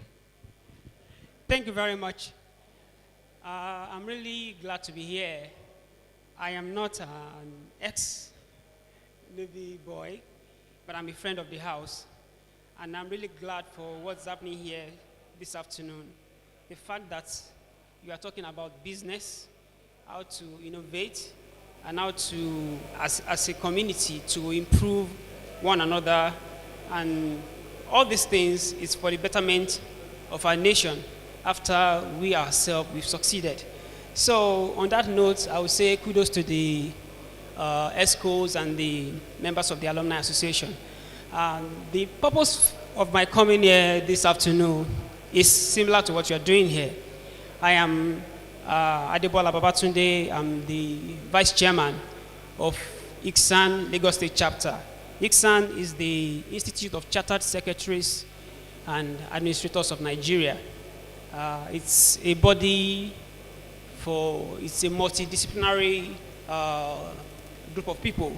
We have lawyers, we have finance people, accountants, business administrators. So for this year, we are having our business summit too, just like you.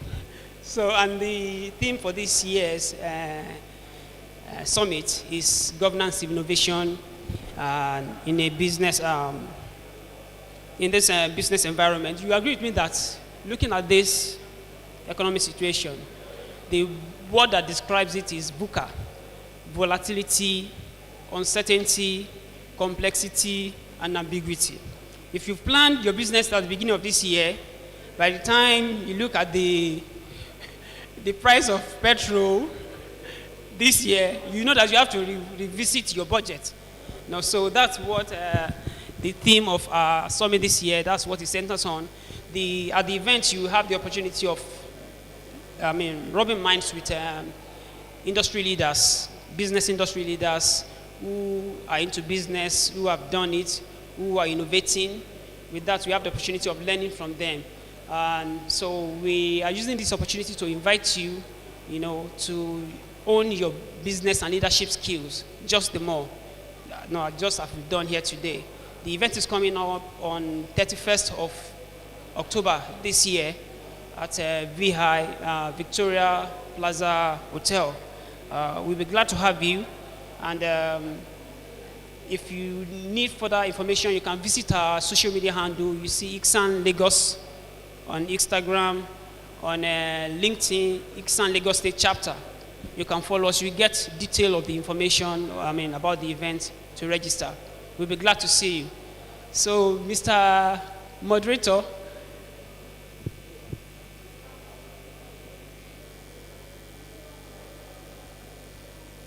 thank you. Yeah, I'm a governance professional, so I have to stick to time. Thank you very much. Thank you, thank you. Okay, S&J Engineering. S&J Engineering. S&J Engineering, you are going. I'm here. I'm here online. Oh, apologies. I saw your guys in the room that as soon as I called. No worries. Back. That's what I said. Please, you have 2 minutes. Thank you. Can you please get them to allow me to share my screen, if you don't mind? I think I've communicated that with them. While that is getting done, I just want to, it's nice talking to everyone. We've been on for a few hours, and it's been great seeing all the alumni, seeing a lot of our guys, all the speakers. Been great commentary and everything. I've learned a lot. Been taking notes as well. So thank you guys. Thank you guys. Thanks for the opportunity to talk about my company. And I'm hoping I can share my slide. Let me see here. Okay, thank you very much. I'm going to share my slide. So can you see my screen? Can you guys see my screen?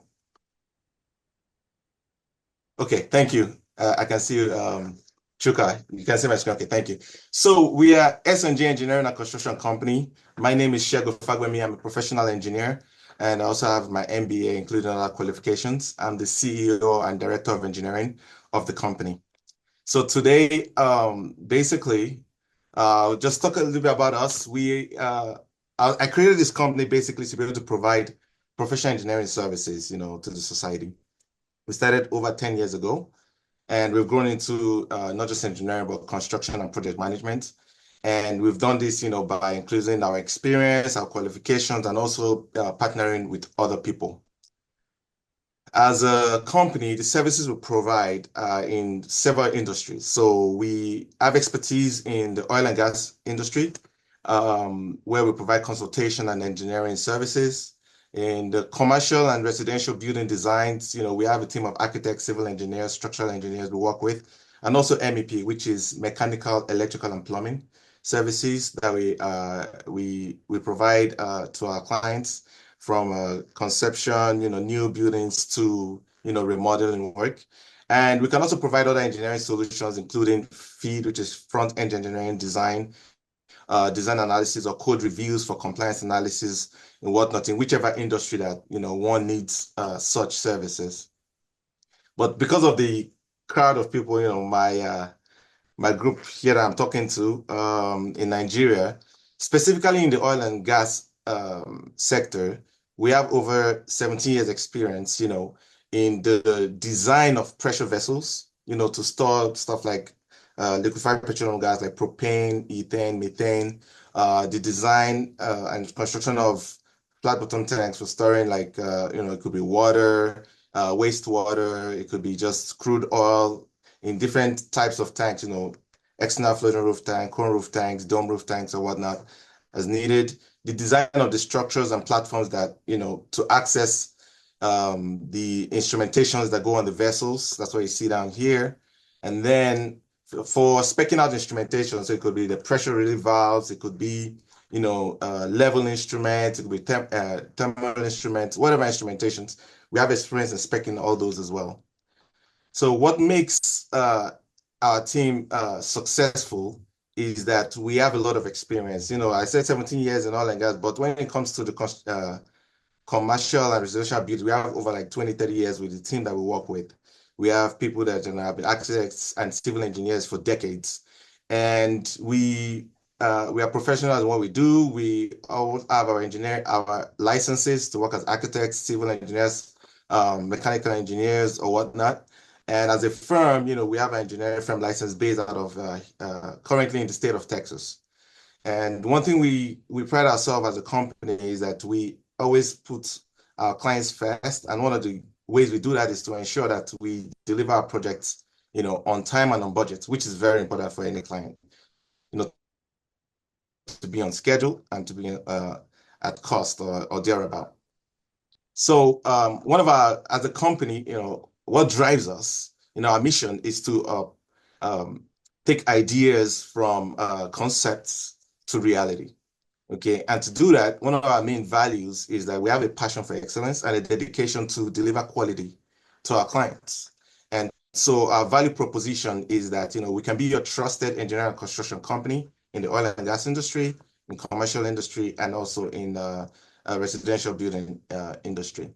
And the different ways we can collab includes, S&J can come into any project in different ways. So we can come as a consultant, where you come and we can be on your side. Let's say you have a general contractor doing work for you, or you have an engineering firm doing work for you. We can be on your side, making sure they are doing the right thing. Or you can come to reach us and say, hey, I'm trying to expand my facility. What kind of vessels do I need? What capacity do I need? How many structures or different kinds of structures do I need? Or we can be the general contractor managing other people on the project, and then also play the role as a subcontractor, working with a general contractor to execute your project. And lastly, we can go in as a partner. We can work together and execute projects of all kinds in these spaces. So that said, you guys can check us out on at www.sjengco.com. That's sjengineeringcompany.com. Said we're based out of Houston. We have my phone number on there. If you need our slides, we have a booth in the hall, so you can talk to my people. You can get my business card and be able to reach out to us. And we have a domestic affiliate if at all we need to do things domestically as well. That said, if there are any questions or whatnot, just wanted to talk about, S&J, and I really appreciate the chance to be able to talk about my company to the business summit. Thank you, guys. Thank you very much, S&J Engineering. You're getting a round of applause in the room. Thank you. Okay.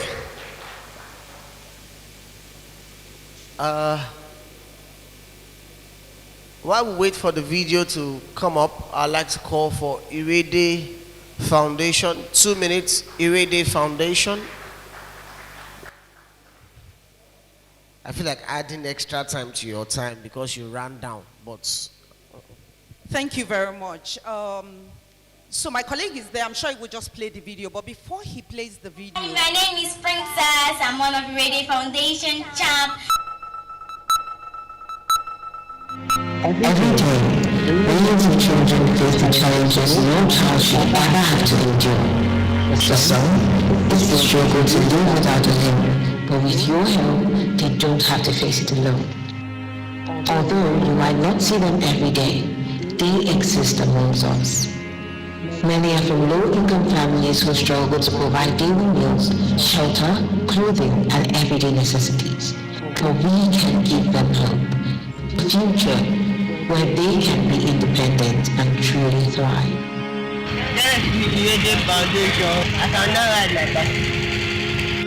At the Irede Foundation, we believe that every child deserves a chance to walk, run, and play, no matter their circumstance.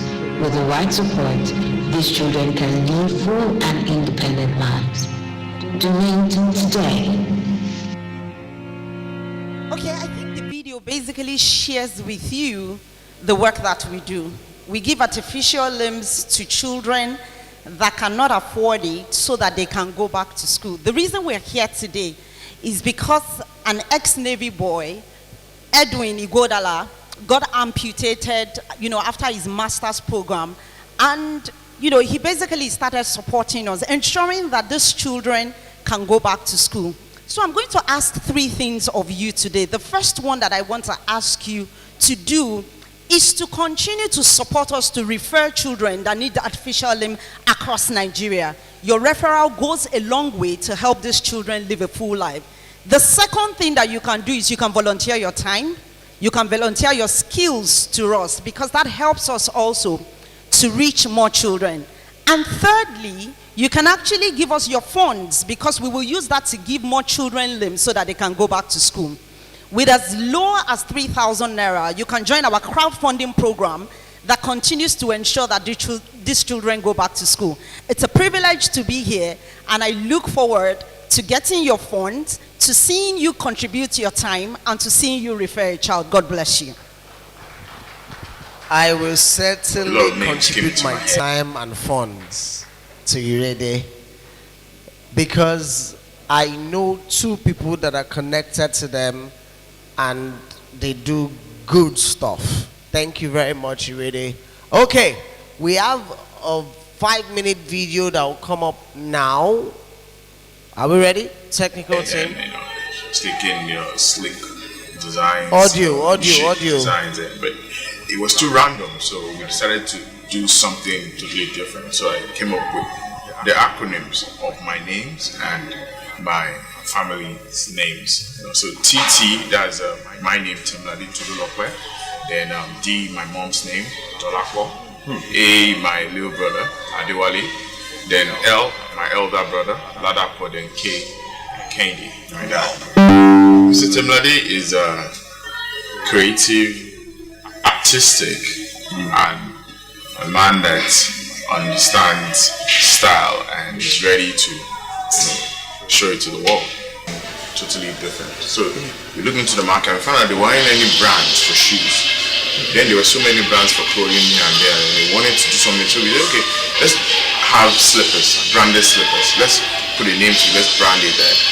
I started in school at when I was in 300 level, going to my final year, and so at that time, that even dawned on me that wasn't the real reality, because then my clients were around me, my friends, my schoolmate, everybody was around me in school. So I was going from all to all, marketing door to door, and so that was the strategy I started with then, But like they say, preparation meets victory, meaning that for you to be victorious in life, you should have prepared. True. And for me, I prepared.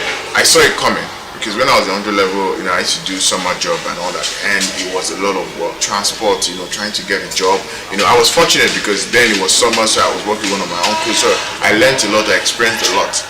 But it hadn't dawned on me then. But so we had to prepare something. So the part of the strategy that I used was, as my own friends, my colleagues were graduating, they will serve as connects.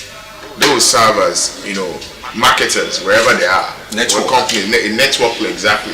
Link between me and them and the brand. So I had to quickly market and sell to them. So wherever they are in the future, they will be able to refer me, because in this business, without referrals, then you're alone. Without referrals, the business is not thriving. So it was part of the strategies I used, to get it. We have male shoes, slippers, sandals, belts, wallets. We design cufflinks too, like what I'm wearing. Okay, good one, the gold one. And we have for ladies too, shoes, sandals, slippers, female belts, and cufflinks too for ladies too, as well as card holders. You put your card, your ATM cards and all that. We've done branding for a couple of companies also, and we also launched one of our new bags. We've launched a couple of bags now. We have about 3 collections. We call it the signature collection. Yes, and they are basically business bags where you can put your iPad, your laptop, if you're documenting it. Nice one. Your products readily available? Yes, they are 100%. 100%. And they are solely Nigerian-made products? Yes, they are solely. But the thing is, most of our materials, we import them, but we finish the materials. In fact, all of them are imported, and we finish them. It's part of our survey to look at what is trending. Yeah. So that is part of the things that allows us to know that this is what is in vogue. The kind of brands they choose to wear. The kind of clothes they choose to wear. Why would they wear this brand over this? So those are the surveys that we do, and it's something that's helped us, and that's what we still do till now. We have media tools that has helped grow the business in terms of network and reach. Good day to my fellow ex-Navy boys and also the general public. My name is ALUMNI and I'm here to talk to you about MMC Group of companies. MMC Group consists of MMC Foods as well as MMC Catering Services. MMC Foods is a food supply chain company that focuses on providing quality Nigerian food and drink items to its customers at affordable prices at all times. We cater for both wholesale customers as well as consumers, our end users. We work closely with some of our suppliers to ensure the finished products are of its finest and best quality. We currently operate within the United Kingdom as well as in Nigeria.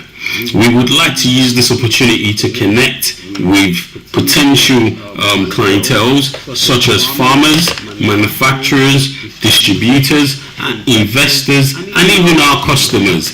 Please reach out to us on our Instagram page, like and follow our post, and our Instagram handle is mmcfoods_UK_. Once again, it's MMC Foods with an S_UK_. And our mobile number that you can reach us on WhatsApp is +44 740 573 5871. Once again, our mobile number. Hi, my name is Tosan Waiter. I'm a public health specialist.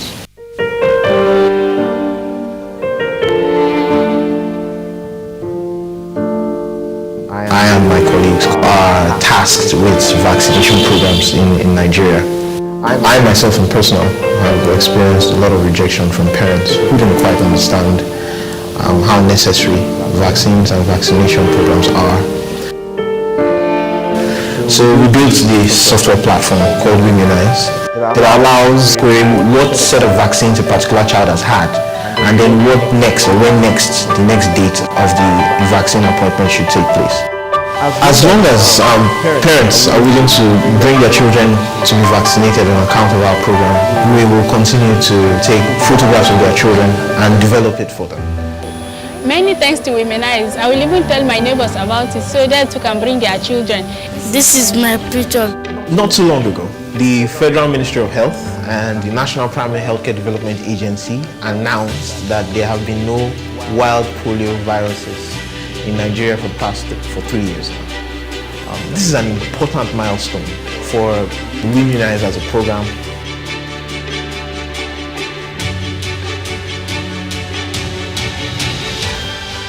Our goal for our program is to ensure that all children are properly vaccinated for their age, regardless of their culture, their tradition, or their location.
Welcome. Have you been looking for a reliable partner to grow your wealth? Have you been looking for attractive return on your investment? Well, look no further. Cautious Capital Limited is a leading financial services group duly registered by the Securities and Exchange Commission, SEC. We can help you create a diversified portfolio that aligns with your risk tolerance and your financial goals. Cautious Money Market Fund helps you meet short-term investment objectives while also providing capital preservation and liquidity. Cautious Milestone Fund is a balanced fund that enables you to enjoy returns from both equities as well as money markets. It is targeted at mid to long-term investors. If you are looking to buy or build a house, or you're looking to save towards your child's education, this fund is for you. Cautious Dollar Fund seeks to achieve capital appreciation in the mid to long term for investors with USD, giving significantly higher returns than domiciliary accounts. Cautious Allow Fixed Income Fund is for ethically minded investors who are also seeking competitive return on their investments. Cautious Fixed Income Fund is a bond fund designed for investors who are looking for diversification in their investments whilst also earning competitive returns. And that's not all. We offer equity trading services where you can trade shares via our live trading platform called Cautious Trade Button. Fixed income trading for your purchase of FGN Treasury bills, FGN state and corporate bonds, commercial papers, new bonds, and so on.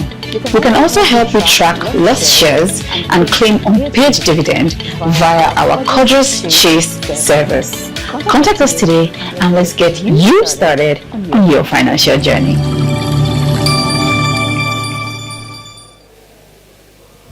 Okay, and we're back to the house. Please, can I have Luku London? Luku London. Luku London. All these backbenchers, you are disturbing our summit too.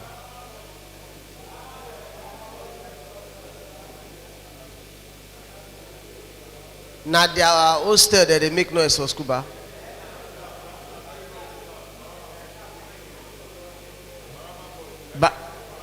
Baraba boys. Now their class with that. Art students. Art students. So what did I do for Baraba? There's almost serious for that sciences. Why they can't do like that? All right, Luku London. Thank you. Good afternoon, everyone. My name is Bolaji Moyi, Creative Director for Luku London Bespoke. We're here today to showcase some of our pieces. Sorry about that. Luku London is a bespoke brand that is dedicated to making male bespoke outfits. We have also been around for the past 15 years. Our vision here at Luku London Bespoke is to make sure that every outfit that we make is of, sorry, I've never been one for speeches. So I'm going to tell you, like, what we do at Luku London Bespoke is to make every garment be a reflection of your uniqueness, your essence, and also to be your personal style. Fashion shouldn't be something that you just up on trend. It should be about something you want, something that talks about you. And when you're in a room, everybody can see the true essence of what you're wearing. So here at Luku London, we make sure that every outfit here is made in your personal style. So we're here to showcase some of our designs and also, make you get hooked on our fashion. So thank you, everyone. Mr. Jaisa, you don't look like a man that wears suits often. They say your social media handle. Luku London Bespoke. Luku London Bespoke. Where are you located? Lagos. Where in Lagos? No, we have just online stuff for now. Oh, it's a simply and solely online store. If you dash this man one clothes, it will give you plenty money. Okay, Luku London out of the way.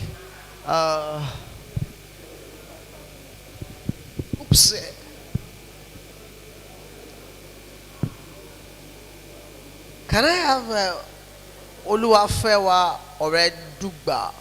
Yeah, Oluwafewa Oredugba. Local London, you don't chance this stage, yo. So you have to be in front of Local London. Finally, after Oluwafewa, what we will do is we welcome the cooperative society. Mr. Oluwafewa, sir. Mr. Oredugba, apologies. All right, please can the media team help me project for Plush Drives Rentals? I'm Oluwafewa Oredugba, the Managing Director, CEO of Plush Drives Rentals. We are a premium car rental brand based in Lagos and Abuja. We rent any car you can think of, buses, SUVs,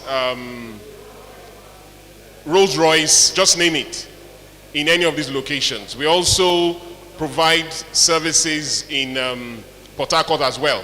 So for your media team, please help me project it. So some of the things we do airport pickup and drop off, luxury car rentals, corporate car rentals, interstate travels. You're going to Lagos, Ekiti, Lagos, Ondo, all those trips. We have vehicles that can convey you there at a very affordable price. We also do travel advisory, consultancy. We also have bulletproof vehicles for people that are worried they are traveling but they need some level of security for their travels. We provide bulletproof vehicles either from Abuja or from Lagos. We also do that. For your church programs, you have maybe you need buses for your church programs. In Abuja, every year we provide about 100 buses for church programs every year. So we do that as well. What we need from us, we know some people have vehicles in their garages that they are not using. Some people have, or an uncle that has an SUV that is not using, a Land Cruiser they are not using, buses they are not using. We can partner with these people or with you, and you can make money or be guaranteed of income every month. We also will appreciate your referrals. We know December is coming, and many people need cars. People are coming from abroad. They need vehicles to take them around Lagos, take them around Abuja, visit the village. We have vehicles that can serve that purpose. So you can refer and earn, and you can also bring businesses for us, and we can share percentage. So we're also open to that. We're on Instagram at Plush Drive Rentals, and you can also check us online on our website at www.plushdriverentals.com. Phone number 090-1328-1578, and you can send us an email at info@plushdriverentals.com. We are looking forward to your patronage. Once again, we are a car rental company. We rent cars. Any car you need, we have it. For your weddings, corporate travel, family travel, church travel, whatever, just name it. As long as it's a car rental, we can meet your needs. Thank you. Thank you. Nigerian Navy Secondary School 2001 Cooperative Society. You should give a round of applause because this is the hallmark. Thank you. Thank you very much. Good evening, everyone. My name is Oma Ikaige Limi. Everybody calls me Limi, actually. I'm a lawyer. Of course, I specialize in the power sector. So anything power sector, I heard somebody talking about grid collapse. Yeah, I can actually explain why that happens. Of course, then if anybody wants to maybe establish a power plant, maybe transmission lines, I also have that specialty too. I'm the SecGen of 2001 SET, and of course, I'm the chairman of the Cooperative Society. I'll just give a brief background about our progress so far.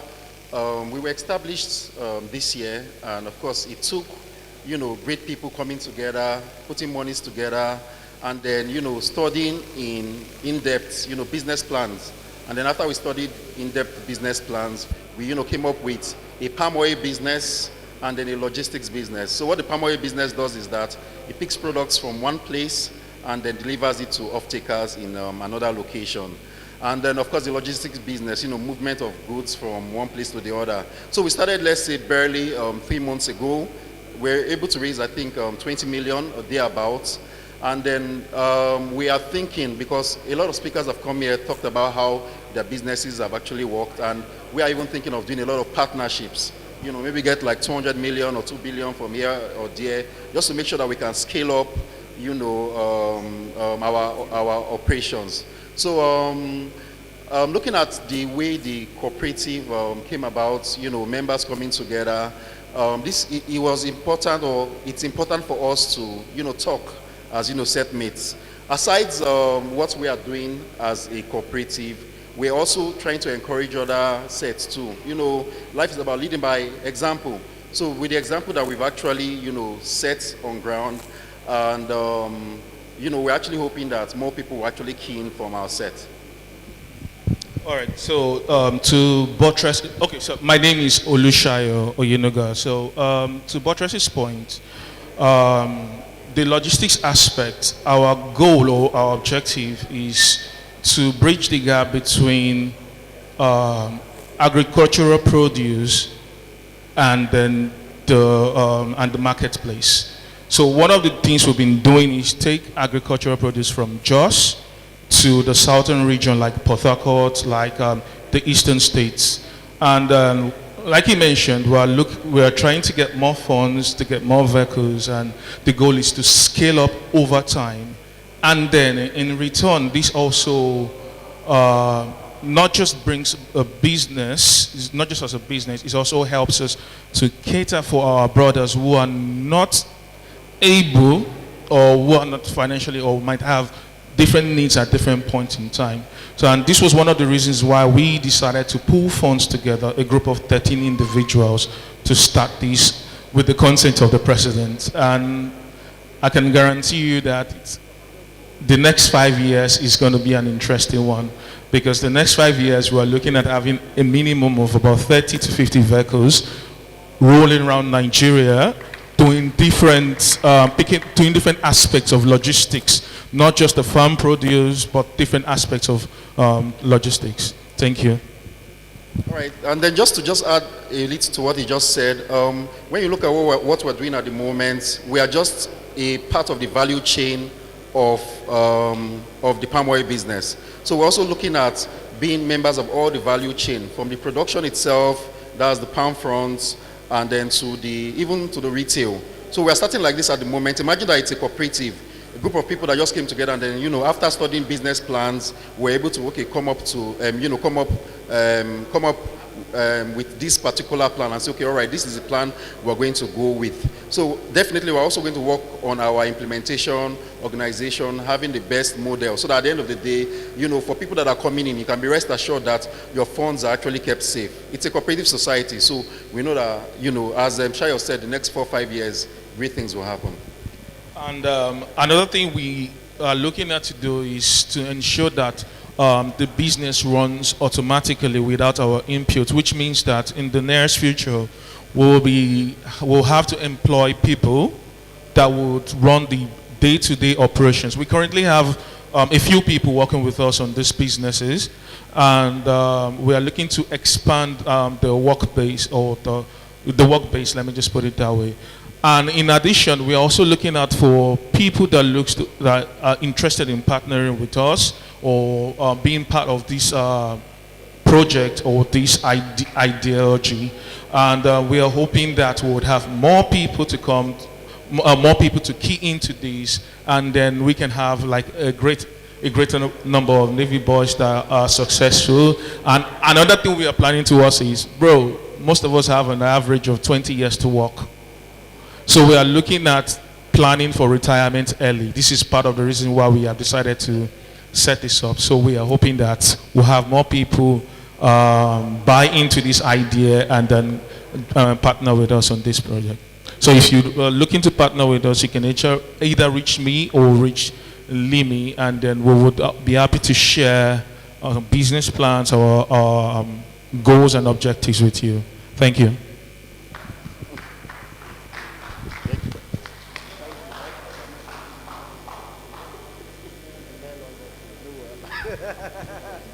Okay. Please, if this has been a waste of your time, complete waste of your time, raise your hand. Anybody? So we all agree that the time spent here has been worth the while, and every single second was counted. And it's on that note I'd like to say thank you so much for staying this much. I'd like to hand over now to the president of the set. By the way, me too, I should market myself now.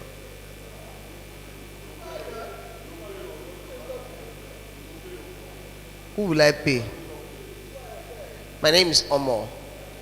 I'm a lawyer, but as you can see, I'm emceeing. And that's what Nigeria can do to you sometimes. You start in one direction, because of opportunity in another direction, you go there, you excel, you gain notoriety and popularity. I should talk to you about how to convert this into political ambition. I'm serious. You know, yeah. Thank you for having me as MC. I'll thank the president, Adedumade, and the entire EXCO. Mr. Limi now, when I saw the alert, I recognized the name. Thank you.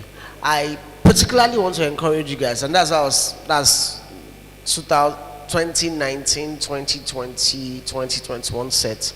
If you notice, I kept calling people in your direction because I think that you have started well. If many of us had the opportunity that you are having now at secondary school or out of secondary school level, we'll have gone really, really right? So, good for you that you are here. And this, normally I host alumni events, but there are parties that your sets, 2001 sets, will decide to have a business summit.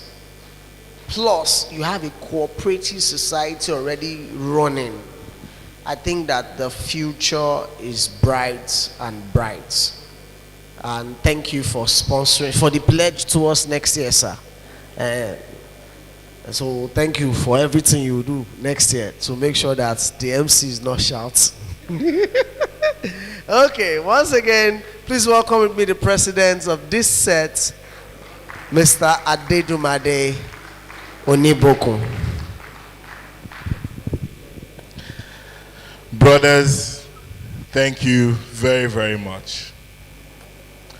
I remember the day I had the idea for this summit, and I took it to the ESCO. Many of them thought we could not do it, especially in the short time in which I said I wanted us to do it. But in all the madness that I was portraying, they did not abandon me. They said, if you want to do this, we are going to do this. So it's important that I acknowledge the team who worked with me to achieve this. Please, members of the 2021 ESCO who are in the room, can you please come to the front, please? Thank you. A lot of people would like us to close soon, but let's just acknowledge them. And if we can show our organogram on the screen. So that is our organogram. Tunde Daramola is somewhere in the hall. Akini is somewhere in the hall as well. Chuka is our vice president. He's also in charge of our diaspora alumni. We have Sheung Olofijano, is our treasurer. We have Akini, our financial secretary. We have Wale Onigbanjo. He was here. Wale,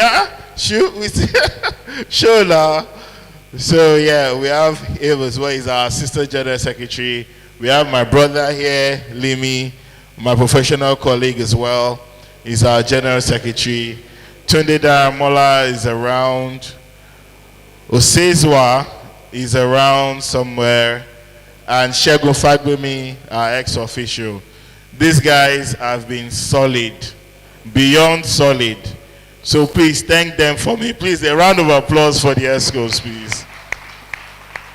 You know, thank you so very much. Thank you so very much. Okay, let's just...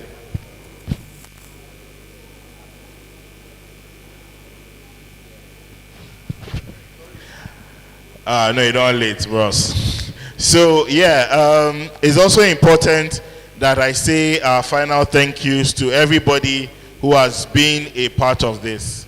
Everybody in the room today, everybody who has sponsored, our keynote speaker, thank you so much.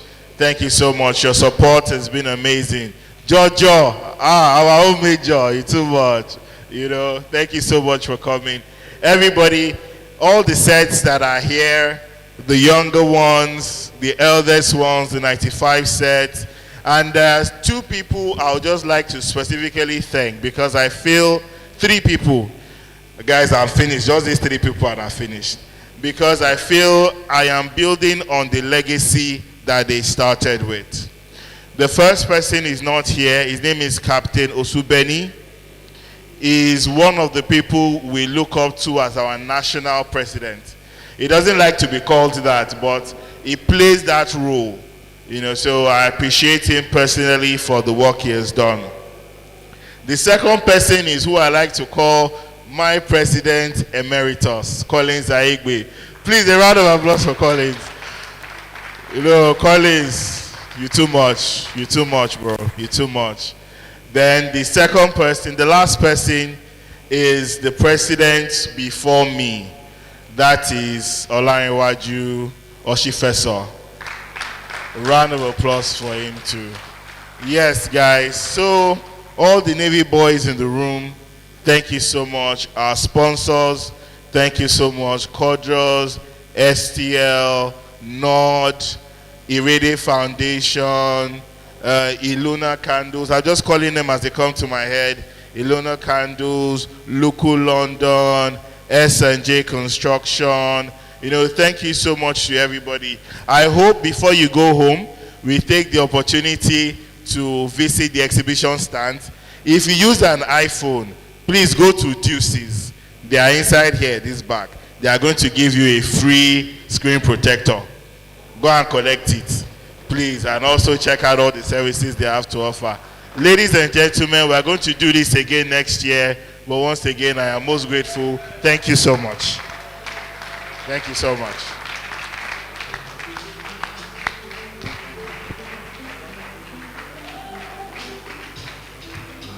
Thank you, Mr. DJ. Take it away. God bless.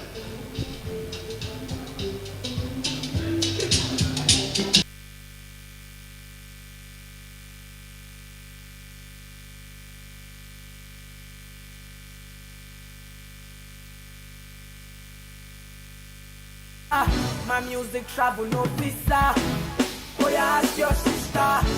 She never say she not know me. You feel the beat, you go down low. She never say she not know me. You feel the beat, you go down low. I'm all day by day. Me I dey grind, I dey hustle. Make you ask one day if boy I do everything go. Say bad my feet up, but that's when you no send them. Now them get their mouth, oh. Make them run their mouth, oh. Them say them don't know how this young boy come from ghetto Jamaica. Them say them don't know how this young boy come from Jamaica. See I go be number one, I say gun champion, oh lady. See I go be number one, I say gun champion, oh lady. Ojú ẹlẹ́gbàṣ, ojú ẹlẹ́gbàṣ, ojú ẹlẹ́gbàṣ, ojú ẹlẹ́gbàṣ, ojú ẹlẹ́gbàṣ, ojú ẹlẹ́gbàṣ, ojú ẹlẹ́gbàṣ, ojú ẹlẹ́gbàṣ, ojú ẹlẹ́gbàṣ. Let me know. Let me know.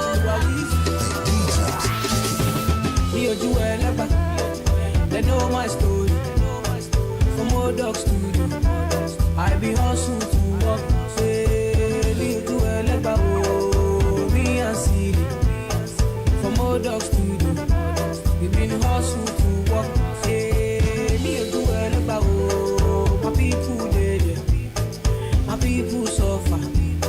Them they pray for blessing. Hey, you do it like a oh, my people them they pray for blessing, for better living. Hey, kilo dale, aye ole to yo, aye oni double, adura lo le she o, call on daddy, adura go, tishu any badele, I forward go. I am feeling good tonight. This thing got me thanking God for life. I can't explain. I can't explain. Yeah. Nakasumbala jano de waste time, ona. Me I will fire bazooka, ona. Mr. Money no de waste time. Mr. Money want to eat your man. Say baby don't find no day to shine, unaka. Show why me. Mr. Money no de waste time. Mr. Money want to ease your mind. Hello.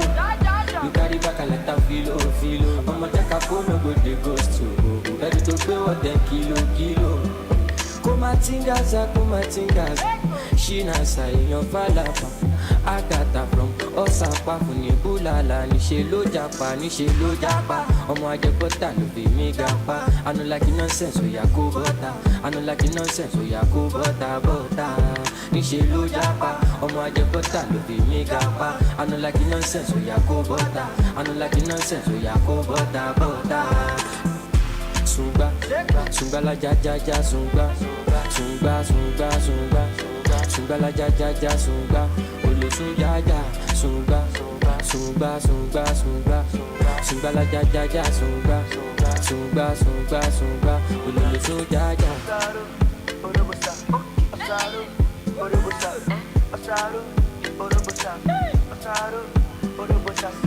Mr. Money with the vibe right now. Mr. Money with the vibe right now. Mr. Money with the vibe right now. Mr. Money with the vibe right now. Tell me what you see when you look at me. Sumbala jako majubadi. My problem is a too sabi. Pop monthly for the pool party. Agata oya dabada. So you dey wipe me. You know see Uber oya gbagada. Shop banker you go shop da. Ele Sumba la ja sumba. Carry your matter for head like Oshuka. VBS is on my neck, zero fuga. No de puka, see give me sugar. Cause you know you carry it, you be super. Ele sumba. Oya ti mo bota biti konga. Oluwa bola. You carry back a lot of filo. I'ma take a phone, no go the ghost yo. Ready to pay what 10 kilo. Kumatingaza. She nasa in your falapa. Agata from Osapa Funibulala. Nishe lo japa. Omo ajekota no be me gapa. I no like nonsense.